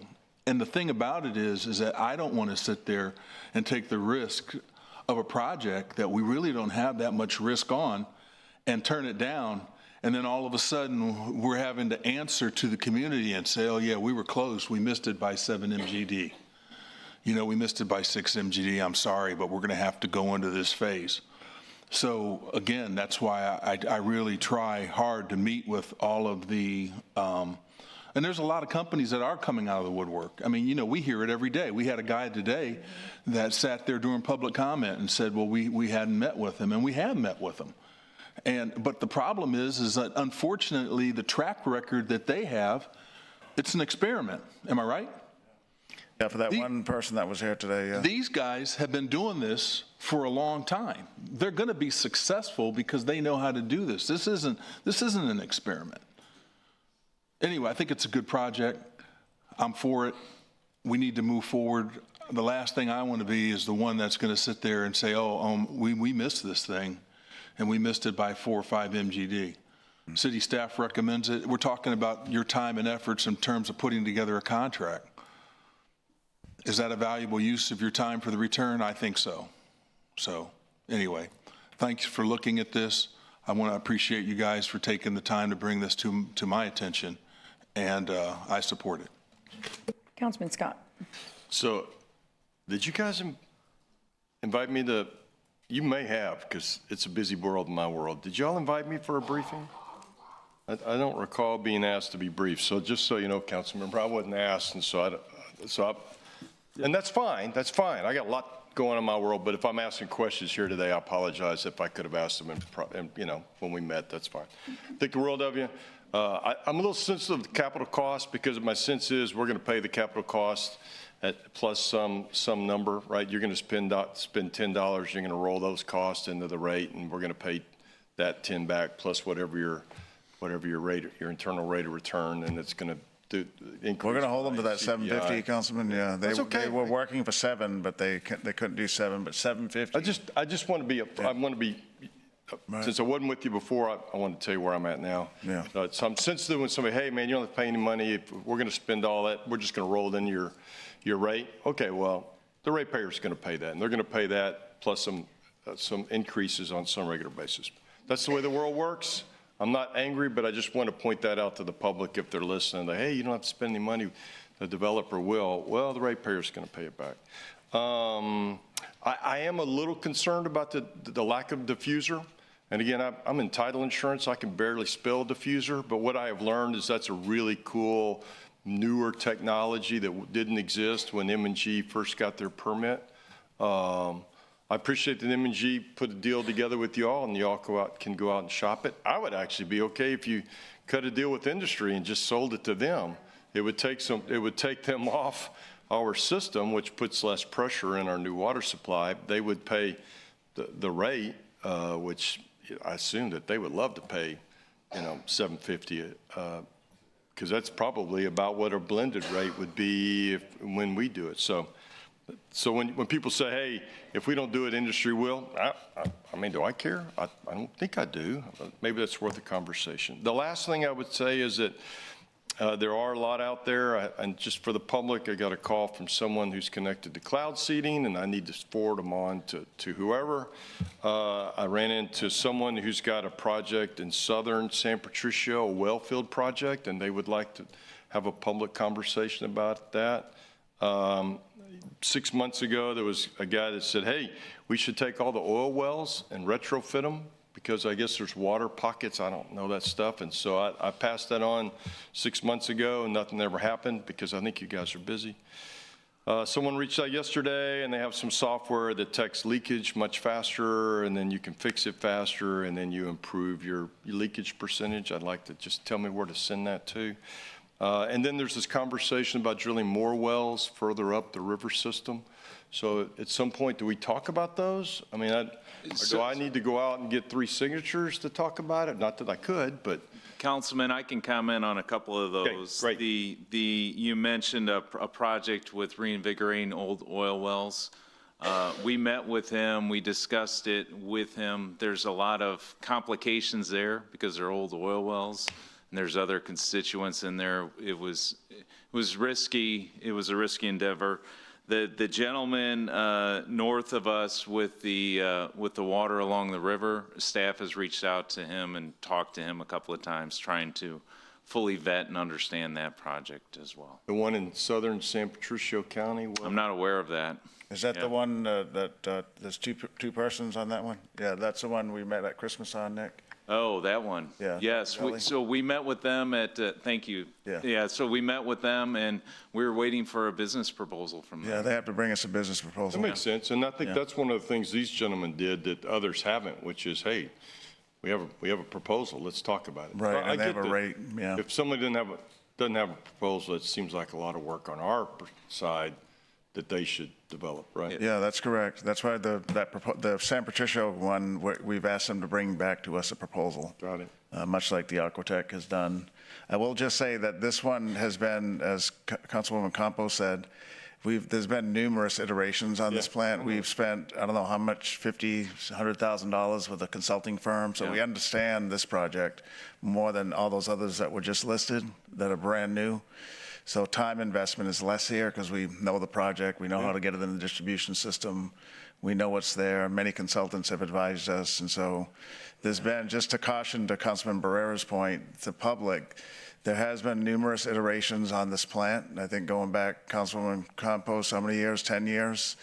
So we're openly optimistic, cautiously optimistic, I should say, because we've seen so many versions and we've heard a lot from engineers, some that work for us. We've heard their comments on the plant's capability today, and can you just retrofit it, or do you have to demolish it and build new? But we're not in the business of disparaging, and so if Aquatech thinks they can do it, then we're willing to have them present that case to us, and we'll analyze it and bring something to the City Council if we think they have a good case. I think the key is under promise, over deliver. I think what's interesting about this, council members, is the M&G folks were good friends of mine, and they came to us when they started permitting and asked the city to consider doing a joint permit such that they would get their 10 and we could get the second 10, and I couldn't get the city interested. And it's just fascinating for me to be around years later, to go, we're just going to buy it when we could have owned it, owned 10 MGD. And we weren't there, we weren't here. Nobody was, So the public nobody was there. I but wasn't me. here, and Nick wasn't here, so. Yeah, it's all my fault, yeah. I tried, man, I tried. Yeah. But, and then I'll finish. So the deal was, they're never going to get a permit. I'm like, they're going to build $1 billion plant. I think they think they're going to get a permit. No, never going to get a permit. Well, guess what? M&G got the permit. And the city called and said, hey, can you go talk to them about maybe, joint venturing that now? I went, really? Really? It's funny the stories you get after you've been here a while. Anyhow, I'm going to vote for it. I just want to point out my issues. Yeah, thank you. I wanted to just kind of address some of the concerns that were come up because it came up in initial discussions, and I'll take the blame for this. I brought it to Peter and to Nick, and with the idea, because this is something I tried earlier that didn't work out because of some issues with the company in Taiwan that didn't want to sell the project. Okay, I like to thank, even though I didn't vote for him with Kiewit, he took the time to come back, even though we're dysfunctional here at the city of Corpus Christi. He took the time to invest and work a deal so he could provide water to us. So I truly appreciate his efforts in doing this because he didn't have to do it. He didn't have to come and do this. As far as the redundancy on the line, it's kind of funny because if you have a water source and one of your line goes down, you still have the water source, right? So I don't think that's a huge issue. I know we talked about the CPI concerns, and we talked about possibly doing similar to what we do with our own rates and doing the analysis on cost of service, and that was an option that we could talk about, and they agreed to that. I understand that there's not the diffuser, but there is when the plant does come online, it gets mixed in with the discharge from the facility of the water coming from the facility. And ultimately, this is no cost for us for capital, no debt service.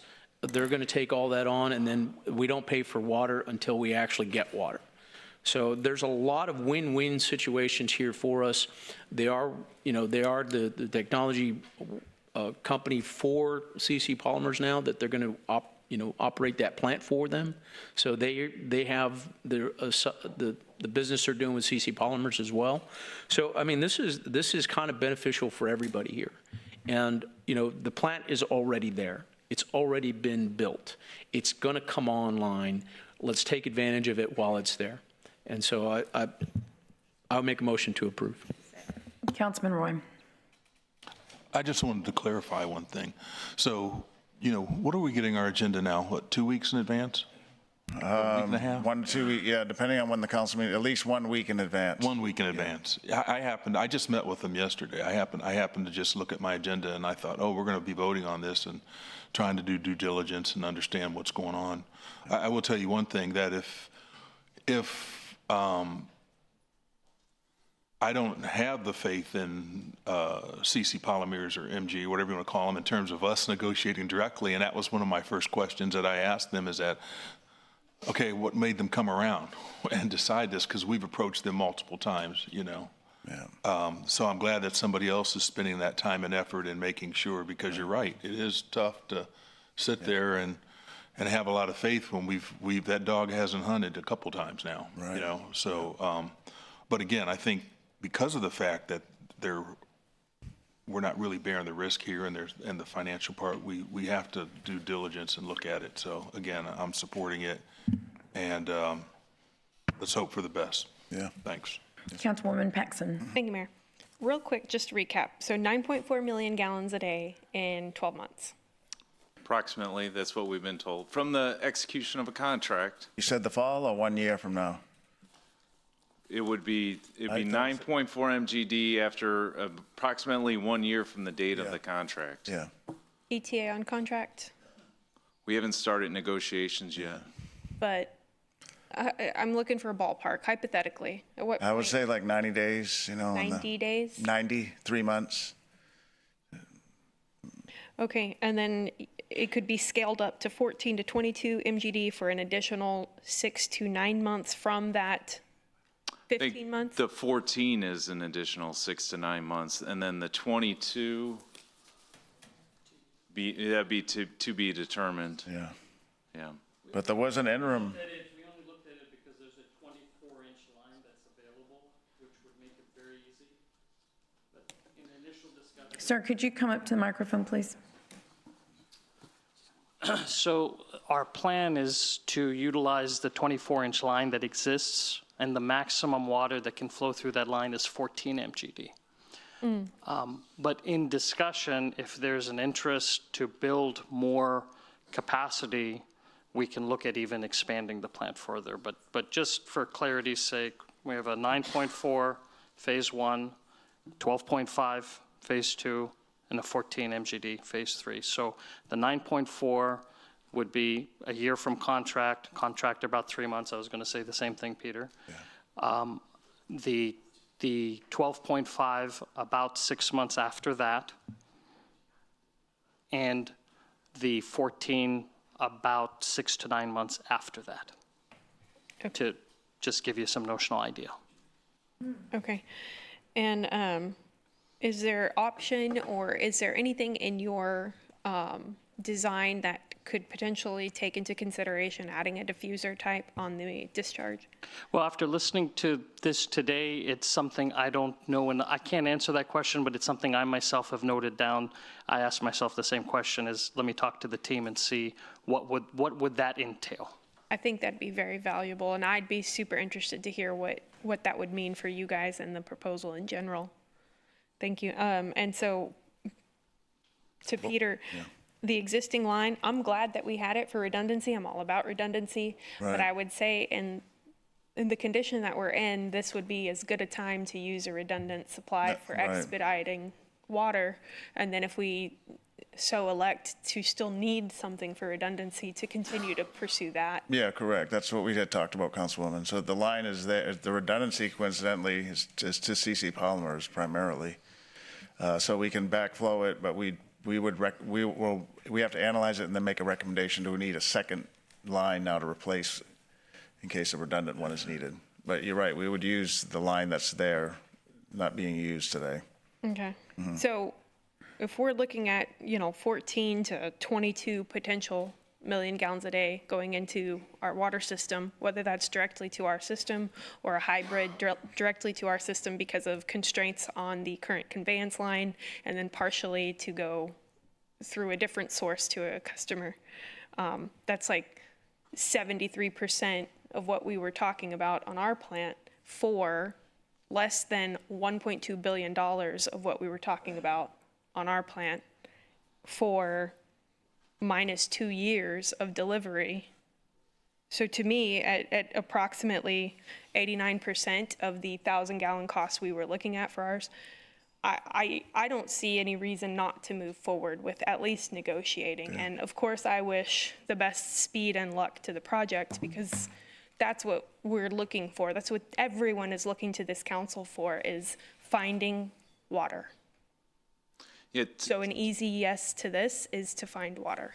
Just a quick comment to the financial aspect. Once we negotiate rates, we will look at the impact to the overall rate over the term of the contract, whether that's 25 years or 30 years, taking into account that price escalation as well. So that'll be an important factor that staff will have to provide council at the time of bringing the contract back for consideration. We want you to have all the facts. Appreciate it. Yeah.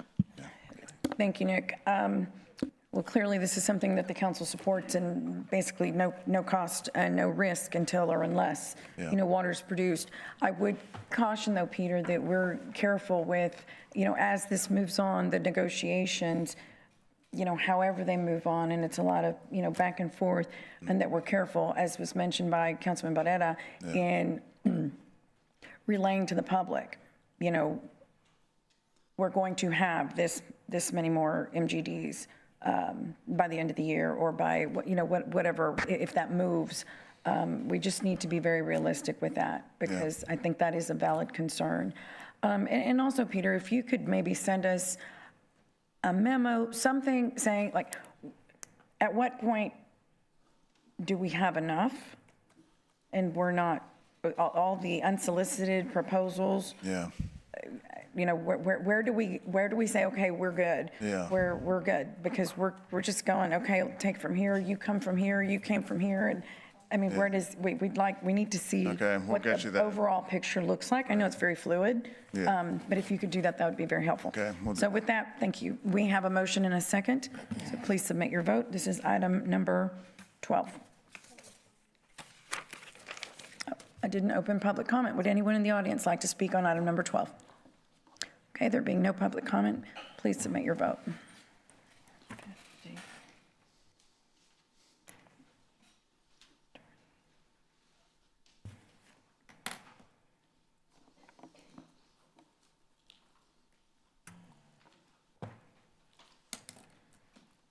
Okay, the motion carries. So at this time, we are going to break for lunch for 30 minutes.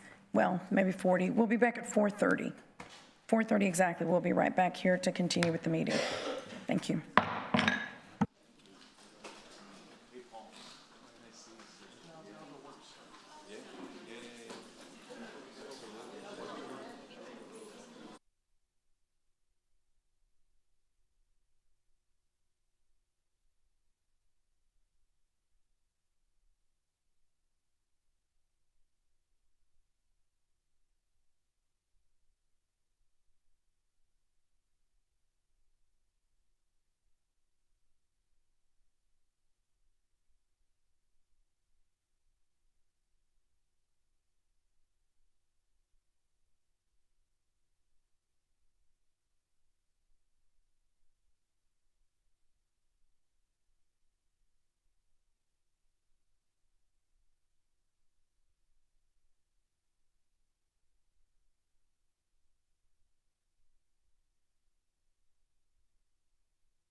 Okay, I'd like to go ahead and resume our meeting. Our next agenda item is item number 15. It's a discussion and possible action on August 29, 2025 petition from Rachel Caballero for the removal action against Mayor Paulette Guajardo. Staff?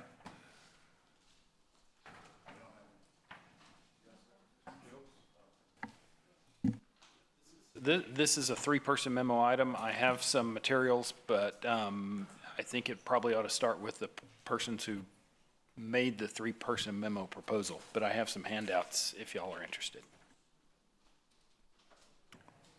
Okay. Councilmember, I'm sorry, what was that? Okay. Councilmember Hernandez. Okay. All right. Thank you, Mayor Pro Tem. You know, there's a lot of discussion on this, whether we would bring this up at council, but the way the way the charter reads, a removal action by the council may be instituted on its own initiative, which would be council members ourselves, or shall, and I emphasize shall, be instituted upon petition of 5 or more registered voters. Any final decision will be removal of members shall be a majority vote of all council members holding office, with the exception of the challenged member. There are some options here, but ultimately the word shall needs to be brought in. Now, I have a real hard time with this this charter that says only 5 registered voters, 5 or more registered voters can do this. I have a real huge problem with that, because even just to file for office, you need like 100 or 105 signatures, depending on which district you live in, just to get on the ballot if you did it by petition. So this is probably something we need to address as a council to make this a little the bar a little higher. However, this is the charter we have, and it's something that we need to go ahead and go through. So just because this is the discussion, we have a few options here, and Miles will kind of go through a little bit, but it's to go ahead and pursue a hearing, refer it to the Ethics Commission, or terminate the process right now based on some of the information that we've had. And obviously you see some of it during public comment, but there's a lot of information that we see specifically around this. And for those of us who've been on council for a long period of time, we've seen it since the inception back in February of 2020. As a matter of fact, the agenda item just right after this one is going to talk a little bit about how our own records don't reflect the correct information. With that said, just because there's a hearing or just because it goes to the Ethics Commission doesn't automatically mean that the mayor or any accused council member is going to be removed. There's a lot of options from that hearing as well, including suspension or censoring the individual, or nothing, depending on the results of the hearing. So just because this is a process doesn't mean that this is an automatic. It's just not. And so because of how this is written, how our charter is, we have to go through this process, and we ask that you take a look at it from an unbiased perspective. I have not made any comments in public associated with this. I just want to make sure that we go through a process in accordance with the charter. So with that, I'll leave it at that. Okay, Miles, do you have any? Yeah, I'm actually going to hand out the charter provision here so everybody has a copy.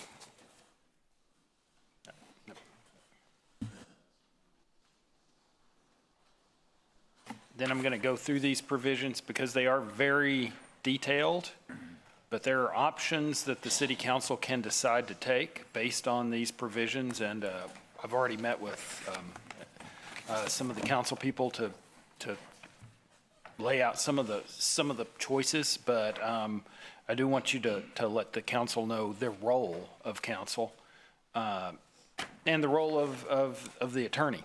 The role of the city council is to be essentially the judge and jury here, the the judge, quasi-judicial judge of, in this process.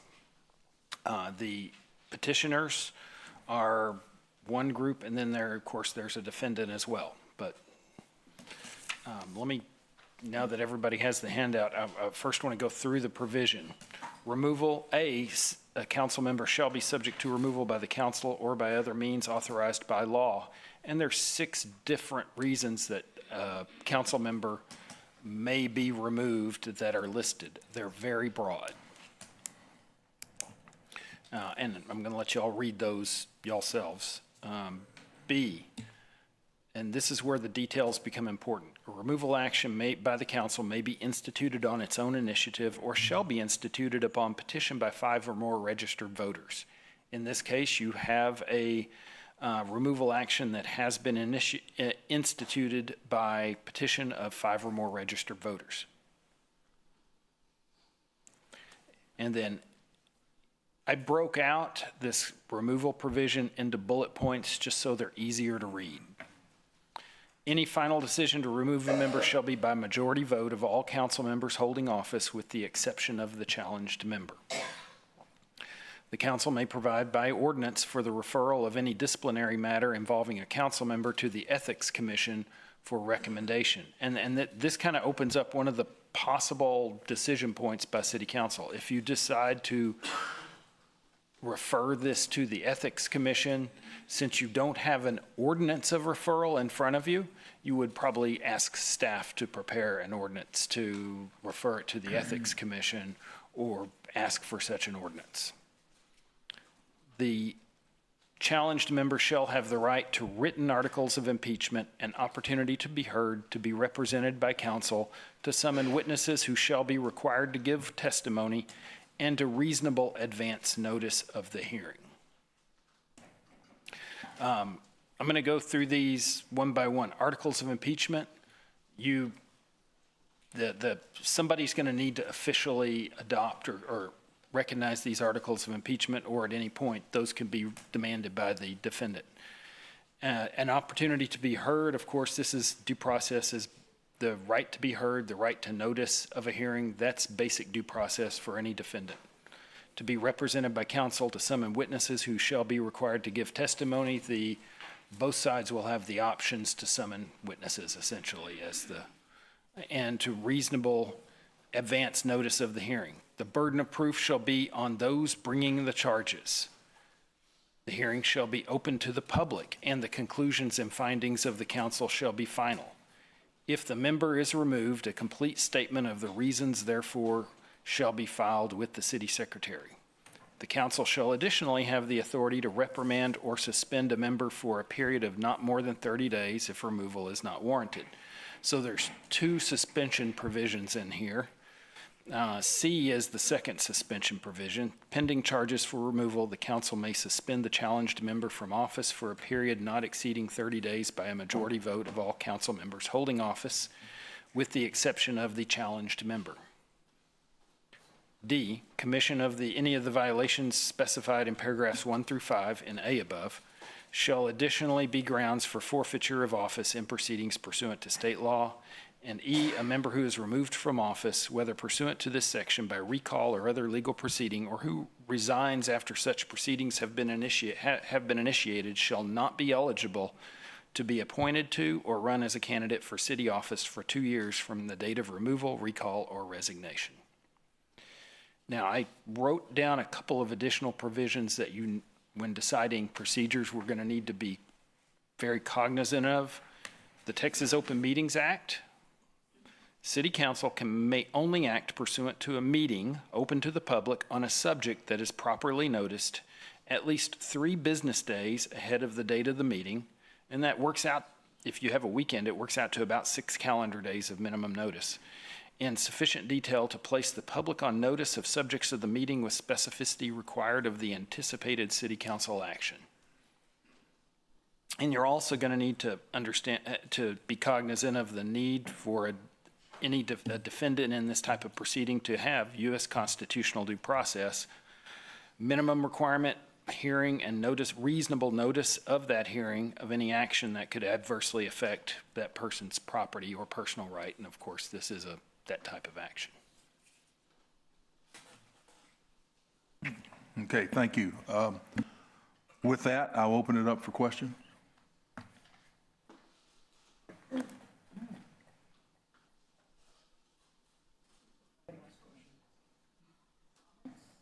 Questions or comments or?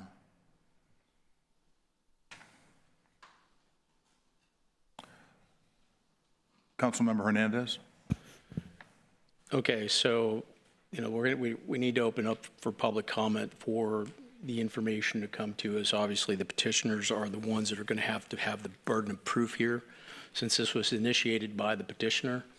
So I'm not, I want to make sure that they have the opportunity, as well as anybody else who wants to make comment, public comment in support of the mayor or in support of dismissing this process. So I think that's, that's appropriate. Okay. Thank you. Councilmember Cantu. Thank you. So I want to read out a statement that I prepared.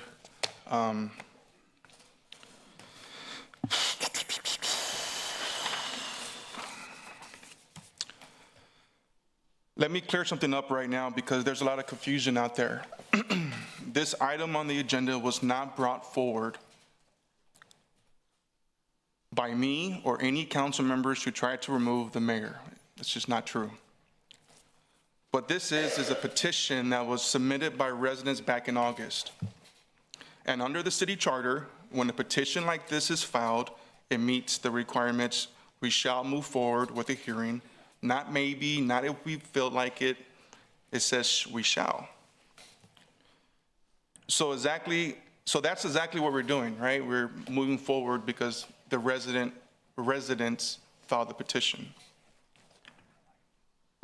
Now I'm going to be real with you guys. I don't like this part of the charter. It only takes 5 people to put a petition together to remove a council member. With other things, it takes sometimes 10,000 signatures, some take 100, some takes 1,000. I don't like it. But I can reassure you guys that if a petition was filed against me or any other council member up here, we'd be hearing it. But whether I agree with it or not, my job isn't to pick and choose what part of the charter we follow. My job is to uphold it. This isn't about picking sides. This isn't about politics. It's definitely not about personal agendas. This is about the process. Every resident in this city has a right to be heard. The petitioners deserve to present their case, and the mayor deserves the same exact opportunity to respond. That's how fairness works. My role here is simple. Make sure that the process is handled the right way, that is transparent, and that both sides are treated with respect. At the end of the day, this is bigger than any one person. It's about respecting the rules that we all agreed to follow as a city and as a council member. We're going to hear it. We're going to do it right, and we're going to let the process play out. And I feel that we need to move forward with one of the 3 and put this behind us. And so with that being said, I want to hear more discussion on this and what other council members feel. And we go from there. Thanks. Thank you. Councilmember Campos?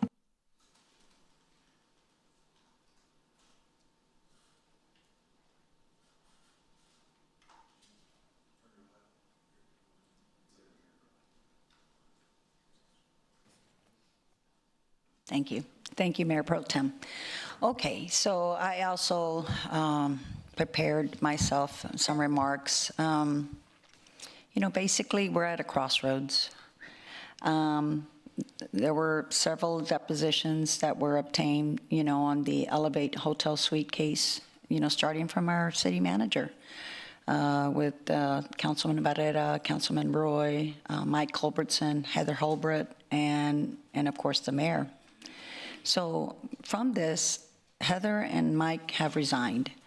Councilman Everett has remained diligent about removing himself when the case even comes up, so I really applaud him for that. The mayor and the Councilman Barrera have remained adamant that nothing happened here. There was nothing, you know. So the case has been investigated, and it's has been stated that nothing illegal occurred. But here we are, right? I believe that the intentional steps done by Philip Ramirez to mislead this council to obtain the $2 million Type B fund should be considered illegal, but yet it's not. What steps can we do to stop this kind of transactions in the future? You have two individuals, Philip Ramirez and Devin Bacta, that directly contributed to the mayor's campaign, but that's not illegal, so again, we're still here. We are left with proceeding forward or doing nothing, accepting business as usual. Well, this does not sit well with me. I support moving forward, either letting the Ethics Committee or a hearing take place. I believe ethics and integrity still mean something. It still means something to me, and it should mean something to all of us. So that's where I'm at. I believe that the only way we can stop this kind of, you know, dealings and business as usual is if we address it directly. So I'd like to hear what the rest of the council members have to say. Thank you. With that, I would like to go ahead and open it up for public comment.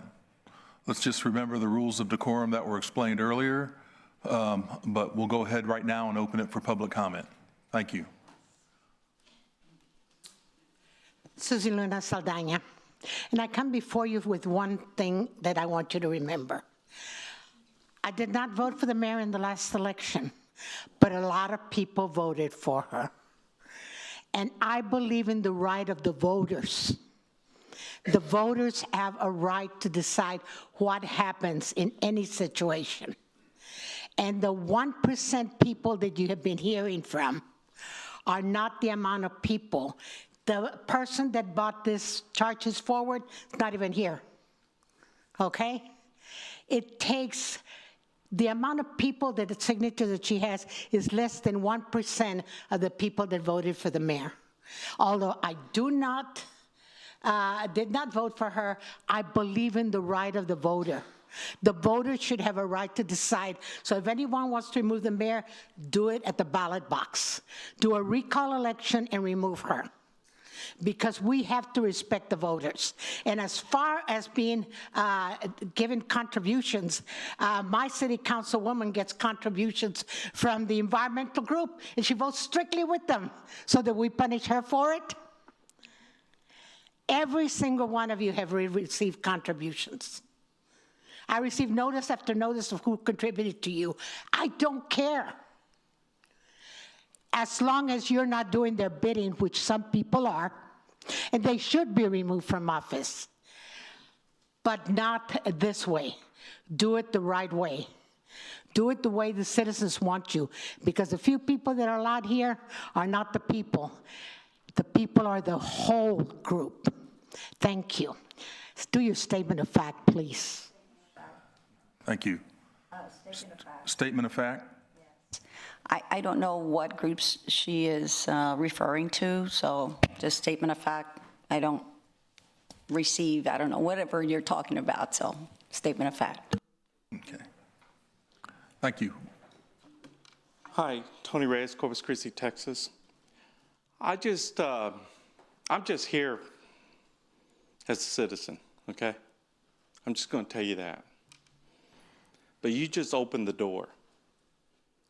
You just said 5 voters. So if there's a coup out there, says, you know what, I want you out. I want you out. I want you out. You just opened the door, see, to say yes to this? Now they could come and say, hey, how come you didn't say yes to getting him out? You said it to them. What's up with that? You're setting the road. I'm just asking a question. I don't know if this is the first time that this has ever happened, but as a citizen, I'm like, whoa, this can really get ugly. So, something to think about.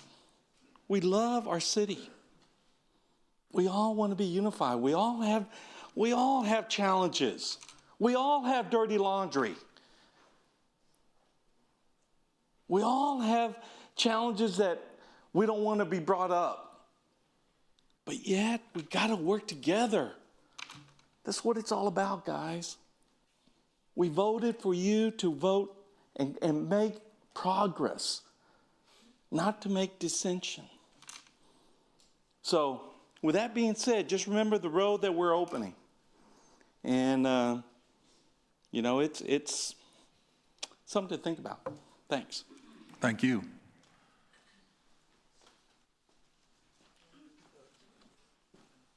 Good afternoon, Council. Marcus Lozano, District 2. And I've come here today to speak what I believe is the truth. I believe that a certain group of individuals on council have waged a personal vendetta against the mayor. These individuals have become laser focused on wiping her out in one way or another. What she votes for, they are against, simply because she is the mayor. Paulette has dedicated herself to serving the people of Corpus Christi term and term again without fail. She pulled us through COVID. She implemented programs that gave our community national notice. Yet certain individuals who were previously not on council show up, alter focus, begin feuding, and now we are struggling as an entire community because certain individuals cannot stop their bullying or put their personal gain aside. I believe in Paulette, and I believe in what she's done in the past and has continued to do for us. Also, somebody phoned in earlier, and I'd like to correct the record on that. Regarding the hotel investigations, I believe that every one of you all was investigated, correct? They said that you all were excluded from that investigation. I do not understand that you all were, again, investigated. All I ask today is for you to stop your feuding, stop your bullying, put aside your ulterior motives, come together as you are elected to do, and provide for our community.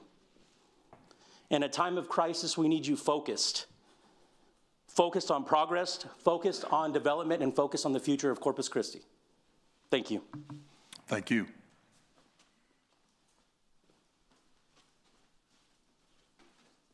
Sandra Meyer, D4. I try to be extremely objective when I'm dealing with y'all. 5 votes is nothing. Y'all have had this since last August, maybe early September, and you didn't do nothing till now.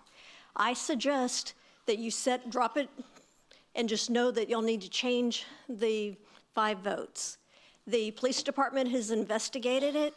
The outside law firm has investigated it. I do not know what the Ethics Commission's going to do that the others haven't. There's policies and procedures that need to be fixed. I'd rather hear y'all talking about that.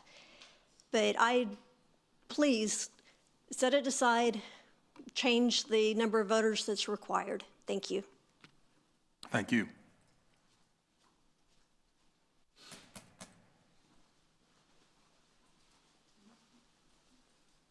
John Hanslick, District 5. I would just like to urge y'all to take no further action on this. It seems to me that there was an investigation, a thorough investigation with no wrongdoing found, and to take further action would seem, in my opinion, to undermine the voter, right? There's another election coming up in November. At that point in time, we, the citizens of Corpus Christi and the voters, will decide that. It really does seem like a witch hunt, and the council really has more important work, in my opinion, to be done for the citizens of Corpus. Thank you.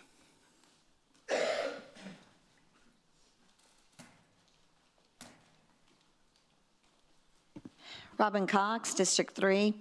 And I know you all said they only needed 5. Well, to this day, we have 2,260 So we got a little bit more than 5. So if you want to change it to 2,000, we got it. And that's the people that were willing to sign. A lot of people said, I want to sign, but I'm afraid. This is the point we've come to where people are afraid to come up here. After the display last week where an elder woman was almost arrested and the police, and I felt so sorry that they were called to have to do that. I'm sure that was uncomfortable, almost releasing her. But as far as just letting things go, yes, we have a water crisis, but you don't still let crimes happen under all of this.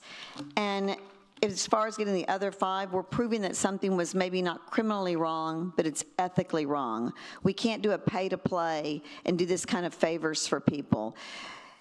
If we want to find out the truth, and that's all we're asking for. We're not asking her to be removed right now. We're asking for everyone to see the truth. Maybe there's only 7 months left, but I mean, if OJ would have come up and he would have had his whole football team come up and say, no, he's great, let him stay on here, would you go, yeah, you know what, he did it. Oh, wait, everybody did do that. So we can't allow that. We've got to have a trial and find out the truth about this.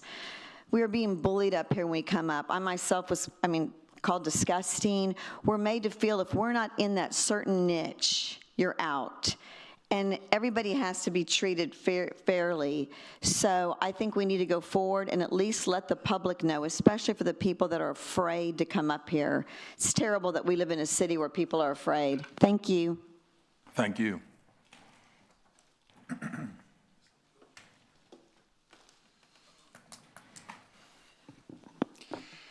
Good afternoon. John Bell, 13750 Primavera in District 4. And I think it's very important that you're addressing this issue today. It's an important issue of concern. And as a person who was involved in writing the city charter in 1984 and the Code of Ethics in 1999, I'd like to provide you just a little context for the things. Yes, Mr. Hernandez, 5 people can start this process. Don't blame it on us in 1984. It goes back to the 1950s. It was a provision that was carried forward.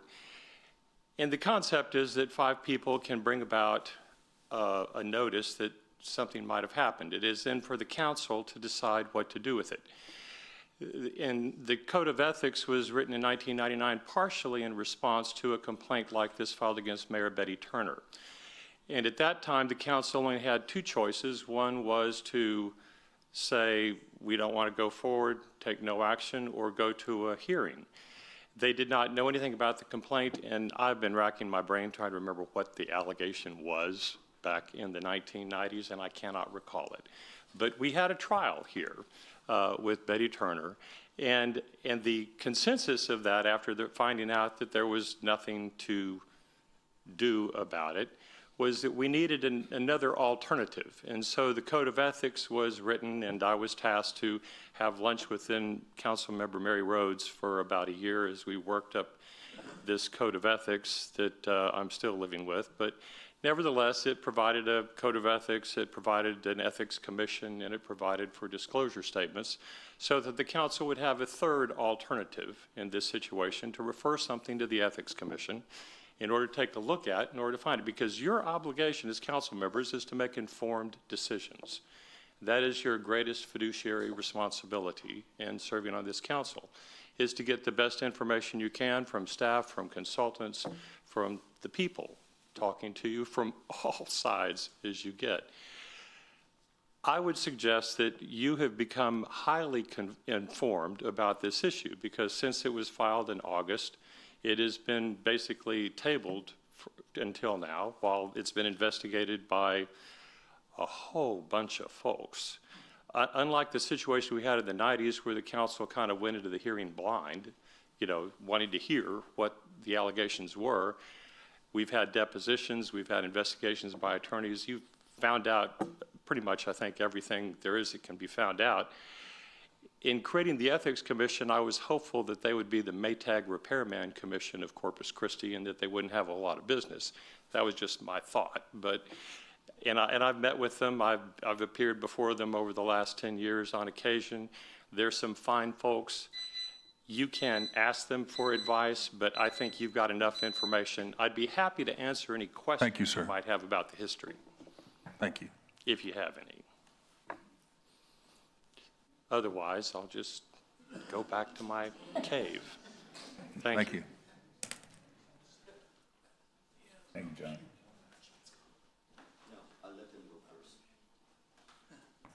Go ahead, Mr. David. No, go ahead, please. No. No, I think the proponent should go first. Do we have any other public comment? Close public comment. Sir? If he's not going to.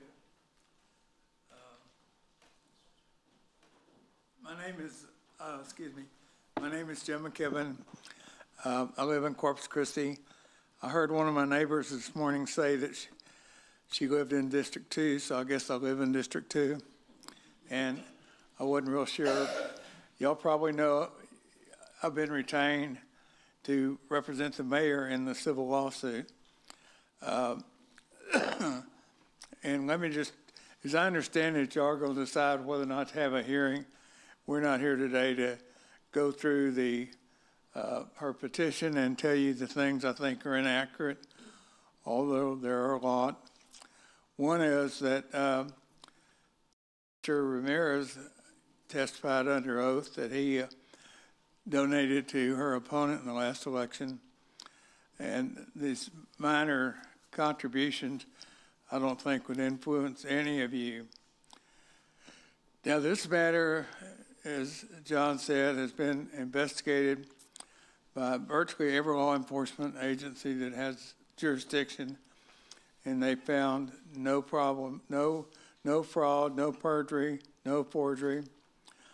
And it's also been investigated by 2 outside law firms you hired, and they also found no fraud and no perjury. Your city attorney and 2 independent attorneys have told you if you think it's a bad investment, you can void it. That's one of your options you were given if you think this is such a terrible deal. And this, as you know, this tax incentive is from a special fund. It's not like they're taking the money out of the fire department budget. And it was approved during the time it was before the council. It was recommended by the Type B board, being aware of these allegations. And at the meeting of the council on April the 24th of 2024, it was recommended by the Type B board, and it was recommended at the end, and I didn't bring the tape, but it's available by the city manager, but based on the Type B board's recommendation. So a year later, when there are depositions that are really cross-examination depositions, the other parties haven't taken depositions yet. So we just, I would just like to point out that it's been mentioned here today that you're being asked to let 5 members of the city remove a person on the mayor who received over 40,000 votes of the citizens. And in the runoff, she had a runoff against a member of a prominent local Thank you, sir. family. I'm sorry? Your time is up, sir. Thank you. I appreciate Okay. your comments. Thank you, sir. Next, do we have any more public comment?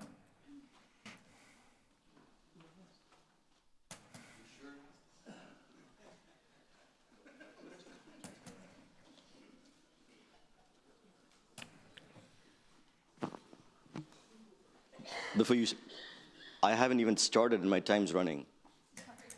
Sorry, but before you start my time, Mayor Pro Tem and Council, I'm going to direct my comments mostly towards the mayor. You can start my time now.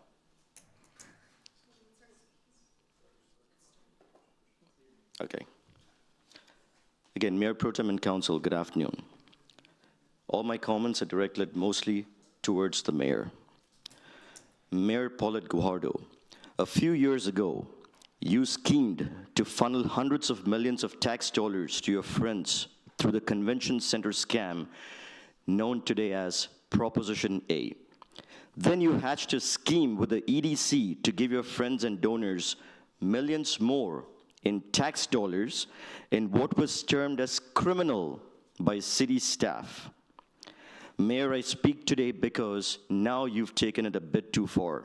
Several years ago, the port and other entities offered to help Corpus Christi with a large-scale seawater desal facility in the Gulf. You did not just vote no. You publicly berated the port and pushed out its CEO, the very CEO who put Corpus Christi on the world map. You also pushed out the Economic Development Corporation CEO, the CEO who secured billions for this region, more than all previous CEOs combined. Mayor, you squandered the state's resources, funding, and more importantly, precious time in favor of a toy desal facility called as the Inner Harbor Scam, which even if operational today, would do little or nothing for the region, let alone its future. A few weeks ago, I cautioned you and forewarned you about the example of your actions that they are setting in front of the youth in this community. Last week, a resident spoke in support of the council's long-standing initiatives to address violence against women. You interrupted her repeatedly and publicly called her disgusting few times. I read the articles of impeachment, and each and every one of them, they apply to the mayor. The one that is most brazen is this. As an EDC board member, you took part in a confidential closed-door meeting and texted your friends details of EDC's internal processes so they could secure millions through what the city staff called the FEMA scheme. Shortly after, you called them 42 times. The mayor's incompetence, malfeasance, misconduct will bring this entire region down. Council, I pray that you'll have the courage to do what is right. Thank you. Thank you. Is there any more public comment?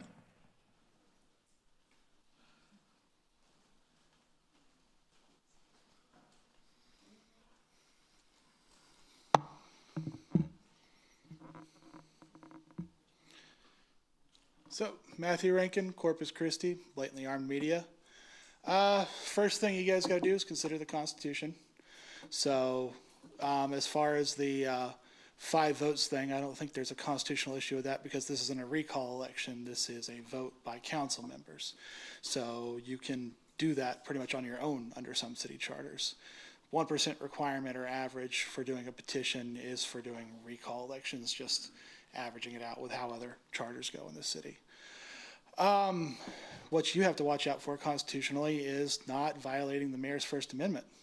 You can't kick her out for protected speech. So if this petition was over her making faces on the podium or winking, making a public comment, a certain way she voted, stuff like that didn't count. You can't put her out for that. She'd be able to sue the city. I'm going to be dealing with that in the city up near San Antonio tomorrow, where they're doing exactly that to a council member, voting her out for asking a question of a staff member about missing money. So the rest of the council is going to try and vote her out because she's found a little bit of corruption and missing money and started asking too many questions.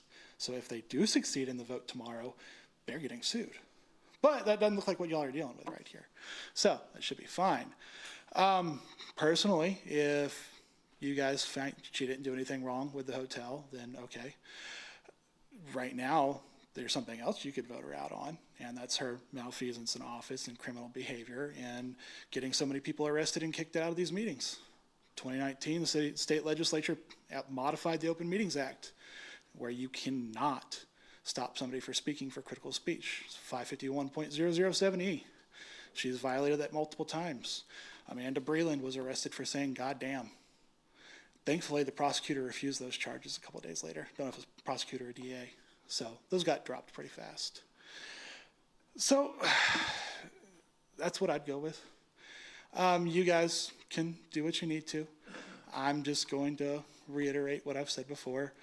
Fuck the mayor and fuck her enforcement of the decorum rules because they're unconstitutional and illegal. Do what you guys need to do. If you want to change the 5 voters for the petition rule, I don't think there's a constitutional issue with it, but if you guys want to raise it to 1% or something, just so you aren't getting bombarded with them every 15 minutes, twice a year, probably be a practical change to it. You guys have a great day. Thank you. Is there any more public comment?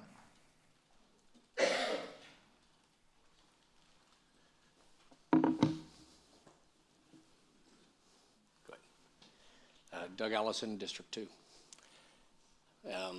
You probably know I represent Ajit David. And we should probably all agree that this is something that is very polarizing in many ways. I mean, how can it not be when your city manager and assistant city manager have testified about it being a forgery? It's serious, okay? And I don't take it lightly, and I don't think anyone should. And I think you've heard from people speaking out here today that there is a lot of passion and a lot of seriousness, a lot of hard looking at what's happened. And today, really, I want to be very clear. Although I'm Ajit David's attorney, I appreciate that Mr. McKibben, who I've known probably 40 plus years, I completely appreciate that he came and advocated for his client. Ajit David, you can tell and you know his passion, okay? And I'm going to take a very different approach. I'm not here to advocate the case today for Ajit David. I'm not here to say he's right and the mayor's wrong. We have something much more serious on hand. When we have 2,000 people that sign a petition, when we have as much public awareness on this issue as we have right now, I'm asking you to have the courage to listen, the courage to hear the evidence. I don't mean this critically. Most, maybe few or none of you, have probably watched all of the testimony or heard it or really reviewed the documents. Due process requires that you put a light on this serious issue for our community and then decide. Today, you shouldn't even be thinking about what side you're on. You should not even be thinking about what you're going to do at the end of hearing the testimony. You should be thinking about one thing, and that's the charter says you shall. You got it right, and you got it right. The charter says you shall hear it, and that is the right thing to do. The articles of impeachment are not an issue that has to do with ethics. It has to do with misconduct, has to do with violating oaths to the CCR-EDC. It has to do with helping perpetrate a fraud. Those are not ethical issues. Those are misconduct. It's not an ethical issue. And it needs to be heard, and you really need to do it in a public forum, respectfully, because there's so much public awareness. If you put it to ethics and it just goes quietly wherever it goes, whoever loses in that ethics fight behind closed doors will absolutely always feel cheated that there was not light put on it. Thank you. Thank you. With that, sir, are you coming for public comment? Yes, sir. Okay.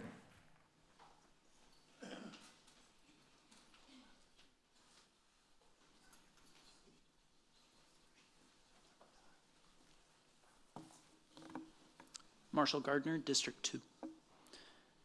The petition that's before you all today, the issues presented therein are limited only to the issues with Elevate, QOF, the $2 million appropriation. All of these other statements about other grievances people may have with the mayor, it's not what's before you all today. And that petition that is before you has 6 signatures on it. 6 signatures. That's all you have. They're asking you to undo the democratic process with 6 signatures. You may not have voted for the mayor. I may not have voted for the mayor.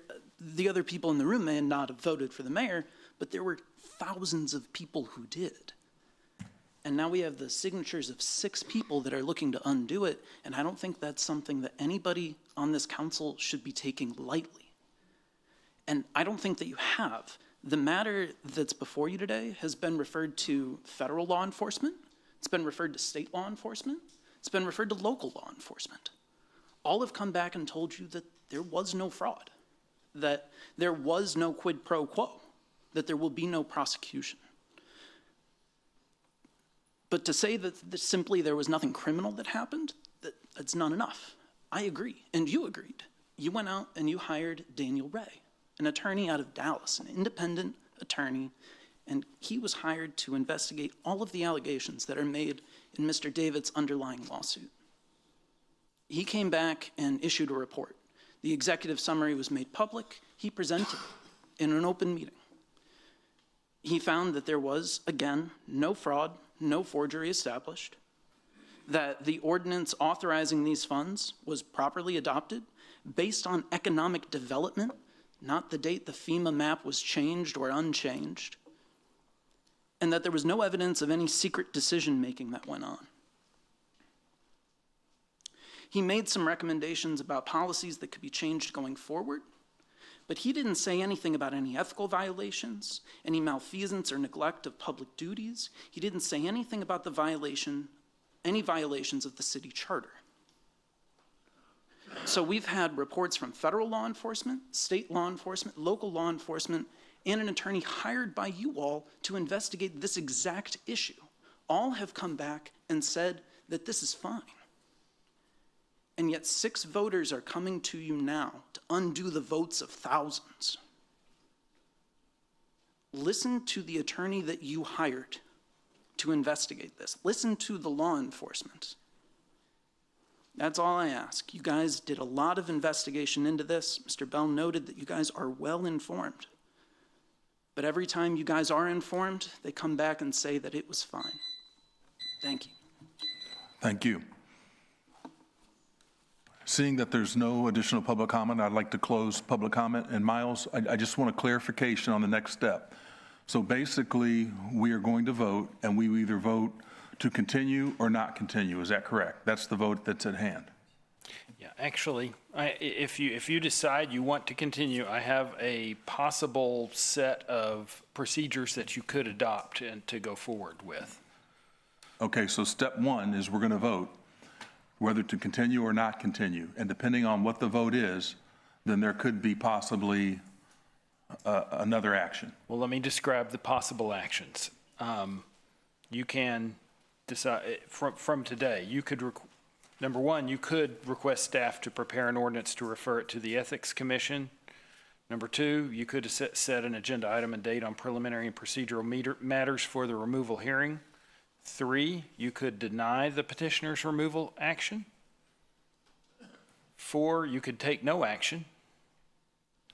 5, you could choose theoretically a reprimand, but that would probably involve some type of mandated procedure for her to be able to respond. But so really the first 4 are the primary ones as far as your possibilities.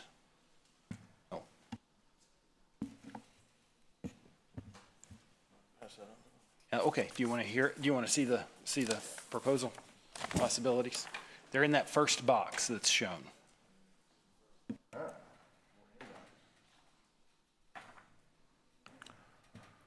So you're saying that with this vote, there could be 5 or possible outcomes? Probably, yeah, up to 5, probably really 4 outcomes.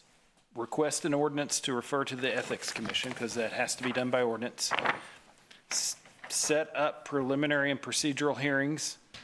Number 3, deny the action, deny the petitioner's removal action, or 4, take no action. Okay, thank you. So Stephanie, before we go forward, I'm trying to figure out how we're going to basically go through that process. Is it similar to almost like when we do board nominations, if you want to select 1, 2, 3, or 4? It could be. I understand that, but Well, I think in this instant, council could decide to, if a council member would like to make a motion on a particular action, okay, we can do that and then vote on that action. okay, and then if it doesn't, okay, I got you. I just want to make sure. But prior to that, I've got Councilmember Barrera. Miles, at at what point, I mean, I'm looking at the petition, and at what point do we decide whether or not they're valid? I mean, there's several inaccuracies in the petition. So is there a process where somebody has to determine whether or not this is valid? Or we're in the process now? You have to give the mayor due process to take any real action against her. You can always deny the petition, but you can request the staff to prepare an ordinance to refer to the Ethics Commission. You can set a set of procedures. You can essentially move forward with the next steps. Or you can deny it or take no action. Yeah, Nobody can force you to take action. But, candidly, I don't have a problem with 5 people bringing it to me, because I think if there's somebody that knows that there's some type of level of corruption, then they should have the ability. But however, what I do have a problem is that there has to be some legal determination of whether or not these statements are accurate. And they're all inaccurate. So there is no process? I mean, you can defer to John Bell if you'd like. There's not a mandated process. That's why I provided these other 3 boxes. But you're not. You're basically telling me that then it's up to this council to determine whether these statements are valid. That's what I'm asking you. You are the judge. You are also the jury. I mean, this is essentially a trial before the court. Does that mean so yes? Yes, you are the judge. I'm determined. So if I see this, I mean, my first instinct is to deny the petitioner's removal, because I believe all their petition is completely inaccurate. I mean, every one of these is inaccurate. I mean, we do know that the mayor did not receive any contributions from Mr. Ramirez. We do know that. I mean, that's the thing. And then, my thing is when does the madness stop? When does someone come in and basically state that, Roland doesn't like the sun shining, and we believe that to be malfeasance, and, what is it? And so he doesn't want it, Roland doesn't want it to rain, and we believe that to be malfeasance. I mean, it's ridiculous, such as the items here. And, obviously the individuals who signed the petition speak with hostility to the mayor on a regular basis, myself included. So at what point does it stop? You're absolutely correct in that item in A3 is a very broad hunting license for anybody that's named in one of these petitions. But but that's why the council kind of needs to take your duties solemnly, like a judge, when reviewing these accusations. Determine first, is there any basis for moving to the next stage? And if there's a basis for moving to the next stage, then you have a series of possible procedures that you could take. And I will be the first to say, this isn't just the product of one attorney. We actually war-gamed this among several attorneys to try and make sure that this set of procedures would provide maximal protection to the city from a due process allegation and from an allegation that the accusee did not receive their rights. Okay.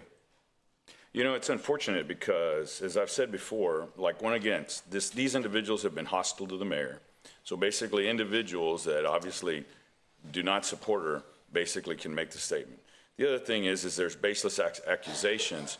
As I've said before, you have a motivated, competitive hotelier who has a financial stake in whether or not the existing hotel is a success or a failure, of which I find unethical to be able to, and I know it's legal that you can record a conversation with somebody without their knowledge. However, I find it completely unethical to be able to utilize that and then cherry pick the information to play it in public comment to be able to disparage an individual such as the city manager. Now, do I agree with the judgment and the statements he said? No. But you know what? I still like 99% of him, So I utilize his judgment. But nonetheless, and then the statement that he made was that it was an appearance of fraud. He didn't say that it was fraud. And then part of the reason, and I'm glad my part of the deposition was paid, because once again, of the cherry-picked information that was in my deposition I basically stated that I never believed it to be fraud, and I challenged the individual to contact law enforcement, and I wasn't going to do it for them.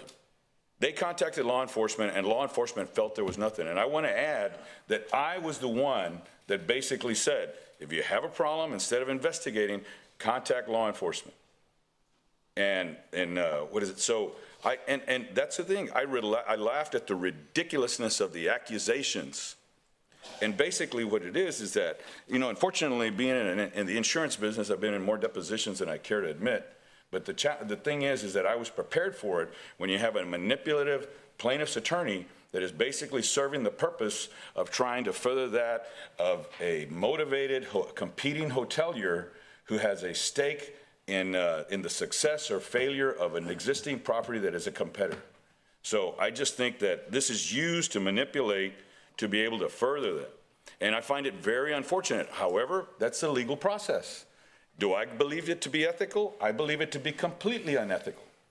However, but that does not apply to what we have here today. So obviously I've got these theatrics. How much time do I have? 9 seconds. All right, so I timed that pretty well.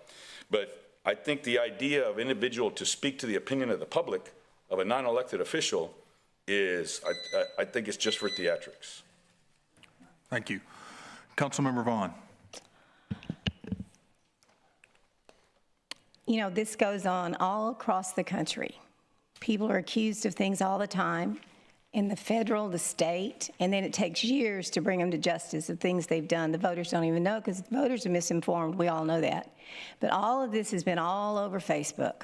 Some of it's true, some of it's lies. And everybody does it. They love to type behind that typewriter. I don't do it. It's disgusting. But the only way you're going to find out the truth is to hear it. And if I was her, I'd want to put my case before you so you could hear the truth, whether I did or didn't do something wrong. We're not talking about fraud. We're talking about violation of ethics. And ethics do matter, and honesty matters. They matter more to me than anything when I'm sitting up here, to be honest with the citizens. And if something was unethical, the voters have a right to know what went on. Now, you sit there and say that there was nothing wrong, that the police and the investigators said. They said those documents were altered. I asked the question. They were altered. That should put you pause. Why were they altered? Why were they altered? Maybe you don't care. Maybe you want to put a blind eye. I don't. I think that we need, for me, I think we need to hear it. I'm not talking about fraud. And, you know, the lawyer said something about perjury. I never heard anyone say there wasn't perjury. I didn't hear the law say it, the police. I didn't hear our investigators say there was no perjury. I didn't hear that. But yet I've heard tapes. And I put a lot of into Mr. Sinoni and his staff. They said, don't take it to the council. Don't do it. But yet we did it. So we need to find, or they did it, I didn't. So I just think, for me, I think we need to move forward. I don't think we have a choice, but we heard over 2,200 people. They're concerned about it. So the public needs to know if there was any violations of ethics. If there wasn't, then you drop it. I'm not here to try and remove the mayor. I'm not trying to do that. But what I want to know is I want to know the truth, and I think the citizens have a right to know the truth. Thank you. Thank you. Councilmember Scott. Oh, hey, somebody, wait. So first of all, did I hear Councilmember Barrera say that somebody's going to file a motion that if you don't want it to rain, I'm going to remove you? Well, let me tell you something. Caitlin and I have decided that if there's anybody out there that doesn't support rain, you deserve to be removed from the council. So let's just get that above. This is a difficult deal for me. I'm friends with everybody. I have great respect, and I know this is going to make half the people in the community mad, by the way. I have great respect for Mr. David. He's been a friend for years. His partner, Mr. Bagats, I would consider a friend. I've had more than one drink with Mr. Allison over the years, and I respect what he does. I go to church with Philip Ramirez. It's not hard to hide. He's an active member in our faith, and I appreciate what Mr. Bakta has done in the community for tourism, and now his investments in downtown. I appreciate you all being here in the room. But I agree, this has profound interest from the community. But what I get back from the community is like, hey, Are you guys rearranging deck chairs on the Titanic? I mean, we have issues to deal with. I understand the ordinance says shall, not will, or maybe, but this is terrible timing. It just seems to me like we are fiddling while Rome burns, and that bothers me. So if we can resolve this issue and move on, that is fine with me. By the way, I don't think Mike resigned from the EDC over this. In fact, he was here today. He does a terrible job of resigning, if that's the case. I do think there's good policy and bad policy. I work really hard as your council member, those one that voted for me, I guess. I work really hard to try to make the right decisions. You hope that it's good public policy and good politics. Sometimes it's not. And I tell people that want to run, are you willing to make the hard decision when it may not be good politics? And I hope that in my heart, that's what I'm willing to do. I don't see the grounds after what I've read in this petition to move this forward. So I'm not going to support that. My question, Miles, is that can't people file an ethics complaint on their own? Does it have to go through the city council? An ethics complaint is filed either with a sworn complaint filed with the city secretary alleging a violation of the rules of ethics. In that case, you all actually added a procedural step when a person does a sworn complaint because you'd had a lot of junk complaints that were filed that weren't alleging actual violations of the rules of ethics. I have to look at it and determine that that actually would be a violation if it was proven. But that's not a major step. If you have a prima facie violation, it goes to the Ethics Commission based on a sworn complaint of one person. Actually, traditionally, there is a history on that. It used to be take 5 people to file an ethics complaint, kind of like the petition here. But does an ethics complaint now require council approval to go to the Ethics Commission? No, okay, absolutely my point not. is, if someone believes there's an ethics violation, then they could file an ethics complaint that would go to the Ethics Commission. But I guess it goes through you first. Does it come to the council? All I do is determine whether or not it would constitute a violation if the statements that are made on the piece of paper were proven. Right. So you could someone in this room could file an ethics complaint against Roland for trying to stop the rain. And it would go through you to make sure it passed the test, but it would go on to the Ethics Commission. It doesn't require council direction. Trying to stop rain, I would probably determine that's not a violation of the rules of ethics. Right. But keep in mind, the rules of ethics are actually a lot narrower. The rules of ethics are narrower than like I said, it's a broad hunting license under Section 11A. Because malfeasance, incompetence, inability, misconduct, that's a very loose, open standard. The rules of ethics are fairly precise. Well, I guess what I'm trying to get at, can someone file an ethics complaint against a council member that it does not require council approval? Absolutely. That's my point, that I don't think that we as a body should forward an ethics complaint, and I certainly don't think we should have a removal proceedings. I think the people want us to move on. And I think we are, by the way. If you watch the council meeting today, we spend a lot of energy on water. So I don't want to act like we're not trying. But I do think the perception in the public is that we're fiddling while Rome burns, and that bothers me. So anything I can do to move this to its termination, then I'd like to. I wrote the comment that Doug made about takes courage. I think my position takes courage. I have no interest in making 50% of the people in this room mad and some percentage of Corpus Christians mad. But, you asked me to make a declaration of where I stand. And in my heart, I do not believe this council should refer this to the Ethics Commission, nor do I think it should refer it to a removal proceedings. I think if you have an ethics complaint against a council member and you file an ethics complaint, it goes to the Ethics Commission. So my desire would be to take no further action. And I think those are my notes. Thanks. Thank you. Councilmember Paxson. Thank you, Mayor Pro Tem.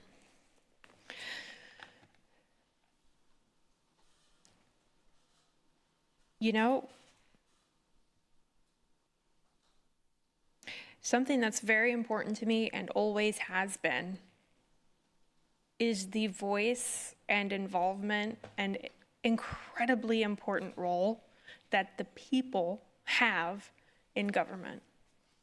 That has always been a cornerstone of how I view government. I have pledged to always put the people first. I campaigned on that. I ran on that. I still believe that. I consider that with every decision I make. And sometimes the application of that can be complicated, and it can certainly look complicated.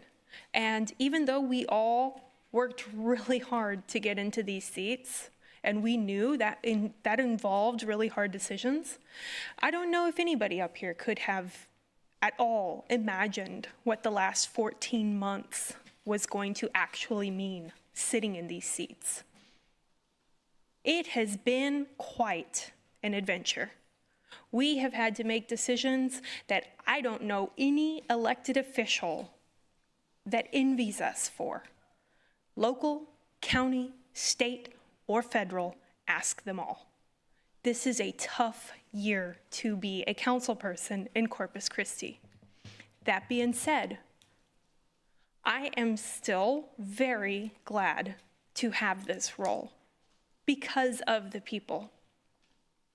I recognize that we have a charter. It is a governing document, and the people that we serve that follow those processes, that ask us to review an item, have followed protocol according to city governing docs to bring something they feel is a problem to us. They have a right, just like anyone else, to have that heard. That's why we're here today. That being said, justice, whatever that ends up being, has to be sought out. There's a lot that goes on in every tier of our lives, our personal lives, our professional lives, our political lives. There's a lot that goes on, visible and behind the scenes. We have a due diligence that we have to complete, whether it's an easy decision or not. We have to sit here and we have to give that process a fair run. It's not lost upon me that an election was had and a mayor was elected. And that is why, to me, it is of the utmost importance that we give this entire discussion the most clear, fair parameters possible. Because just where there has to be justice, there has to be fair pursuit of that justice. That's why I was a big advocate when we approved having a legal evaluation of this process, because for me, knowing that we were going to have to hear this, I wanted to know what the legal parameters, what the legal professionals had to say about this. Whether or not something illegal transpired, now we have that. Whether or not something has transpired that was an ethics violation or a misconduct, we don't know. That's the point of the hearing. We have to let both sides come before us, give both sides of their arguments, and like was said across this dais, whichever side prevails is going to prevail, but that's the process. So to me, I think this is a very sensitive topic that has picked up a lot of public interest for a lot of different reasons, but we have to do what our responsibility is to do. It's tough because of the timing of it, but we haven't, as Councilmember Scott said, we haven't stopped pursuing our water responsibilities. That's taken up most of the meeting today. So I agree with Councilmember Scott. We need to evaluate this. Maybe our evaluation parameters are a little different, but move through it. Give it the due diligence it deserves, and then move on. That's where I'm at. Thank you. Councilmember Hernandez. Okay. I'd like to make a motion to go with the second option to set an agenda item for the next council meeting in April for preliminary procedural matters and a hearing.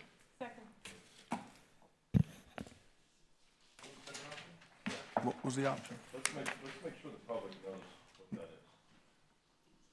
is. Would you read Okay, so I read from the second option that he provided us in terms of what we need to do next, which is the option number 2 to schedule a meeting for the preliminary and procedural matters which includes accepting the articles of impeachment, schedule pretrial motions, and identifying the witnesses so they can be summoned, and adopt rules and procedures for the hearing and pretrial. Okay, we have a motion and a second. So we need to go ahead and vote. Oh, I'm sorry. I didn't see that. Before we vote,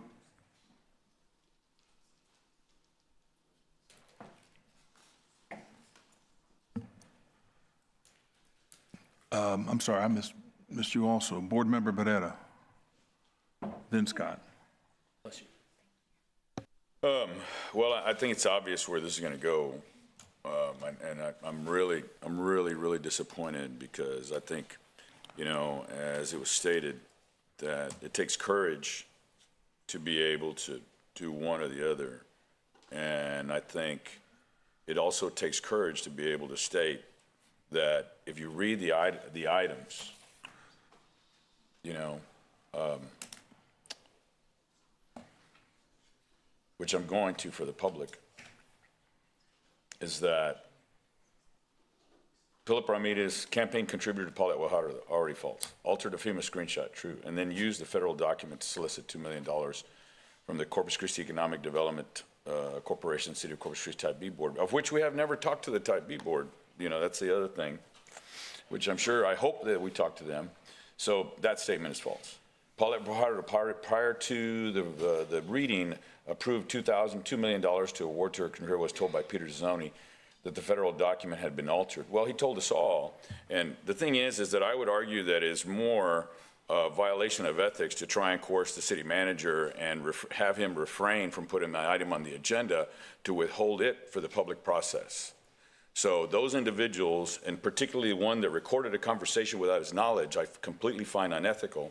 And I think for us to hold it back because of political pressure is unethical. Paulette, prior to reading of the ordinance to approve the $2 million to her campaign contributor, was told by Ajit David, who basically has no understanding what fraud is and has already proven that it's not fraud, that it's already been proven that it's not fraud. So once again, that's another false statement. Paulette Guajardo, prior to the reading to her contributor, was told again by Ajit David, who once again, that's already been proven that it was not fraud. And when the city manager said it could be an appearance of fraud. And that was also said by the other assistant city manager, who left on to, I can see why she left because of hearing proceedings like this. Other information confirms that Paulette Guajardo, in advance of the reading of the ordinance, allowed the vote awarded to $2 million to Paulette's campaign contributor, was told that the FEMA federal document had been altered. Once again, and I asked in particular, is this illegal? At that time, I asked, and at that time they said the answer was no, okay? So with full knowledge of the wrongful acts of her campaign contributor, once again, all this is inaccurate, but yet we're gonna proceed with a hearing and an option, and I still have not been able to figure out what is unethical about moving forward with a process. I don't know. So I don't know where there is any determination that any ethics have been violated, other than that of an individual who basically has a financial stake in the financial stake in the success or failure of this hotel, of which they are a competitor.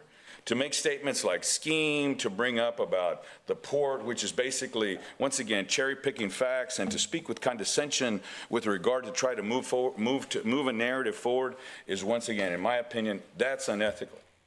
But here we are, we're gonna move forward and we're gonna validate that behavior and basically tell developers, don't come to Corpus Christi anymore. Because you know what? The buck is supposed to stop here, so that way we don't have these frivolous lawsuits, and we inform those individuals that they shouldn't, that we're not going to let them mess with our economy. They're decrying that the fact that you know what, this has held back our economy because of the mayor's inactions. No, I would argue that this type of behavior and the fact that we placate this kind of behavior, it tells developers, don't come to Corpus Christi, don't come to downtown, because there's going to be some developer that's going to argue it, and he's going to sue you, and five or six council members are basically going to validate his suit under the auspices of, I just want to follow the process. I just want to follow the process.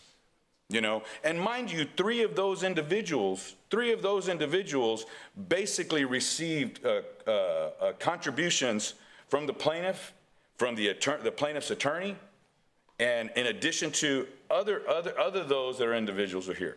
So, I mean, what's unethical and what's not? You can't cherry pick, you know, basically it's ethics of convenience. And if you're my political foe, all right, well then my ethics are going to be against you. If they're against me, well then I'm sorry. Then follow the process and get 5 signatures to say so. It's really disappointing. Thank you. Thank you. Before I go to Councilmember Scott, I just want to make sure that the public understands that what was on the table right now is option number 2, and I'm going to read that word for word, which is set agenda item and date on preliminary and procedural matters for removal hearing. Is that correct, Miles? Thank you. Councilmember Scott. This is number 2? Got it. Hey, Miles, how long would this process take? Thanks for laughing. Appreciate that. A little humor. Huh? How long would this process take?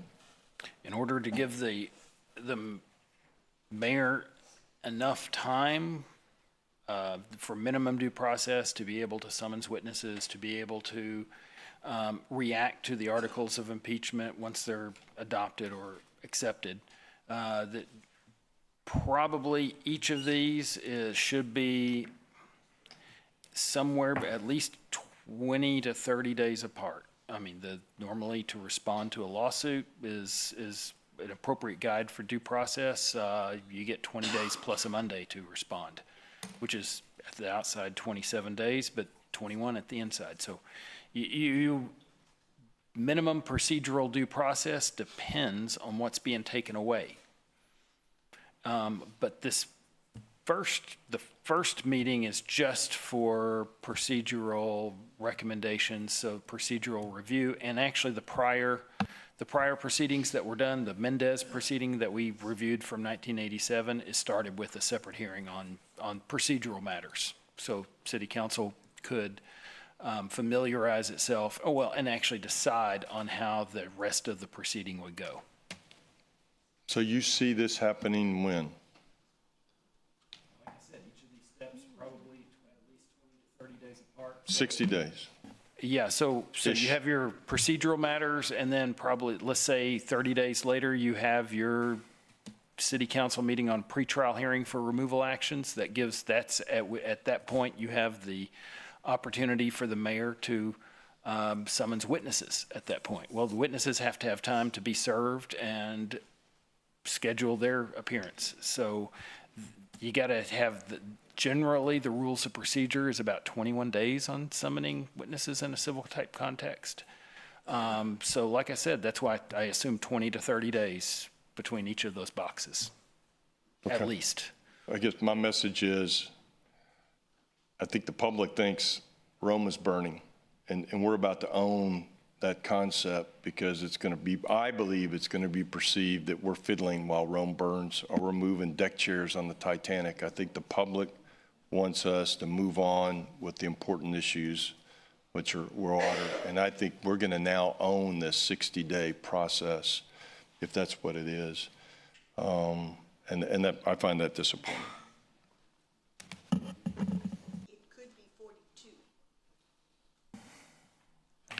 Board Member Vaughn? Council Member Vaughn. Well, first of all, you continue to move on with the city business. This does not stop the city. We've been dealing with that, with water and everything else. Mr. Sinoni, you've been doing a good job. The other thing is, this council is not the ones that are under the microscope up here. So to sit there and say that that's wrong, we're trying to follow the charter. Give her the opportunity to plead her case. and give them the opportunity to plead theirs. That's what you do in the court of law. I mean, you're proven innocent until you're proven guilty. So you're not supposed to be talking out. You should be doing that, not me. So anyway, sorry, Everett. But we're not trying to remove the mayor. So that is not what we're trying to do. We're trying to find the truth. Do you not want to know the truth? I was on the council in 2014 through 2018. There was corruption then, and corruption has continued. I think the public has just got desensitized to it, and you don't want to hear it. It's easier not to hear it and just let it go. I don't want to let it go. I want honesty and integrity back in our government. Thank you. Please, no clapping. Let's remain decorum. Ma'am, we've already had public comment. Thank you. Okay, so we have oh, I've got another. Okay, Councilmember Cantu. Miles, correct me if I'm wrong. So to change this charter, we have to take it to the voters, correct? Right. The charter is essentially the constitution of the city. Got it. And so the voters have to approve it. Any change in it. Are we working on this year, the charter? Because, you know, everybody's complaining about people giving people money, blah, blah, blah. Let's make it like Austin, Texas, as a minimum $300 a person. I mean, just, I mean, Austin is doing it the right way, you know, keep the corruption out. So the charter says we shall have a meeting. Do we supposed to shall have a meeting, Miles? I don't think it says that. I'm going to read that provision because it needs to be, I mean, there are some things that need to be read precisely. It says a removal action by the council may be initiated on its own initiative, its being the council's own initiative, or shall be instituted upon petition by 5 or more registered voters. That's not a verb. I don't think that's directed at the council. I think what that's saying is it's simply that type of action, once it's filed by 5 or more registered voters, exists as a matter of law. You have a removal action going. So you've had a removal action instituted since August of last year when it was filed. And then the next step is up to the city council. Okay. All right, appreciate it, thank you. Okay, so Councilmember Campos. Thank you, Mayor Pro Tem. Okay, while we've been discussing this 5-member petition to remove the mayor, would we be allowed to discuss that in the if we were to go forward in that process, would we be allowed to discuss that 5-member signature request petition if we were to move forward? If you move forward with the, all you're doing is setting the procedural and preliminary and procedural matters. So we can't then discuss changing that charter. We would have to. It's got to go. We would have to go before the. You should put that on as a separate item if you're going to discuss changing the charter, because that's a matter. That's a serious issue to establish, to send that to the voters. And it would be, it'd be essentially an ordinance to send that to the voters as a choice, and you'd have to decide what direction you wanted to go in. That would be a separate matter, completely separate. Yeah, but you'd have to put out a public notice that you're going to talk about that. Okay, so if we were to move forward on this, certify the articles of impeachment, and I guess, Mayor Pro Tem, were you going to read the entire Section 2 of what we're going to be voting on?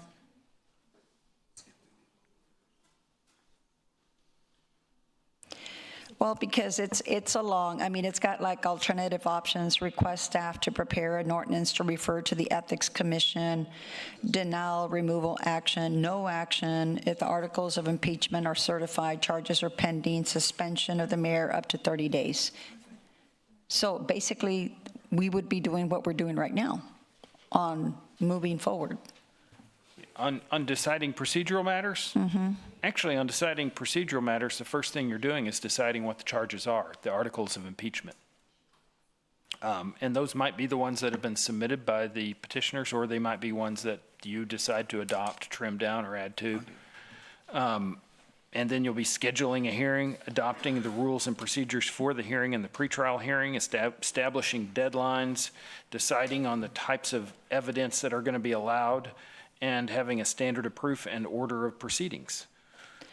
There's some alternates that you'll be able to choose from at that next city council meeting. Requesting staff to prepare an ordinance to refer to the Ethics Commission is always a possibility. It's always an off-ramp that you can choose.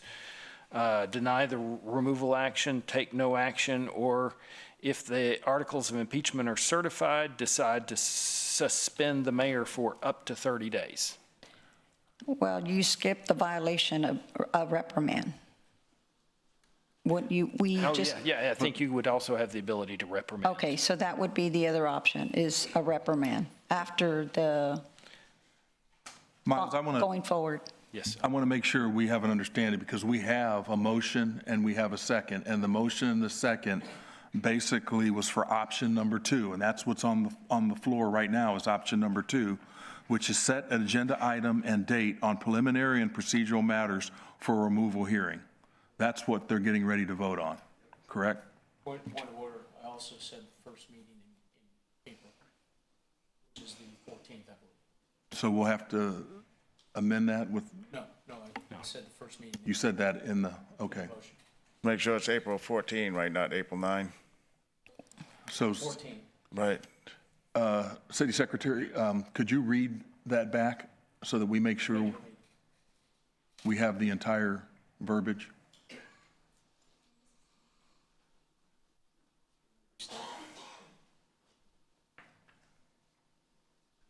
Sylvia.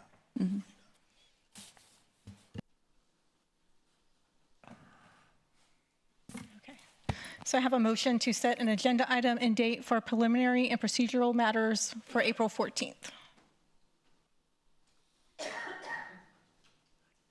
Could you read that one more time?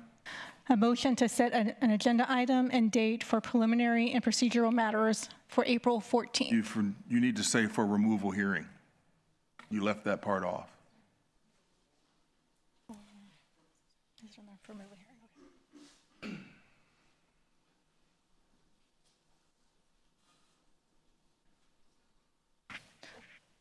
Okay, so make sure I have it correct. So a motion to set an agenda item and date for preliminary and procedural matters for removal hearing April 14th.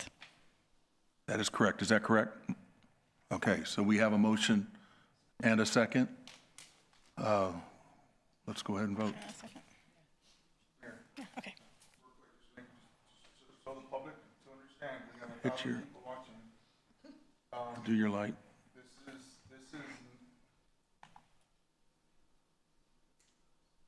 there we go. This is not to remove the mayor, correct? Just want to. Hearing. No, It's a hearing. No, I'm going to read it again so that you understand what, it says, set agenda item and date on preliminary and procedural matters for removal hearing. That is option number 2, and that's what was put in a motion and a second. So the question I'm asking, Miles, today's vote is not removing the mayor, correct? Correct. Yeah, you're simply, you So I are, want to find out. Thank you. you're operating under the removal provisions of that section of the charter, Yes. which is titled. To go forward with the procedure. Correct. Thank you, in layman terms. All right, Everybody? thank you.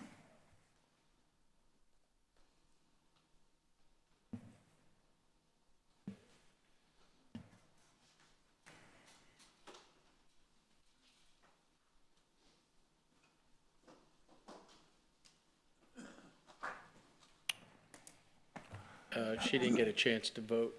Oh, I'm so sorry. I'm going to have to restart it and everyone will have to revote again. I might change my vote now. That was weird.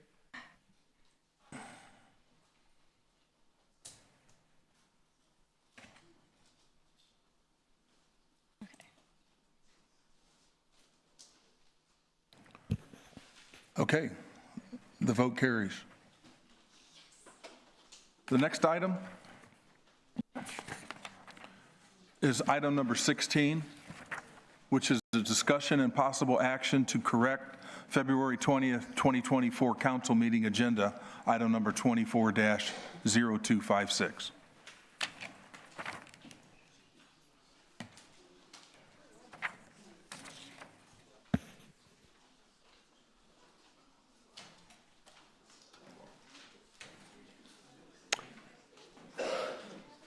The, I got it. It's on. It's already on. oh, okay, Councilmember Hernandez?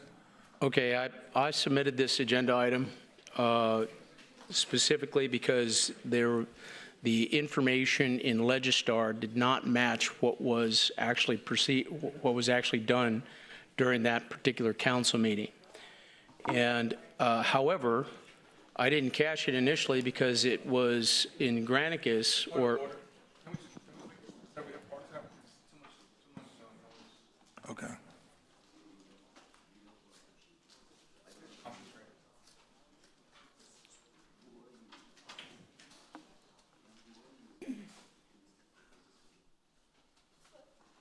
Okay, we good? Yeah, go ahead. Okay. So on February 20th, 2024, this was a lot of the agenda item associated with Elevate QOF and all the discussion around that particular issue. However, in Legistar, which is what is the citizen facing, was reflective of the agenda items that were done in the second reading, which was on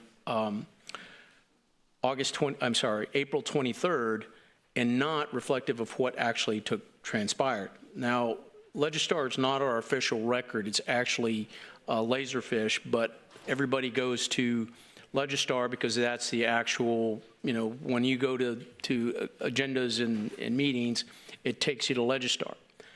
So you have to go to the city secretary's site to get to Laserfish to find out the official record.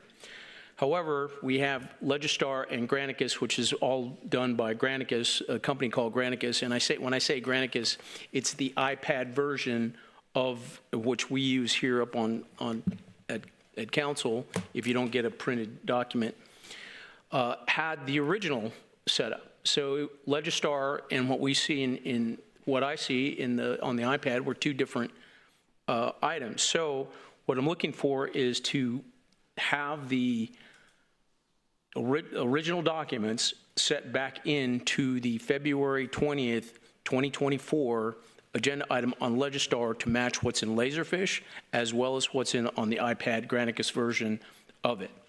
So if you could pull up that presentation that I sent.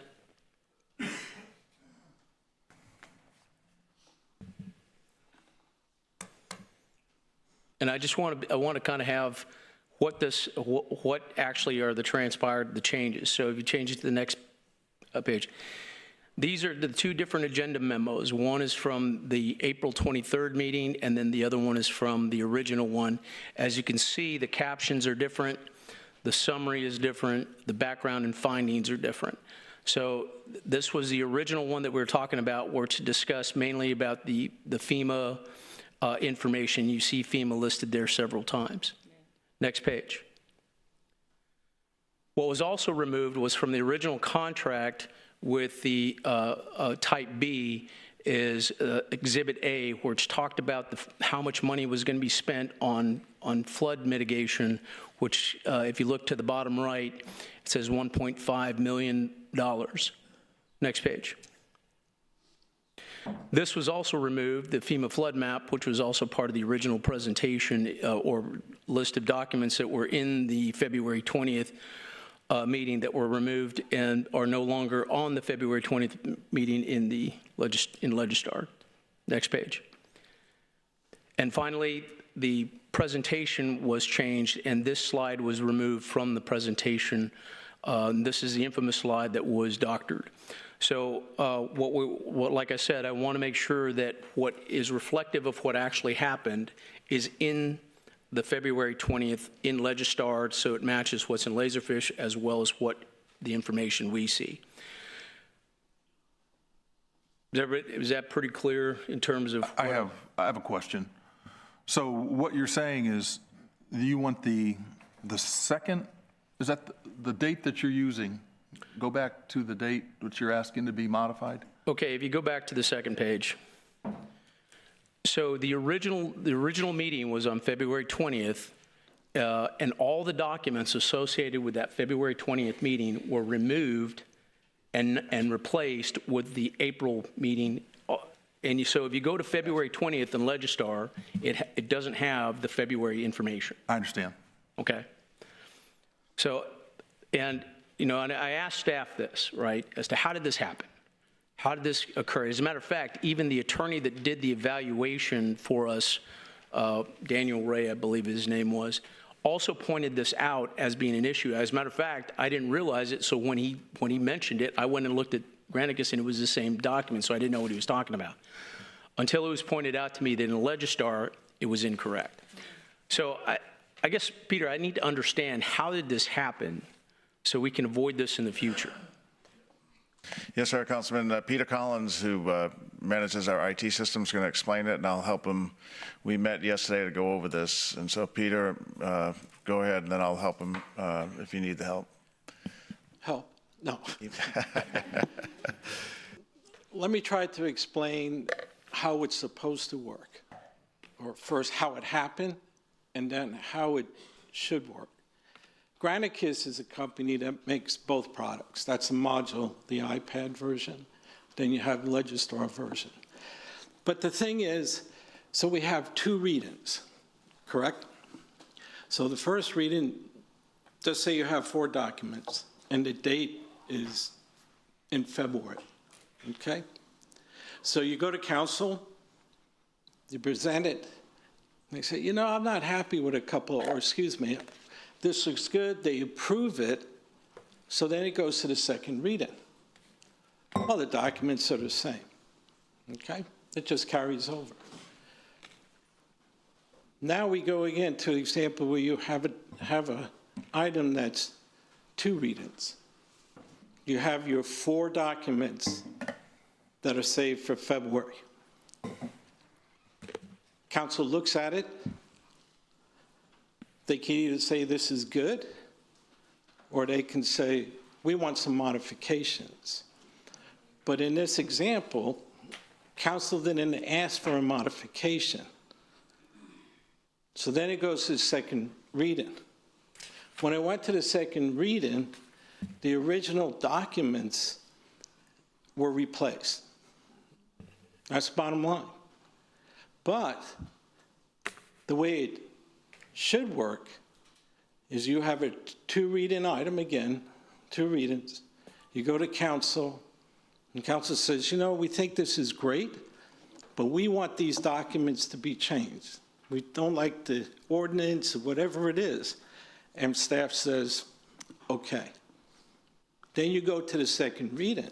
When you look at it, you see the 4 original documents, and then you see the modified documents that are actually added to the same item.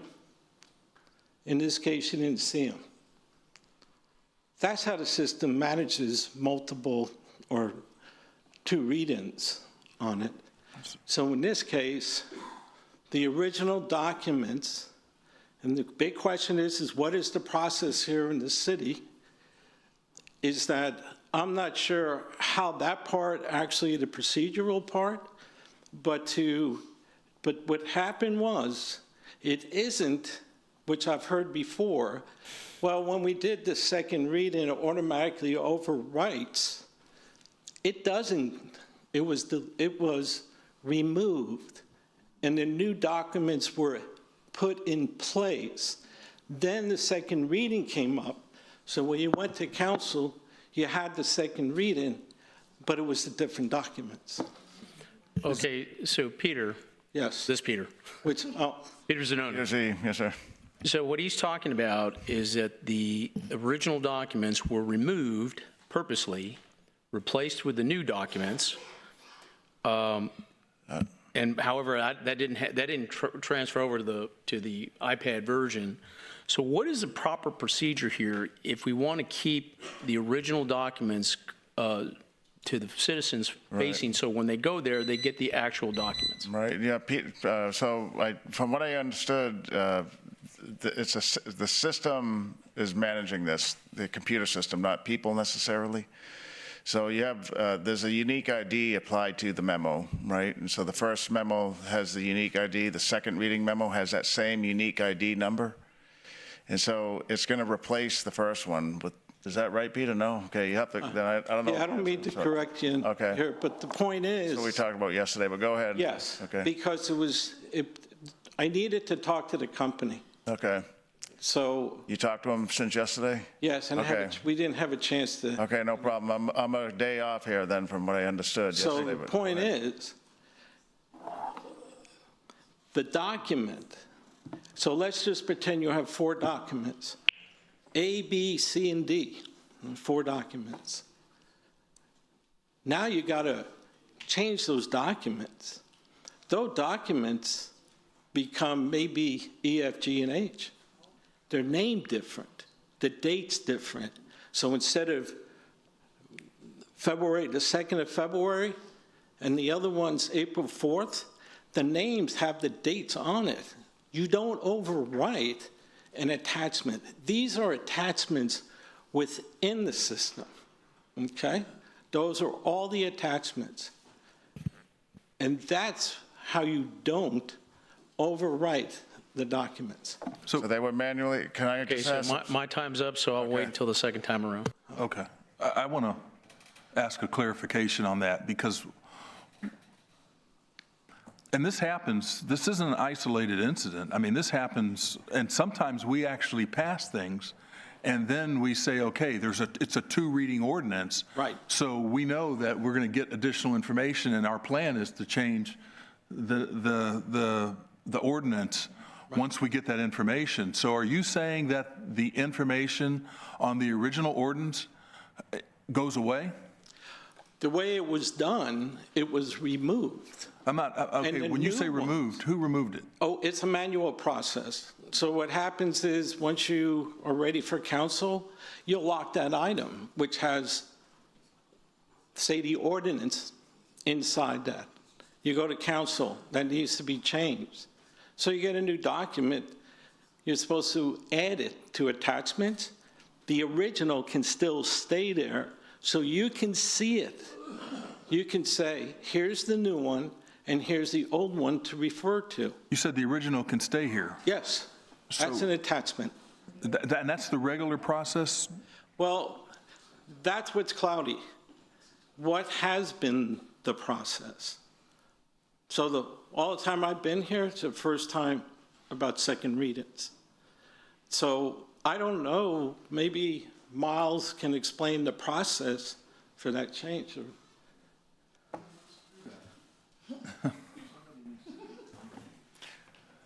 When your lawyer's talking, I recommend we go into executive session.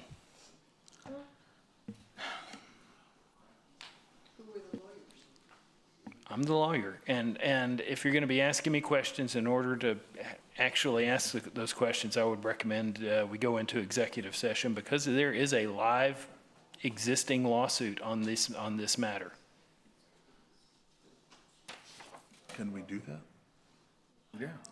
Because keep in mind, as an attorney, everything I say to you is an attorney-client information unless you have a knowing waiver of that privilege of attorney-client privilege. So I do recommend you go into executive session pursuant to Texas Government Code 551.071 to consult with attorneys concerning legal issues related to rules related to the litigation matter related to agenda item 24-0256.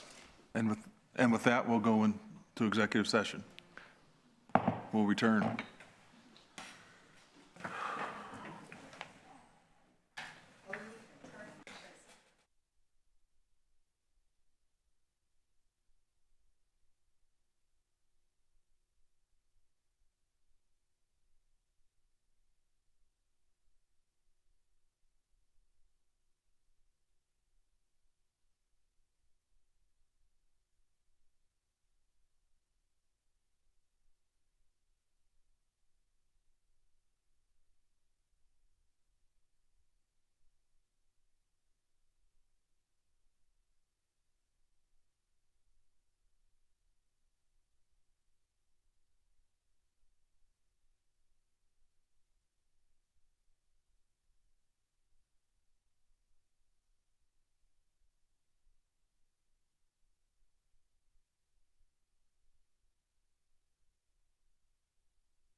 Okay, we are back from executive session, so we're going to resume our meeting. I would like to pick up with Councilmember Hernandez.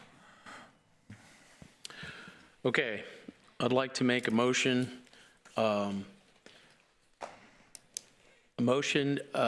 correct the February 20th, 2024 council meeting agenda with the original agenda memo and associated documents as, and I don't think it should be as recorded in Laserfish because it wasn't that exact thing where you have everything signed. It should be the original documents. So I'll make a modification of that to all the original documents that were there when it was originally presented. So that includes all the presentation, that includes the Type B agreement with the original exhibits, and the original ordinance. In Legistar, right? In Legistar. So Legistar. it's not to remove the second reading documents, it's just to add the original documents back. Right. Okay, we have a motion and a second. We would need to take public comment as well. I'm sorry. Open public comment. Oh, yes. If we have any public comment, you can step forward. Although I don't need to, I will identify myself. It was very clearly stated by an attorney who is a law professor that you have no right to know my name or my residence. But I'm not afraid of her or God. So my name is Maria Teresa Cavazos Gutierrez, Walker Brents Cavazos. And I attended the meeting with Axios, and several of you were very against in your questions, desal by Axios. And when I left and heard on the news the next day that only 2 of you had voted against it, I was shocked and appalled. Mr. Hernandez and Miss Paxton. And I didn't think you would vote against it. What did we vote? I thought he would vote I don't know. against Ma'am? it, Mr. Barrera. This is a public comment on an agenda. Yes, I am fully aware of that. I am an attorney. Okay. I have a Juris Doctorate from the University of Houston, and this is the United States, and we have free speech, First Amendment. So I will say whatever I want to say, and you can't stop me. And I do want to talk about this because I believe that Mayor Guajardo should be impeached. And I believe you should be sanctioned. Yes. Yes, it does. We're talking about impeachment procedure and whatever they made a motion for. Ma'am, this agenda item is talking about agenda item 260451, which And what is that agenda item? that has to do with the city's official records taken from Laserfish archives.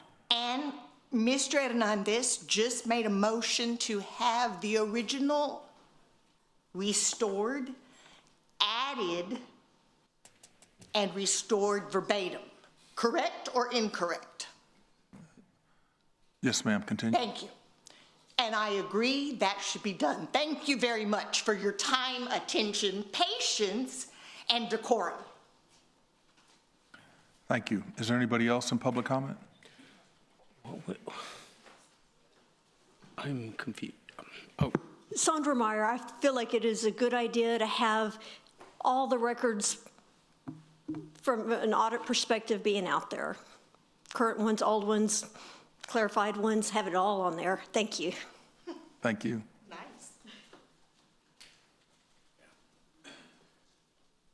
Doug Allison, Precinct 2. If they can put it up on screen, all the better. I shared some data. You may have already just heard this, and if you did, I apologize. I just think it is very important, and I appreciate the motion in that you are trying to restore the integrity of the record as it existed at the time of the actual hearing. In other words, you guys voted, and there was a record in front of you, and as Councilman Gil Hernandez pointed out, it's not there anymore. Y'all are going to restore it, or at least that's the motion.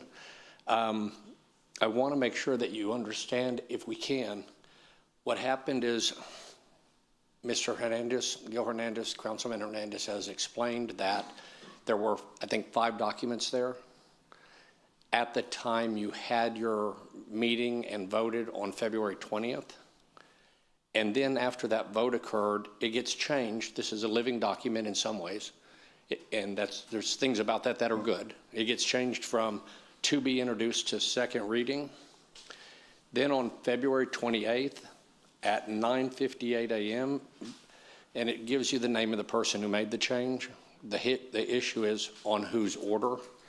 But the first change that occurred is it went from second reading to withdrawn by February 28th, clearly because there were problems reported with the alterations.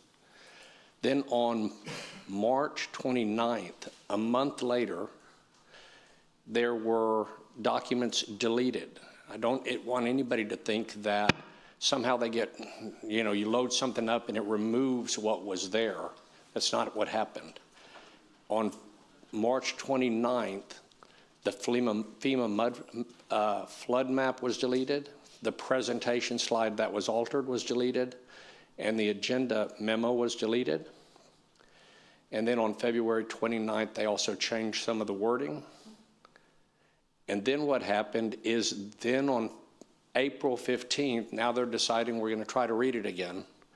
And they changed it from withdrawn, this is super important, to be introduced. Since they had completely abandoned the FEMA narrative, instead of treating it like a second reading, their first instinct was to treat it like it was a brand new ordinance to be introduced. They made that change. Then on that same day, they also started adding some of the other documents that were consistent with the second reading. I guess the point that I want to make is I really appreciate the motion made, and that I think it is important for the integrity of what has occurred to restore it, because right now if you get on Legistar, you sign onto the city's website, you look at it, you go to February 20th, you go to the documents just like any citizen would, and you're completely fooled about what you thought you were voting on. Thank you. Thank you. Okay. Councilmember Barrera. Here, I just want to comment that commentary is basically an opinion. It's not necessarily any fact. I think as far as, right now, I think we're just fixing a system. I'm going to support this because I just want there to be clarification that we need to fix a system. I think it's no different than when someone goes in and they change they update a document. I mean, this is my rather simplistic small-mindedness. That if they go and change a document and they save it and it changes whatever it was, the changes that were made. So we're not stating that anything that was done purposely or whatever it is, or that there's any integrity that had to be questioned. It's just we've got a system of which we're cleaning it up, so that way in the future, if anything, that's the one positive thing that comes out of all this is that we can improve our level of transparency and quit and remove doubt of when a situation like that happens, that it's nefarious. Thank you. Okay, so we have a motion and a second. Let's go ahead and vote.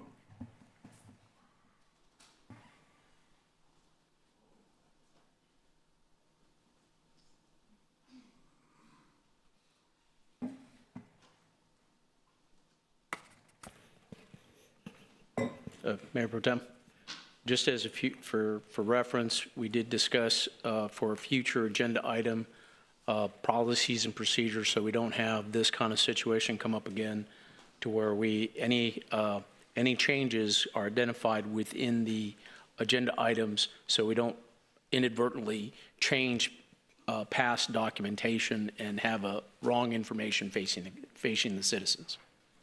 Thank you. We'll bring that forward, Councilman. We don't need a 3-signature memo. We'll put that on. Thank you. Thanks. Okay. All right, then our last item is a water supply update. We have Paxton's. We have one more 3-signature. Oh, did I skip one? Oh, yeah. Sorry about that. I skipped them. It's a motion to discuss and act upon updating the drought contingency plan to define medical professional services as essential and also defining private. I move for approval. Second?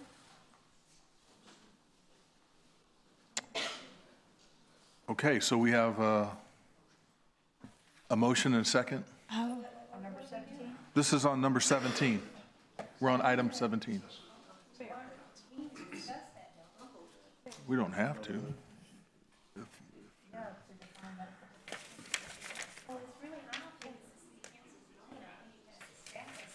Okay.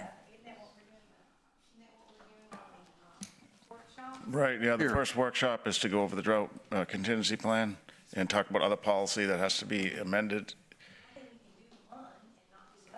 Right. Okay, well, Councilmember Paxson. Thank you, Mayor Pro Tem. So what I did was I went through other cities' drought contingency plans because in ours, there's no definition for essential services. There's only a definition for non-essentials. If you look at Austin, I'm drawing a blank. What is the big one up in West Texas? Gil's from there. Fort Worth? El Paso, thank you. There's several. There are so many cities in Texas that have a definition for essential services. So what I did was take those as they applied across other cities, and this item is just requesting to add that definition to our drought contingency. So to me, it's not changing how any of the elements of how we're going to move forward into who's going to have to do what for curtailment necessarily. To me, this is going back to a foundational, basic principle that I think should have always been in the drought contingency plan, because there's nothing in there to define essential services right now. There's nowhere that says an essential service is fire service, water needs by the police department, health and sanitation. There's nothing in there to define any of that as essential. So taking those definitions in those other cities, I'm requesting here to add that under definitions and create essential water use. Because if you go through our drought contingency plan and the other drought contingency plans, which theirs is a lot more tabular in the other cities, each drought stage is very tabular, and it says who's this going to apply to, what are the measures, and then you'd have to resort back to the definitions.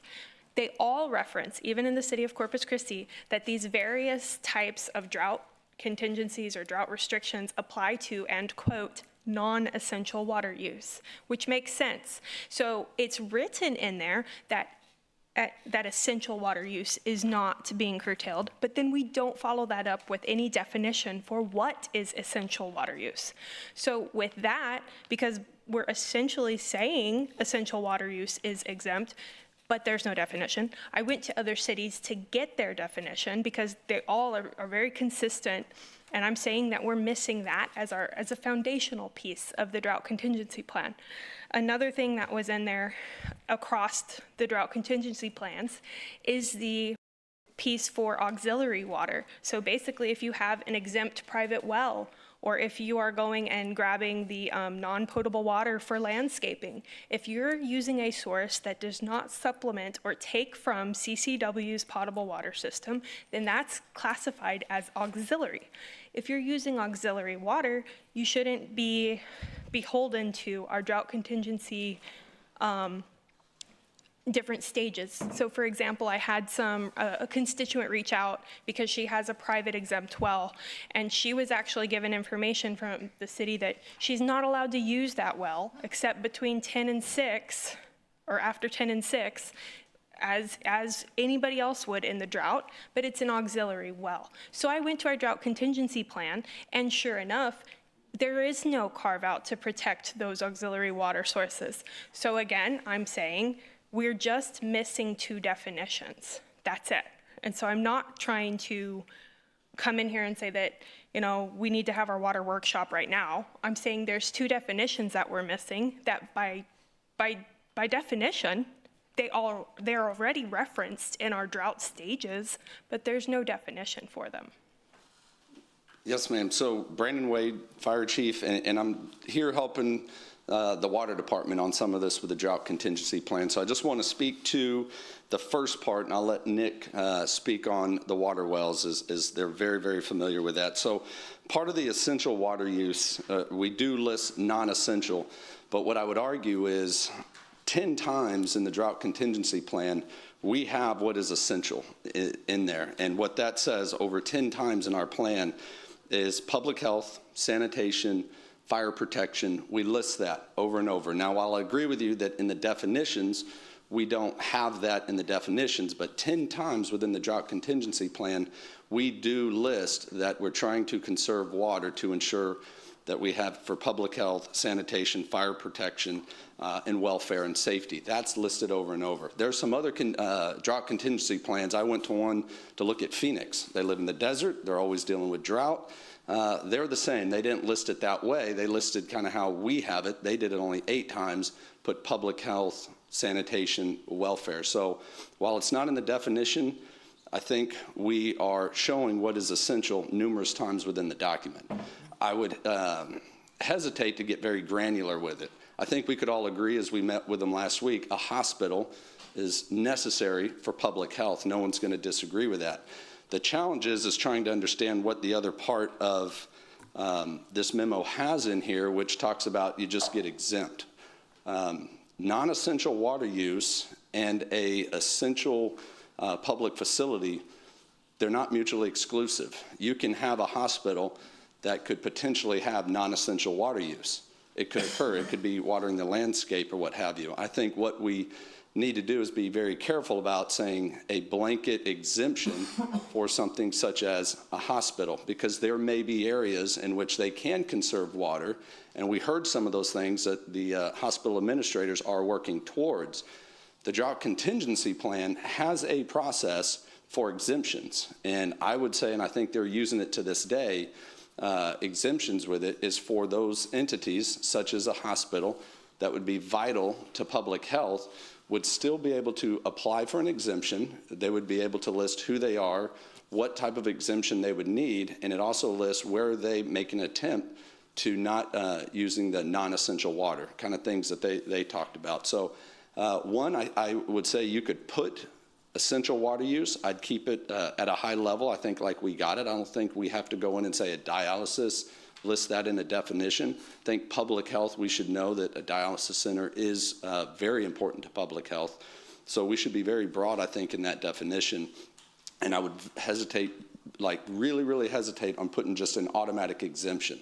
Because what you do with an automatic exemption, if you look into it, I could be a business that thinks I qualify for public health, so they just assume I'm automatically exempt, and they do no efforts to conserve water. So that's why I think keeping a process that has for them to file for an exemption, leave that as is, because again, it seems like that's what it is. They get an exemption automatically, and I'd be very broad in the terms of what is essential, such as public health, sanitation, fire protection, something like that. So I would thank you for that information. I feel like we're basically saying the same things, and I think that's what's written, where it says, I think what you're zeroing in on is that last sentence. Yeah. So if we need to put exemptions, what is it, essential use for the following, which I think is what's satisfied in that first sentence. So what you're saying is basically it's that second part that's the issue for yourself. Yes, that where we start defining, because I don't think that's all inclusive, but we're listing some things there. But it also, I think there potentially could be unintended consequences when you say as a facility, I'm just exempt because I am considered an essential business. I don't have to do anything to figure out how to conserve water. And there may be measures you could take as a business, even though you're essential, that could help and conserve water. So help me bridge this gap.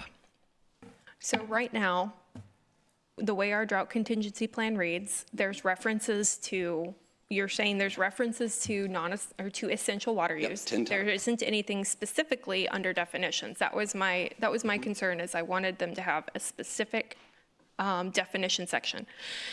Right now, you're saying that all of our healthcare providers, even though we already declare health and safety as an essential use and therefore exempt, that they would need to go and get a request for exemption or variance, even though we've already notify or declared them essential users. How does that fit? Although, because they're essential, their business is essential, but nowhere in here does it say that they're exempt, that they get an automatic exemption. It says we are trying to preserve the water supply to ensure essential services such as public health, sanitation. There's nowhere in here that says they get an automatic exemption. It lists in the DCP how to apply for an exemption so that they can then submit, and we'll take, again, for a hospital, they may say, we need this amount of water to sustain our operations to care for our patients. And that may be a qualifying exemption. However, in that exemption document, there is a section, and I think it's on item number, let me look here. I think it's 12. Item number 7, when they're filing for an exemption, they also list, here are the things that we are doing to conserve water. It may be, I think we heard one of the hospitals say, we're sending our sheets to be washed up to a facility in San Antonio.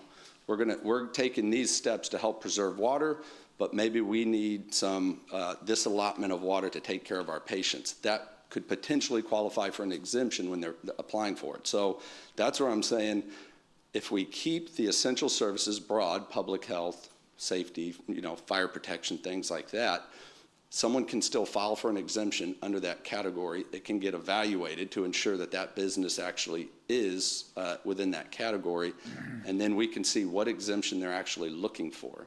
I could use an example of potentially a dog kennel. I think if dog kennels, we need pets to have water, their dog kennels probably need to be cleaned, right? A broom is not going to clean a dog kennel probably very well.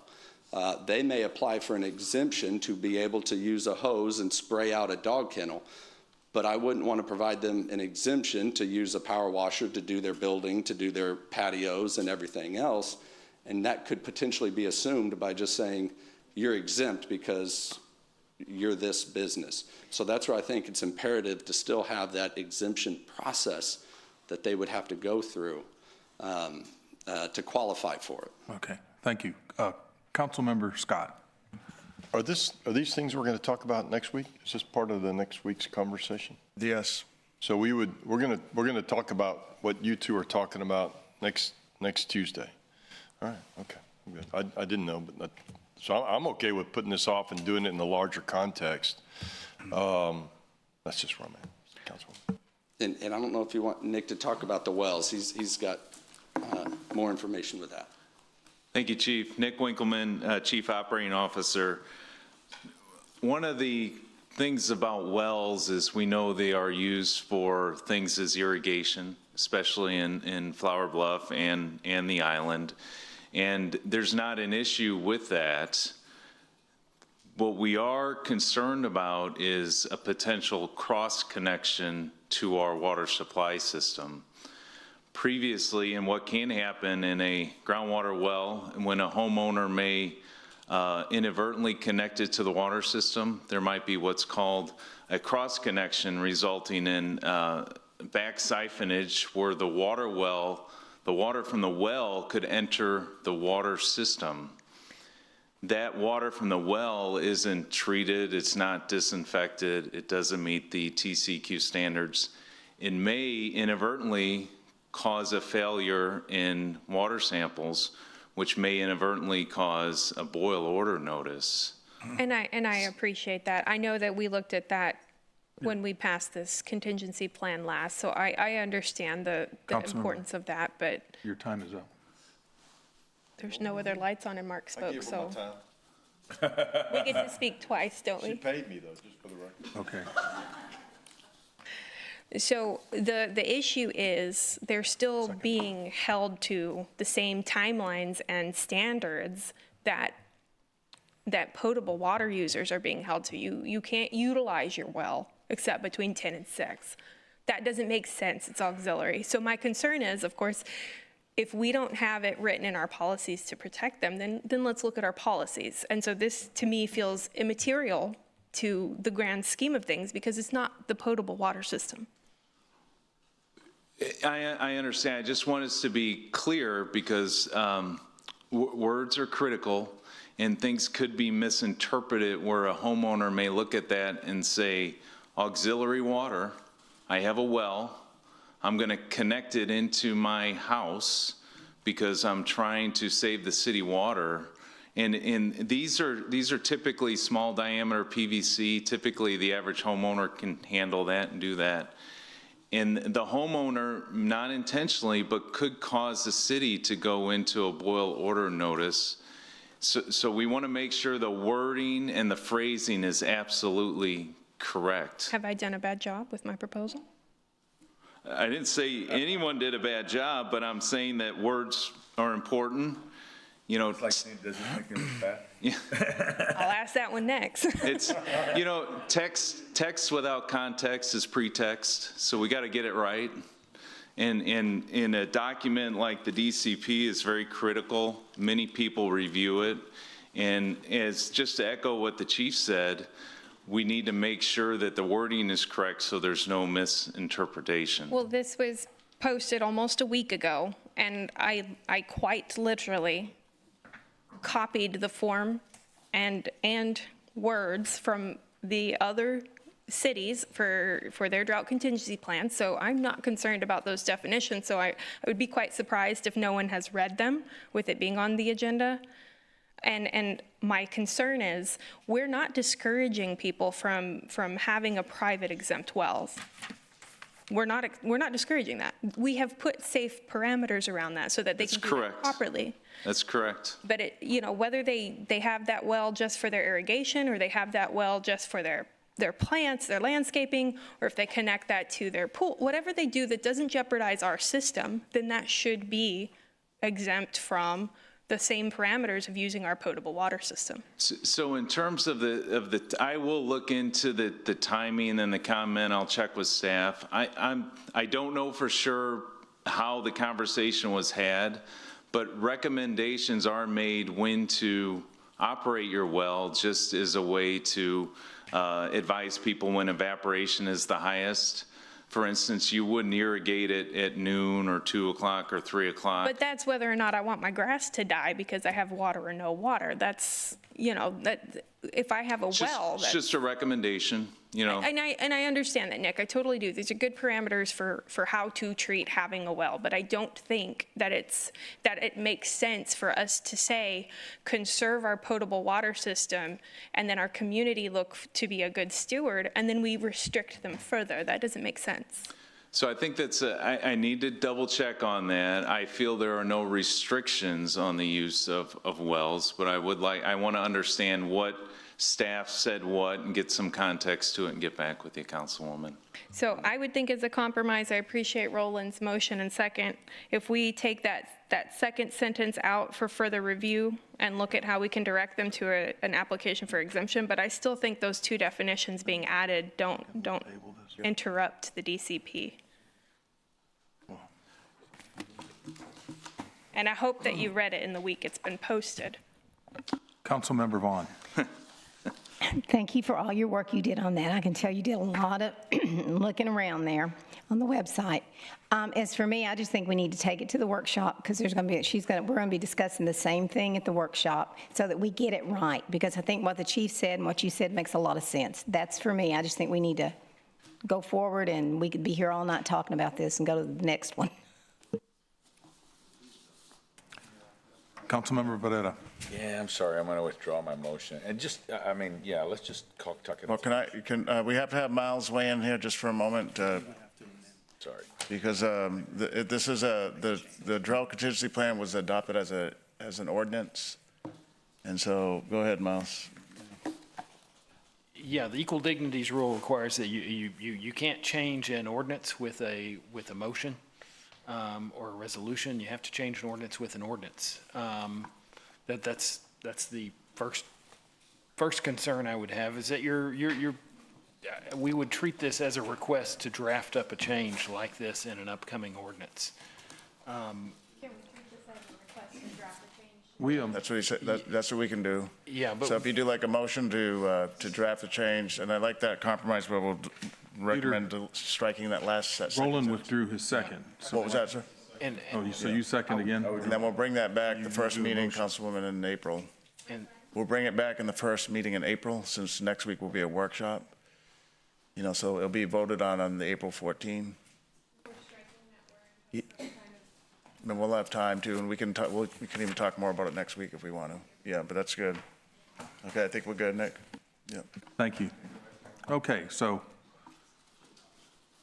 this is our last item, is a briefing on the water supply update.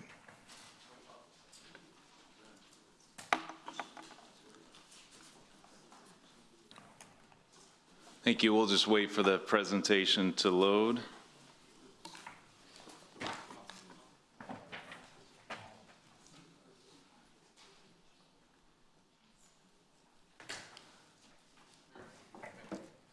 How many slides you have, Nick, on there, do you think? There is probably 14 to 15 slides. Okay, thank you. So today we'll give a brief update on the National Weather Service. We'll talk about our surface water supplies. We'll get into our groundwater projects, our brackish groundwater treatment, wastewater reuse, and of course seawater desalination. Updates from the National Weather Service.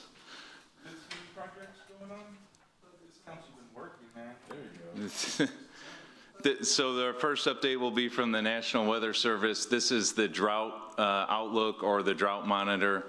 The thing I'd like to point out is you can see the rectangular box in our area, the coastal bend area. Hold up for one moment. Councilmember Barrera. I'm sorry, Hernandez. Okay, I'm sorry to interrupt you, Nick, but this is something I need to get to. What I'm finding is if you include a presentation that is not a part of the original agenda, what happens is it never gets loaded into Laserfish as part of it because they just download it from this. So please send this to the city secretary's office so it can be added to the official record. If not, it won't be there. We got it, we'll do. Okay, Yeah. so I came across that in looking at the previous agenda item, the agenda item 16, where we talked about when the changes. We also found out that if you don't add, if you bring a presentation after the fact, it doesn't get loaded in the official document. So please, for anytime you have that situation, and Miles, if you can keep a track of that, is that anytime you have a presentation that comes up after and it's not loaded into Legistar, it won't be added to Laserfish. Does that make sense? So we'll make that a standard practice. Okay. Yeah. Okay, just Yeah. anyway, As a okay, you got it. Thank you. We'll make it a standard practice. Yes, sir. Thank you, sir. Go ahead. The drought outlook, the National Weather Service calls this the drought monitor. I just want you to pay attention to the rectangular box in our area of Texas. It's fully in what's called a persisting drought conditions. This is the amount of rainfall the state of Texas has received in the last 7 days, and that amount of rain is 0. So the entire state of Texas received 0 rain in the last 7 days. Additionally, you may have heard us talk about the Cotulla area. Cotulla is located west of Choke Canyon. It is within our watershed. It has a monitoring station along the Nueces River, and the National Weather Service has weather monitors there, so it's a good measure for what the watershed is receiving.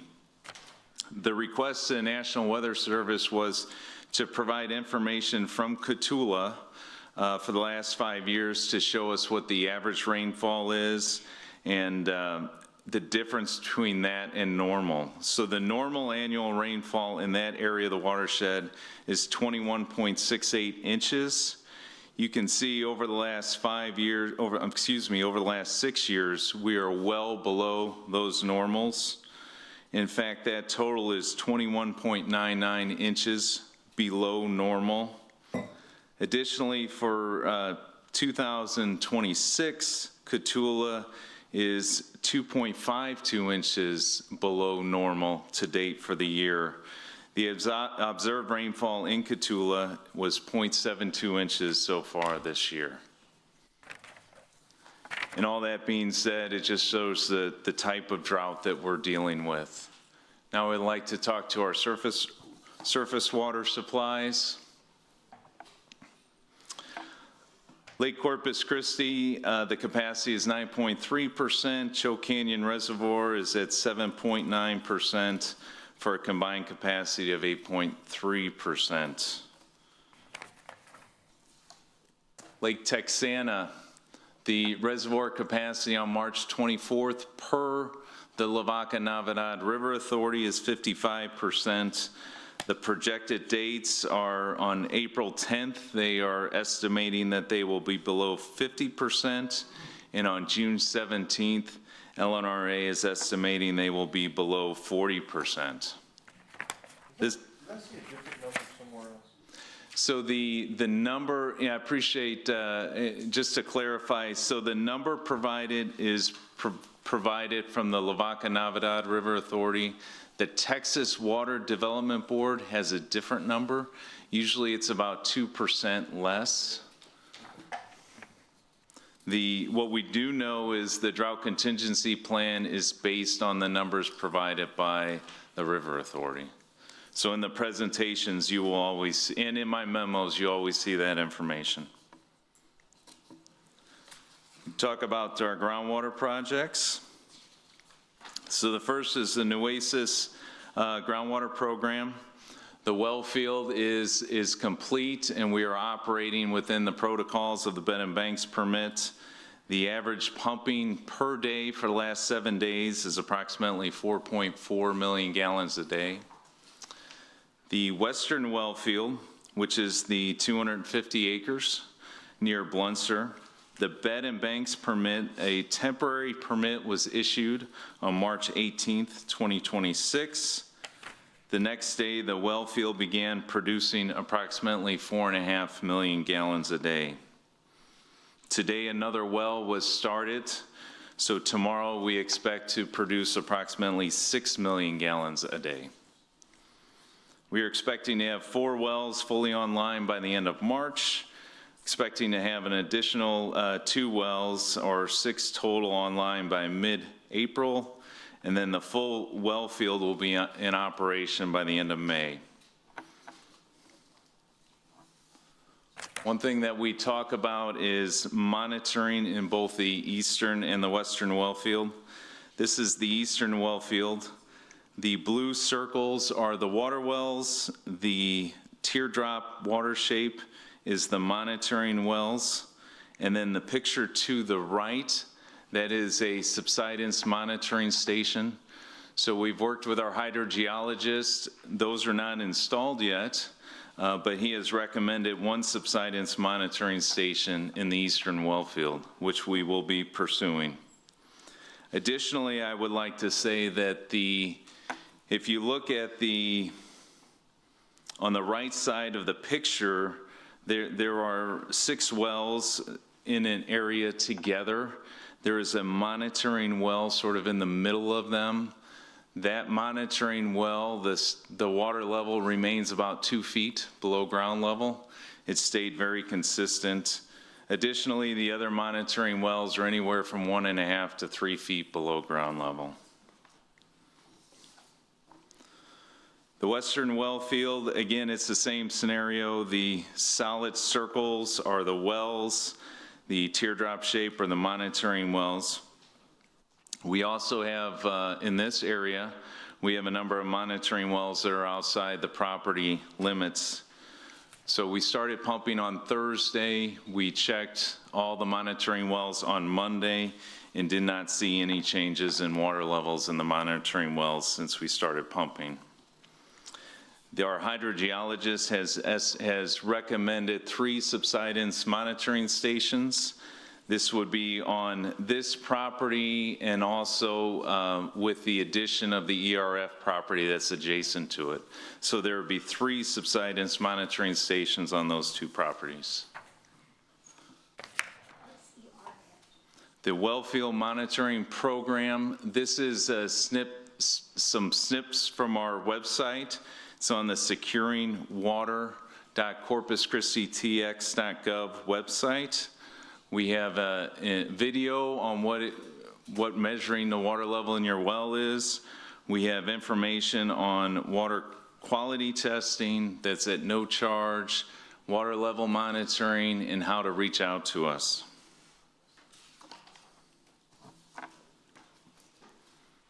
We also have a brackish groundwater treatment project. I apologize about the boring pictures on this slide. All this to just show the amount of engineering work that's being conducted. The picture on the top is some of the system curve information and some of the modeling that we're doing to design the conveyance line. Additionally, we have many permitting meetings that are ongoing. Those include the permitting for the treatment, the reverse osmosis treatment, the discharge, which would include evaporative ponds, injection wells, and surface discharge.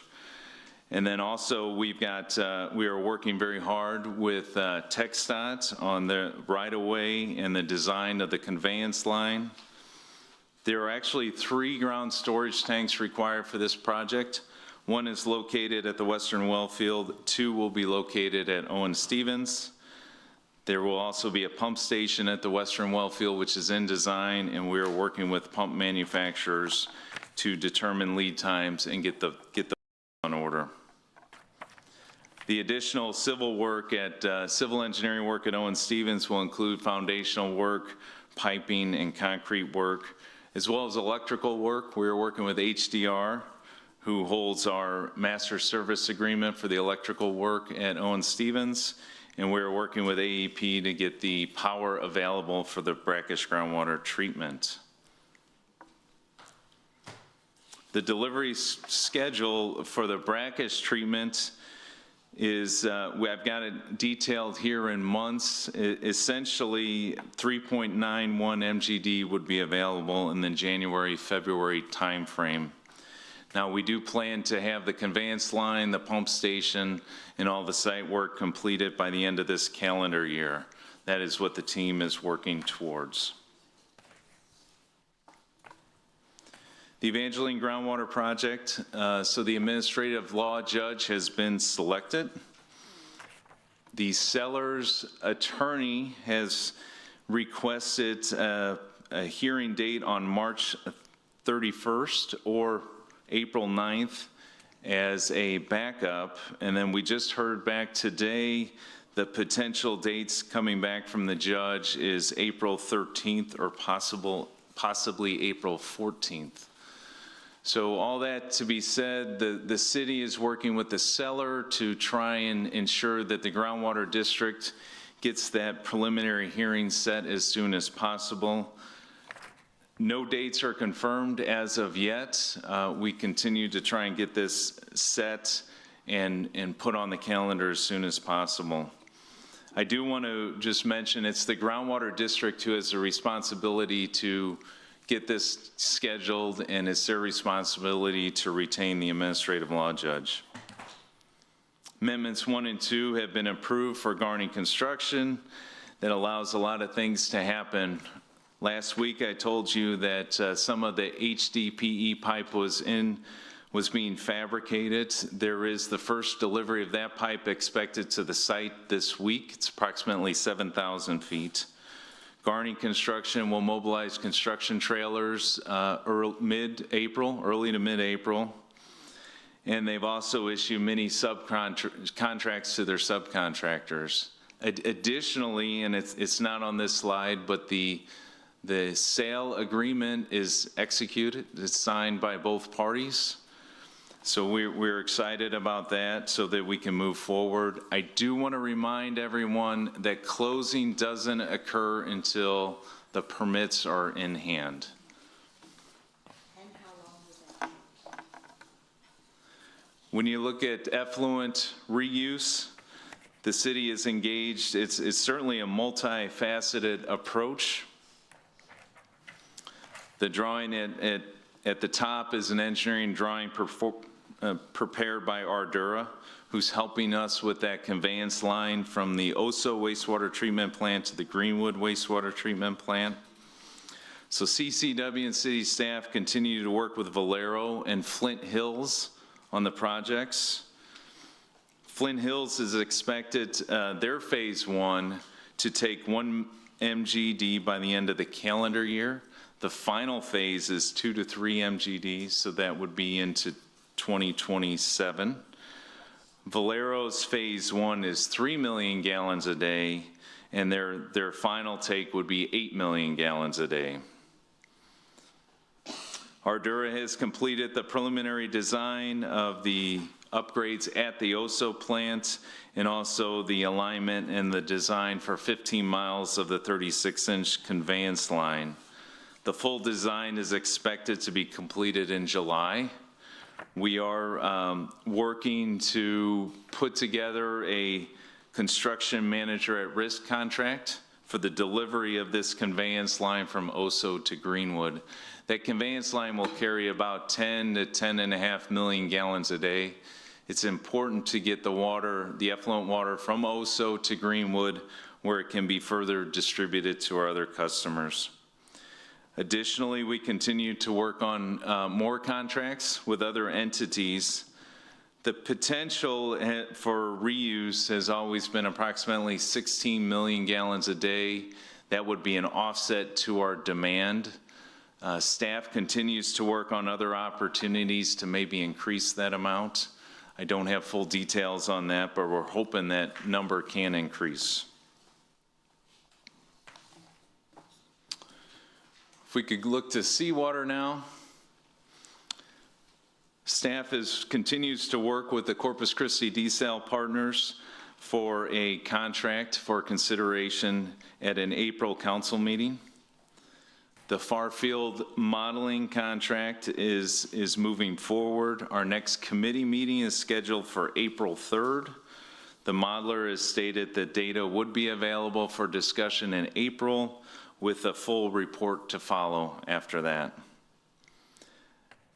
If you recall, for that project, we would be required to have an owner's representative. So qualifications were received for our owner's representative. Some people call it an owner's agent. That would represent the city and work very closely with the Corpus Christi desal partners. The independent cost estimator would be housed under that owner's agent. Of course, that's independent of the work that's being done by Corpus Christi desal partners.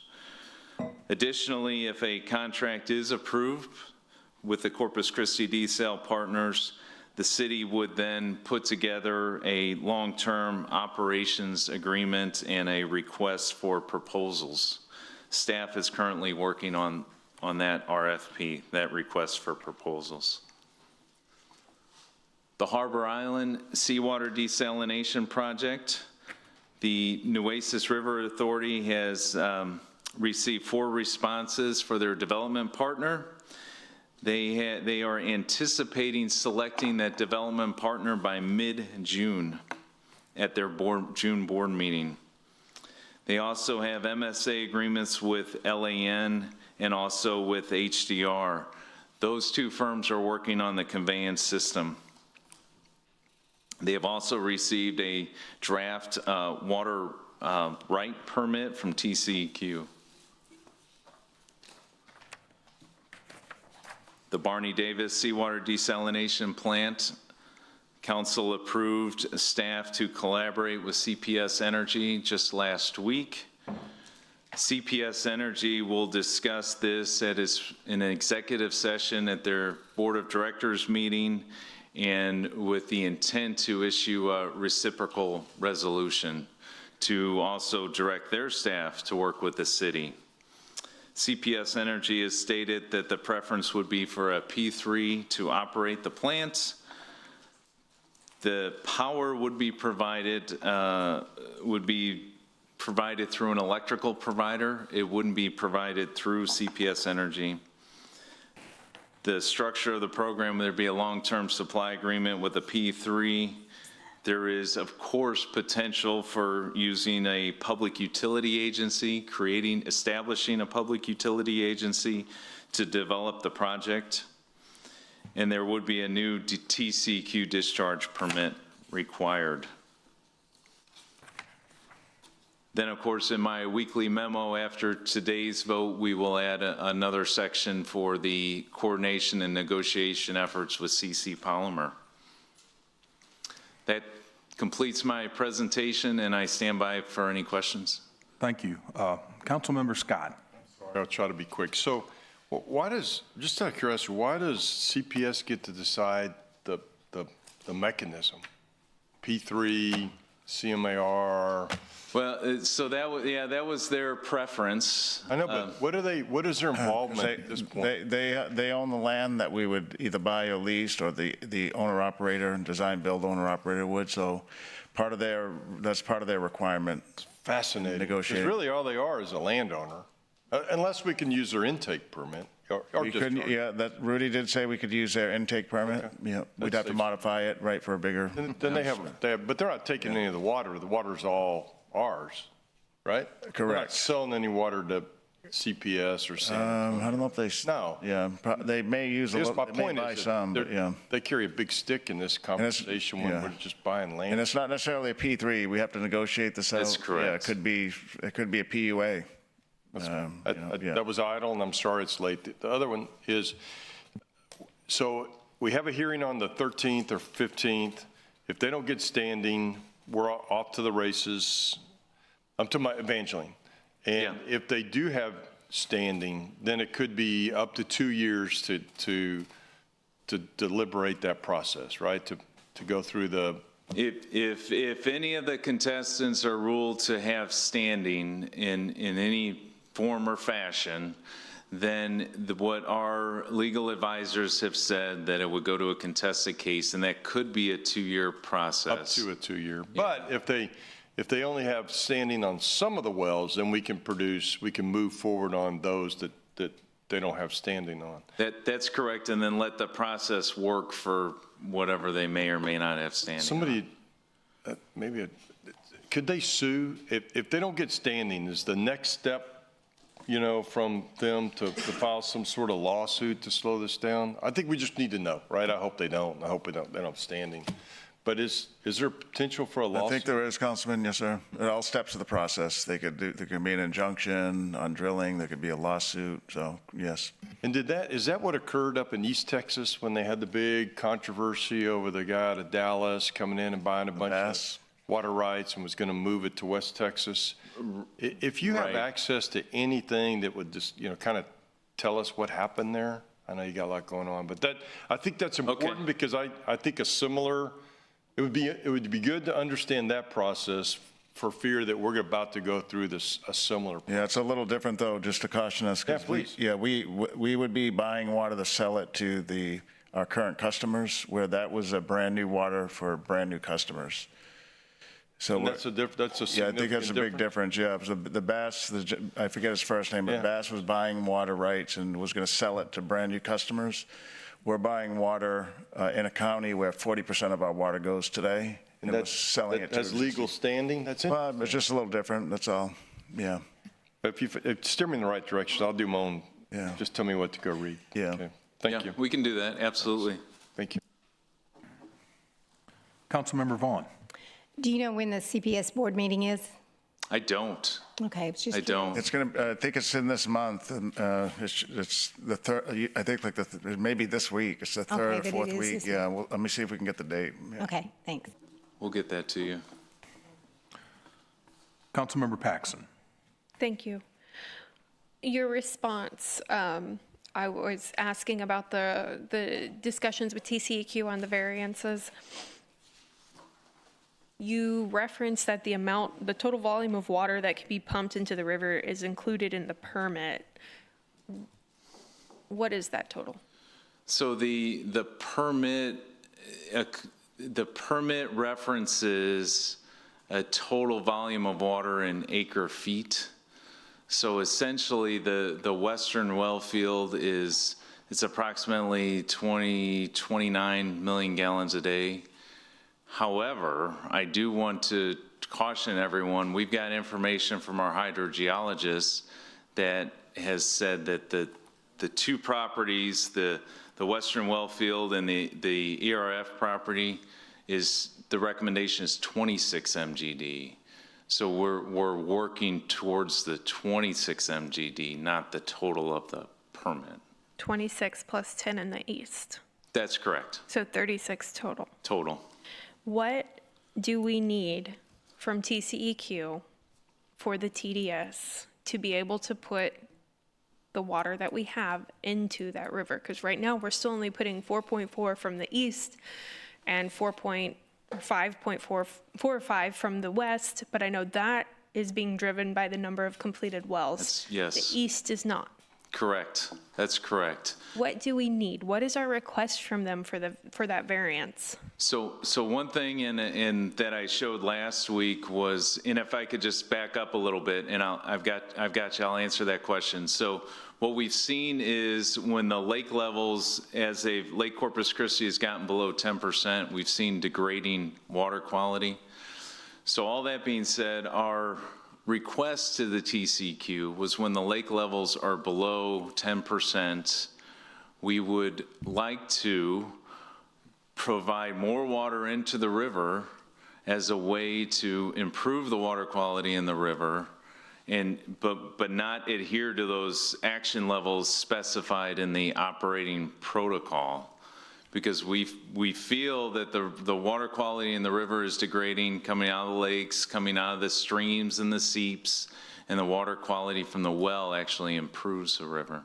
So our request is not because our samples show that our wells are too high in TDS. Our request is to increase the amount of water being pumped because of the bad TDS from the lake. Well, so a couple of things. We know the TDS is increasing coming out of the lake. We know currently it's about 1,100 TDS or so. And we also know that the arsenic levels coming out of the lake have continued to rise.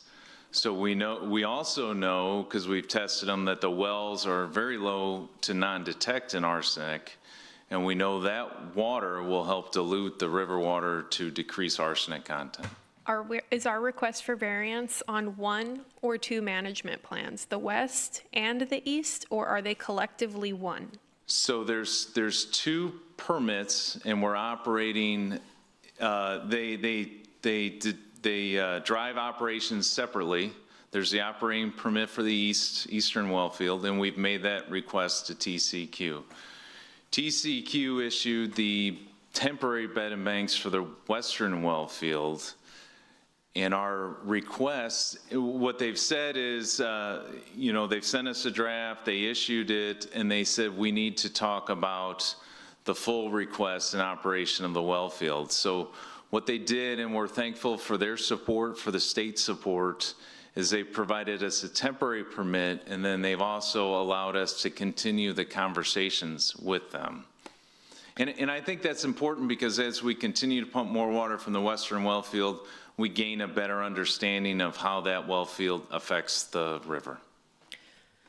So if the well projects is actually better quality right now because of the condition of the lake, then what is preventing us from putting the full 10 from the east into the river? The bed and banks permit is driven by total dissolved solids. And do we have a request on that bed and banks permit as well for variance?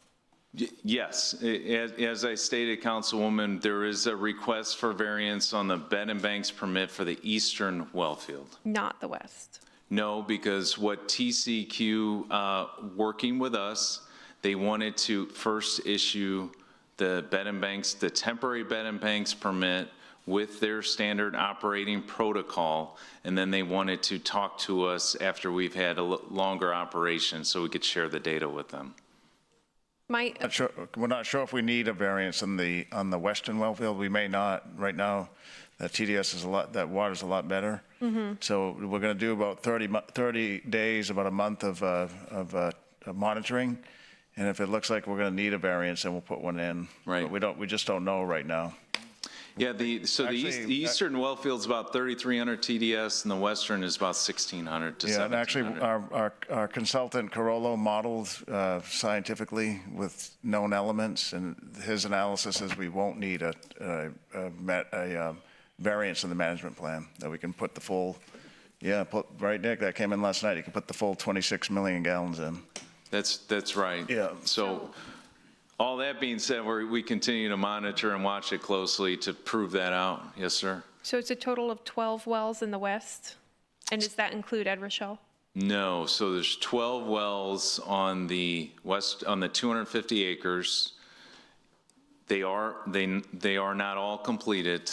As part of the water rights purchase, the Ed Rochelle Foundation is drilling, they have plans to drill and develop 6 wells. So it will be R12 and then 6? 6, and then there will likely be a couple more wells to balance it out that CCW will drill. All that being said, it's important to note the well fields are designed with redundancy. We don't plan to operate all the wells at the same time, and we do want redundant wells in the case something happens with the pumping equipment. So if we have 12 plus 6, and they're about 1 million gallons a day each, that's 18 total between those two, and we're looking to get up to 36 MGD over the 3 different tracks. What's the plan to get to the full 26 between Ed Rochelle and the west? Sure, Councilman. Yeah, thank you for asking that. So the Ed Rochelle wells are designed a little bit differently. They're smaller. They are averaging about 1 MGD. The wells that the city is drilling are larger in diameter. They are averaging 1.5 to 2 MGD each. And so according to your page 10, we should have that completely done in May? By the end of May. And is the that the projection. 12 or is that the 18, the 6 and the 12? So the 12, which is the initial project, we've always estimated that would be done in May. The Ed Rochelle, what they've given us, I think they may have all 6 done by May. You know, I'm trying to pinpoint the information there a little bit. It may spill over into June or late June. But they have plans to move expediently. Okay, I appreciate that. And then I wanted to circle back real quick. Peter, we talked a few weeks ago, right at the beginning of the break, about getting an updated total volume needed from each of our customer groups, essentially, and their large customers under them. We had talked about potentially having that on the 17th ready. We'll have it, so we may have it for next week, Councilwoman, so the amount of water, for the workshop, because we're going to use that data when it comes to developing curtailment targets. And it will have their current firm need and then their target with the supplies they're bringing online Right, yeah. from everybody. Yeah, and there's a few that tried and they haven't brought on permanently, like Exxon, Gulf Coast Growth Ventures. I don't know if they abandoned their wells. They were too high in TDS. Steel Dynamics, we have to reach out to them still. They were drilling one, but very few have a permanent supply. Sure. Yeah. Just so that we have a realistic understanding of both numbers. All right, we'll try to get that by next week. We may not have it all in just because we're still waiting on information from them. If we don't have it all in, perhaps we can plug in what our current understanding is of their use and then update that as we go. Yes, yeah. Yeah, Councilman, after that previous discussion, we reached out to those large users, which include our wholesale customers, and asked them if they could tell us the efforts that they're taking, if they could project their decrease in demand. I have some information. It's not a complete picture yet. They were a little hesitant to give it, right?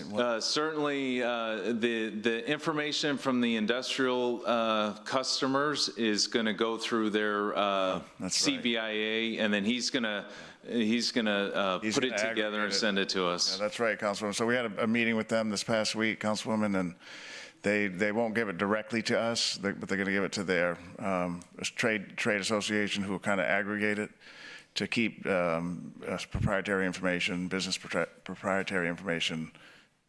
Okay. Yeah. And then was the information on Barney Davis that was in the slide, was that how recent is that? As in the last time we met, when we did the direction to negotiate, was this post that direction, or was this just a collection of facts we already knew?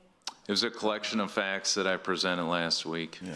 So have we talked to them since that? No, because we're waiting on them, so their board, we're waiting on them to, we're waiting on Rudy, not waiting, but the plan is for Rudy to get his board to give him direction to talk to us on business development.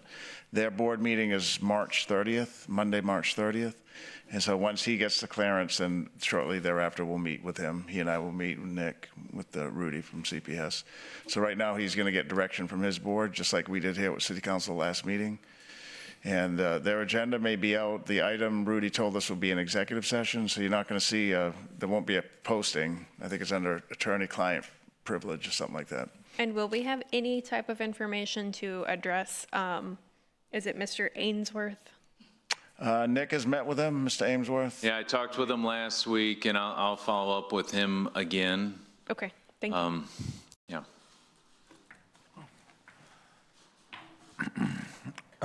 Councilmember Campos. Thank you, Mayor Pro Tem. Okay, you know, the mayor actually mentioned when we were talking about the CC Polymers desalination project, she actually finally, or somebody else echoed the same question I have. You know, how much more water do we need, or how many more projects do we need to keep going after? Do we have an idea? And that's the other thing. I'm glad that we're finally starting to get some information back or from industry, because that's one of the things that I've been asking for from the beginning is, you know, we discuss forever our drought contingency plan, but we never get what their contingency plan is. For example, when there's a hurricane in the Gulf, they have to shut down. There's got to be a contingency plan. Why are we not privy to that? Like, why don't we know what they do when there is a hurricane and they have to either shut down or, you know, pull down some of their production, right? So again, I'm just trying to figure out, I try to keep up with all the projects, the MGD, you know, so, because it's one thing to have it here like you do, but I would like to see a running table of all the projects. I think I've asked for that before. Yeah, it's on my weekly memo, Councilwoman, on the very last page of the memo. Okay.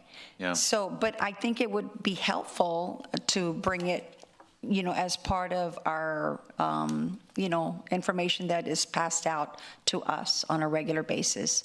Like Councilman Hernandez says, you know, you, at the last minute, although, you know, to compare what you give us right before our briefing and then what is posted is not always accurate, or, you know, matching, I guess, not accurate, but not matching.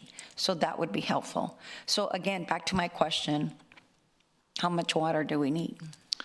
So if you look at the water master planning document, which I know I've shared with you previously, I think the number was 150 million gallons a day in 2035. One thing that I do want to bring up is when you're doing any engineering design, you look at your system when you want to be able to operate your system with your biggest pump out of service. Quote unquote, our biggest pump is the Mary Roads pipeline. Yeah. So that is something that we've got to address. The projects that we are currently working, that we're under contract for, you know, there's some projects we're negotiating. The contracts we're currently working on, and they're starting to, we need them all. We need them all to get by. I have about 184 MGD with projects that I've been trying to keep up. You know, the 72 from Mary Roads, the Formosa to the, and now I guess we're not going to be drawing water Choke Canyon and Lake Corpus Christi, or are we still drawing water from them, even though that the the condition of the water is starting to, deplete, not be as healthy as it could be or should be. Correct. So we are at Choke Canyon Reservoir. We're releasing 33 cubic feet per second. That's part of the water right permit that we share, and it's a special condition of that permit. At Wesley Seal Dam, or Lake Corpus Christi, we are releasing 27 cubic feet per second. And what is that in MGDs? 33 CFS, I think, is approximately 30 million gallons a day. Is that right? 33 is about 21. Oh, I'm sorry, 21 million gallons a day, and then 27 is 17, so round numbers, Councilwoman. So we've continued with the increase of the well production. We've continued to pull back our releases from Wesley Seal Dam, and I would expect that to continue to happen. Right, but when do we say we're no longer going to be able to draw from those? So if we, when I ran through the dashboard scenarios, the original plan was to take them to very low amounts, right? What we were working with our modeler to understand what that right amount is. The scenarios that I presented last week had us taking them to approximately 1% reservoir capacity. But is that really a true scenario? I mean, to 1%? Are you serious? It can happen, and we may need it to happen. But are we relying on that? Because I don't see that being a good plan. I mean, we already know we're running into problems now, so how can you possibly think that you can use the water up to 1%? I think the importance is the wells, right? The wells help the water quality, the production from Right. wells. And the other, our goal, and we talked about it, is staving off level 1 water emergency. No, and but we're working to make. No, but what I'm talking about is drawing water from Choke Canyon and Lake Corpus Christi. What I'm saying is you cannot still be depending on that water, right? We are depending on it, and the key is it's blended with about 100 million gallons. So just take arsenic. We know the arsenic is 2 times the limit right now coming out of those 2 big reservoirs. But at the plant, it's non-detect. TCEQ was there for our quarterly inspection, and the arsenic at the plant, when everything's blended, is non-detect. So it goes from, a high amount discharging out, but by the time we get it to the treatment plant and blend it with all the water from East Texas, it's non-detect. Yeah, so that's the same thing with salinity. To the answer to the question, we don't know. That goes back to that, we haven't been here before this low, so we're going to monitor it. Nick has a plan where several of his teammates monitor various things on the lakes. And as it continues to drop, we have to continue to assess. The forecast right now is taking it down to 1%, but that may change based on facts that we see coming out of there. We're not sure what's going to happen once it gets down to, 7, like Choke Canyon's at 8, so 7, 6, what happens when it gets down to 5? That's right. That's why those scenarios are dynamic, and again, there's no reference to draw on, and so it's on the ground assessment and analysis. Okay, but back to his answer on how much water we need. Your statement was 150 MGD for 2035. That was the Pape Dawson Water Master Plan document that they put together. Okay. Yeah. But right now, right now I'm looking at 184 without the Inner Harbor. Yeah, Councilwoman. At future. Yeah, just to save everybody's time this evening, we don't have the answer right now. Okay. Yeah, we don't have, and what we have to do is get it because the groundwater is not, it's not a continual source. So we have to figure out what is intermittent, what is more continual. how much do we rely on the western reservoirs anymore? Councilman Hernandez and I had a conversation almost over a year ago saying maybe we have to not rely on those at all, like there's zero amounts of water. Right. So, right, and back then we thought it was kind of a strange conversation, but it could be real. So we don't have the answer, but we have to model all the above. But for the groundwater communities, even though we have a lot of groundwater in the amounts right now, they have to be, we need another amount almost equal to that so we can turn those off when other water sources are plentiful. Okay, so hopefully We'll get that next. for you. Okay, so hopefully next week we'll be getting more information from, industry so that they can, I'm sure they're listening. No, yeah, they are. Okay. They're not- I don't see them here, but I'm sure they're listening, yeah. Yeah. We'll have information. If not next week, then that next workshop. Okay, Yes. all right, thank you. Councilmember Hernandez. Thank you for identifying my forward-looking thought process. On February 16th, we received a letter from Intera talking about the amount of water we could take, but in that memo, it also stated that it's a work in progress. The modeling is a work in progress, so I'm assuming we're going to get regular updates. It's been over a month. Is there going to be additional letters from Intera with what the actual capacity is based on what we're pulling out of the ground and the monitoring wells? When do we expect an update on that? Sure, Councilman. So yes, Intera is still under contract. They are still working to refine that model. The good news is the Western well field is coming on in operation, so I have pumping information now to share with Intera. I think it'd be good for the Western well field to get about a month's worth of data for them to put something together, but I can certainly get that. So mid-April is when you're telling us, like around tax day? Well, today's the 24th, so if we when do did you start 30 days, I would say towards the end of April. Okay, but you started pumping a week ago? We started pumping on Thursday. This Thursday, last week? Last week. What date was that? Thursday?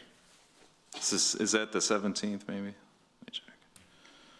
That was only 2 to 3 wells, Councilman, so I think Nick's saying he needs more wells and more volume and more time, right? Okay. Yeah. Well, That'll make the model better. I just want to make sure that we're getting regular updates, so if we need to make adjustments, that we, because there's people out there, they're in the audience right now, that, depend on those wells, so we want to make sure we're doing the right thing and constantly verifying that information.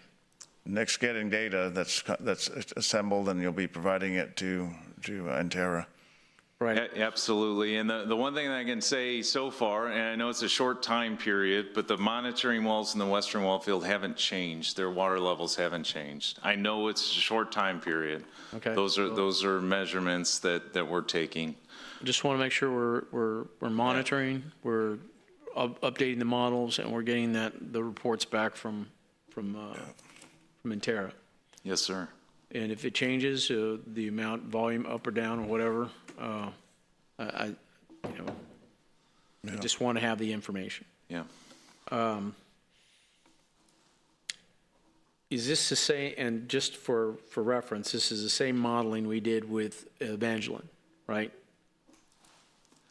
All the same modeling that what Intera, is Intera doing the modeling in Evangeline? That's correct, yes. Okay, so they did a certain series of modeling that we had to provide for, did they provide that, for us, or did they provide it to Evangeline Laguna? How did? So both. Both? So there was initial work that Intera did for Evangeline Laguna in the initial development of their project. If you recall, they drilled 2 test wells so Intera could put the information together. For Evangeline, Intera is currently working as a subconsultant to Pape Dawson. So they are continuing that work under the city contract with Pape Dawson. Okay, there's a huge difference in the terms of volume of water on per acre from Evangeline to what we're looking at in the Western well field, right? So I just want to make sure we're doing everything correct, and we have, it's more urgent on the Western well field to make sure we do all that correctly. Right, it's critical. And the other comment I would say, you know, I talked earlier about the monitoring wells and the subsidence monitoring in the eastern and western well field. That's the same approach for Evangeline as well. Okay. All right, thank you. Councilmember Vaughn? The city of Orange Grove has already seen documented drawdown from the west since the western wells came on, and they announced that because of that, they're going to go into a drought contingency plan immediately. Have you heard that? So actually, Councilwoman, I received a call earlier today from someone in another municipality who's working with us to set up a meeting with them. Orange Grove is, I don't know, 16 or 20 miles away from the western well field. The monitoring wells that are right on the site. I don't think it's that far away. Okay. Or, yeah. Yeah. I drive it. Or less, whatever, Yeah. 10 miles or whatever. The monitoring wells on the well field and just outside the well field aren't seen in effect. Mm-hmm. So we want to meet with the city of Orange Grove and discuss Okay, it. good. That's what I was going to ask you, because Yeah. that's the last thing we want. That's what we've been worried about, or I have. I think it's important to go, and I want to explain the early mitigation that we did in terms of the original well design. That's the first step of our mitigation. Yeah. Okay, thank you. All right, thank you for your presentation. Thank you. The last thing I want to say is I just want to thank everybody for hanging in there. It's been late. I want to thank city staff and council. And with that, this meeting's adjourned. All right, thank you, Councilman. To say, This was a presentation. There's no public comment.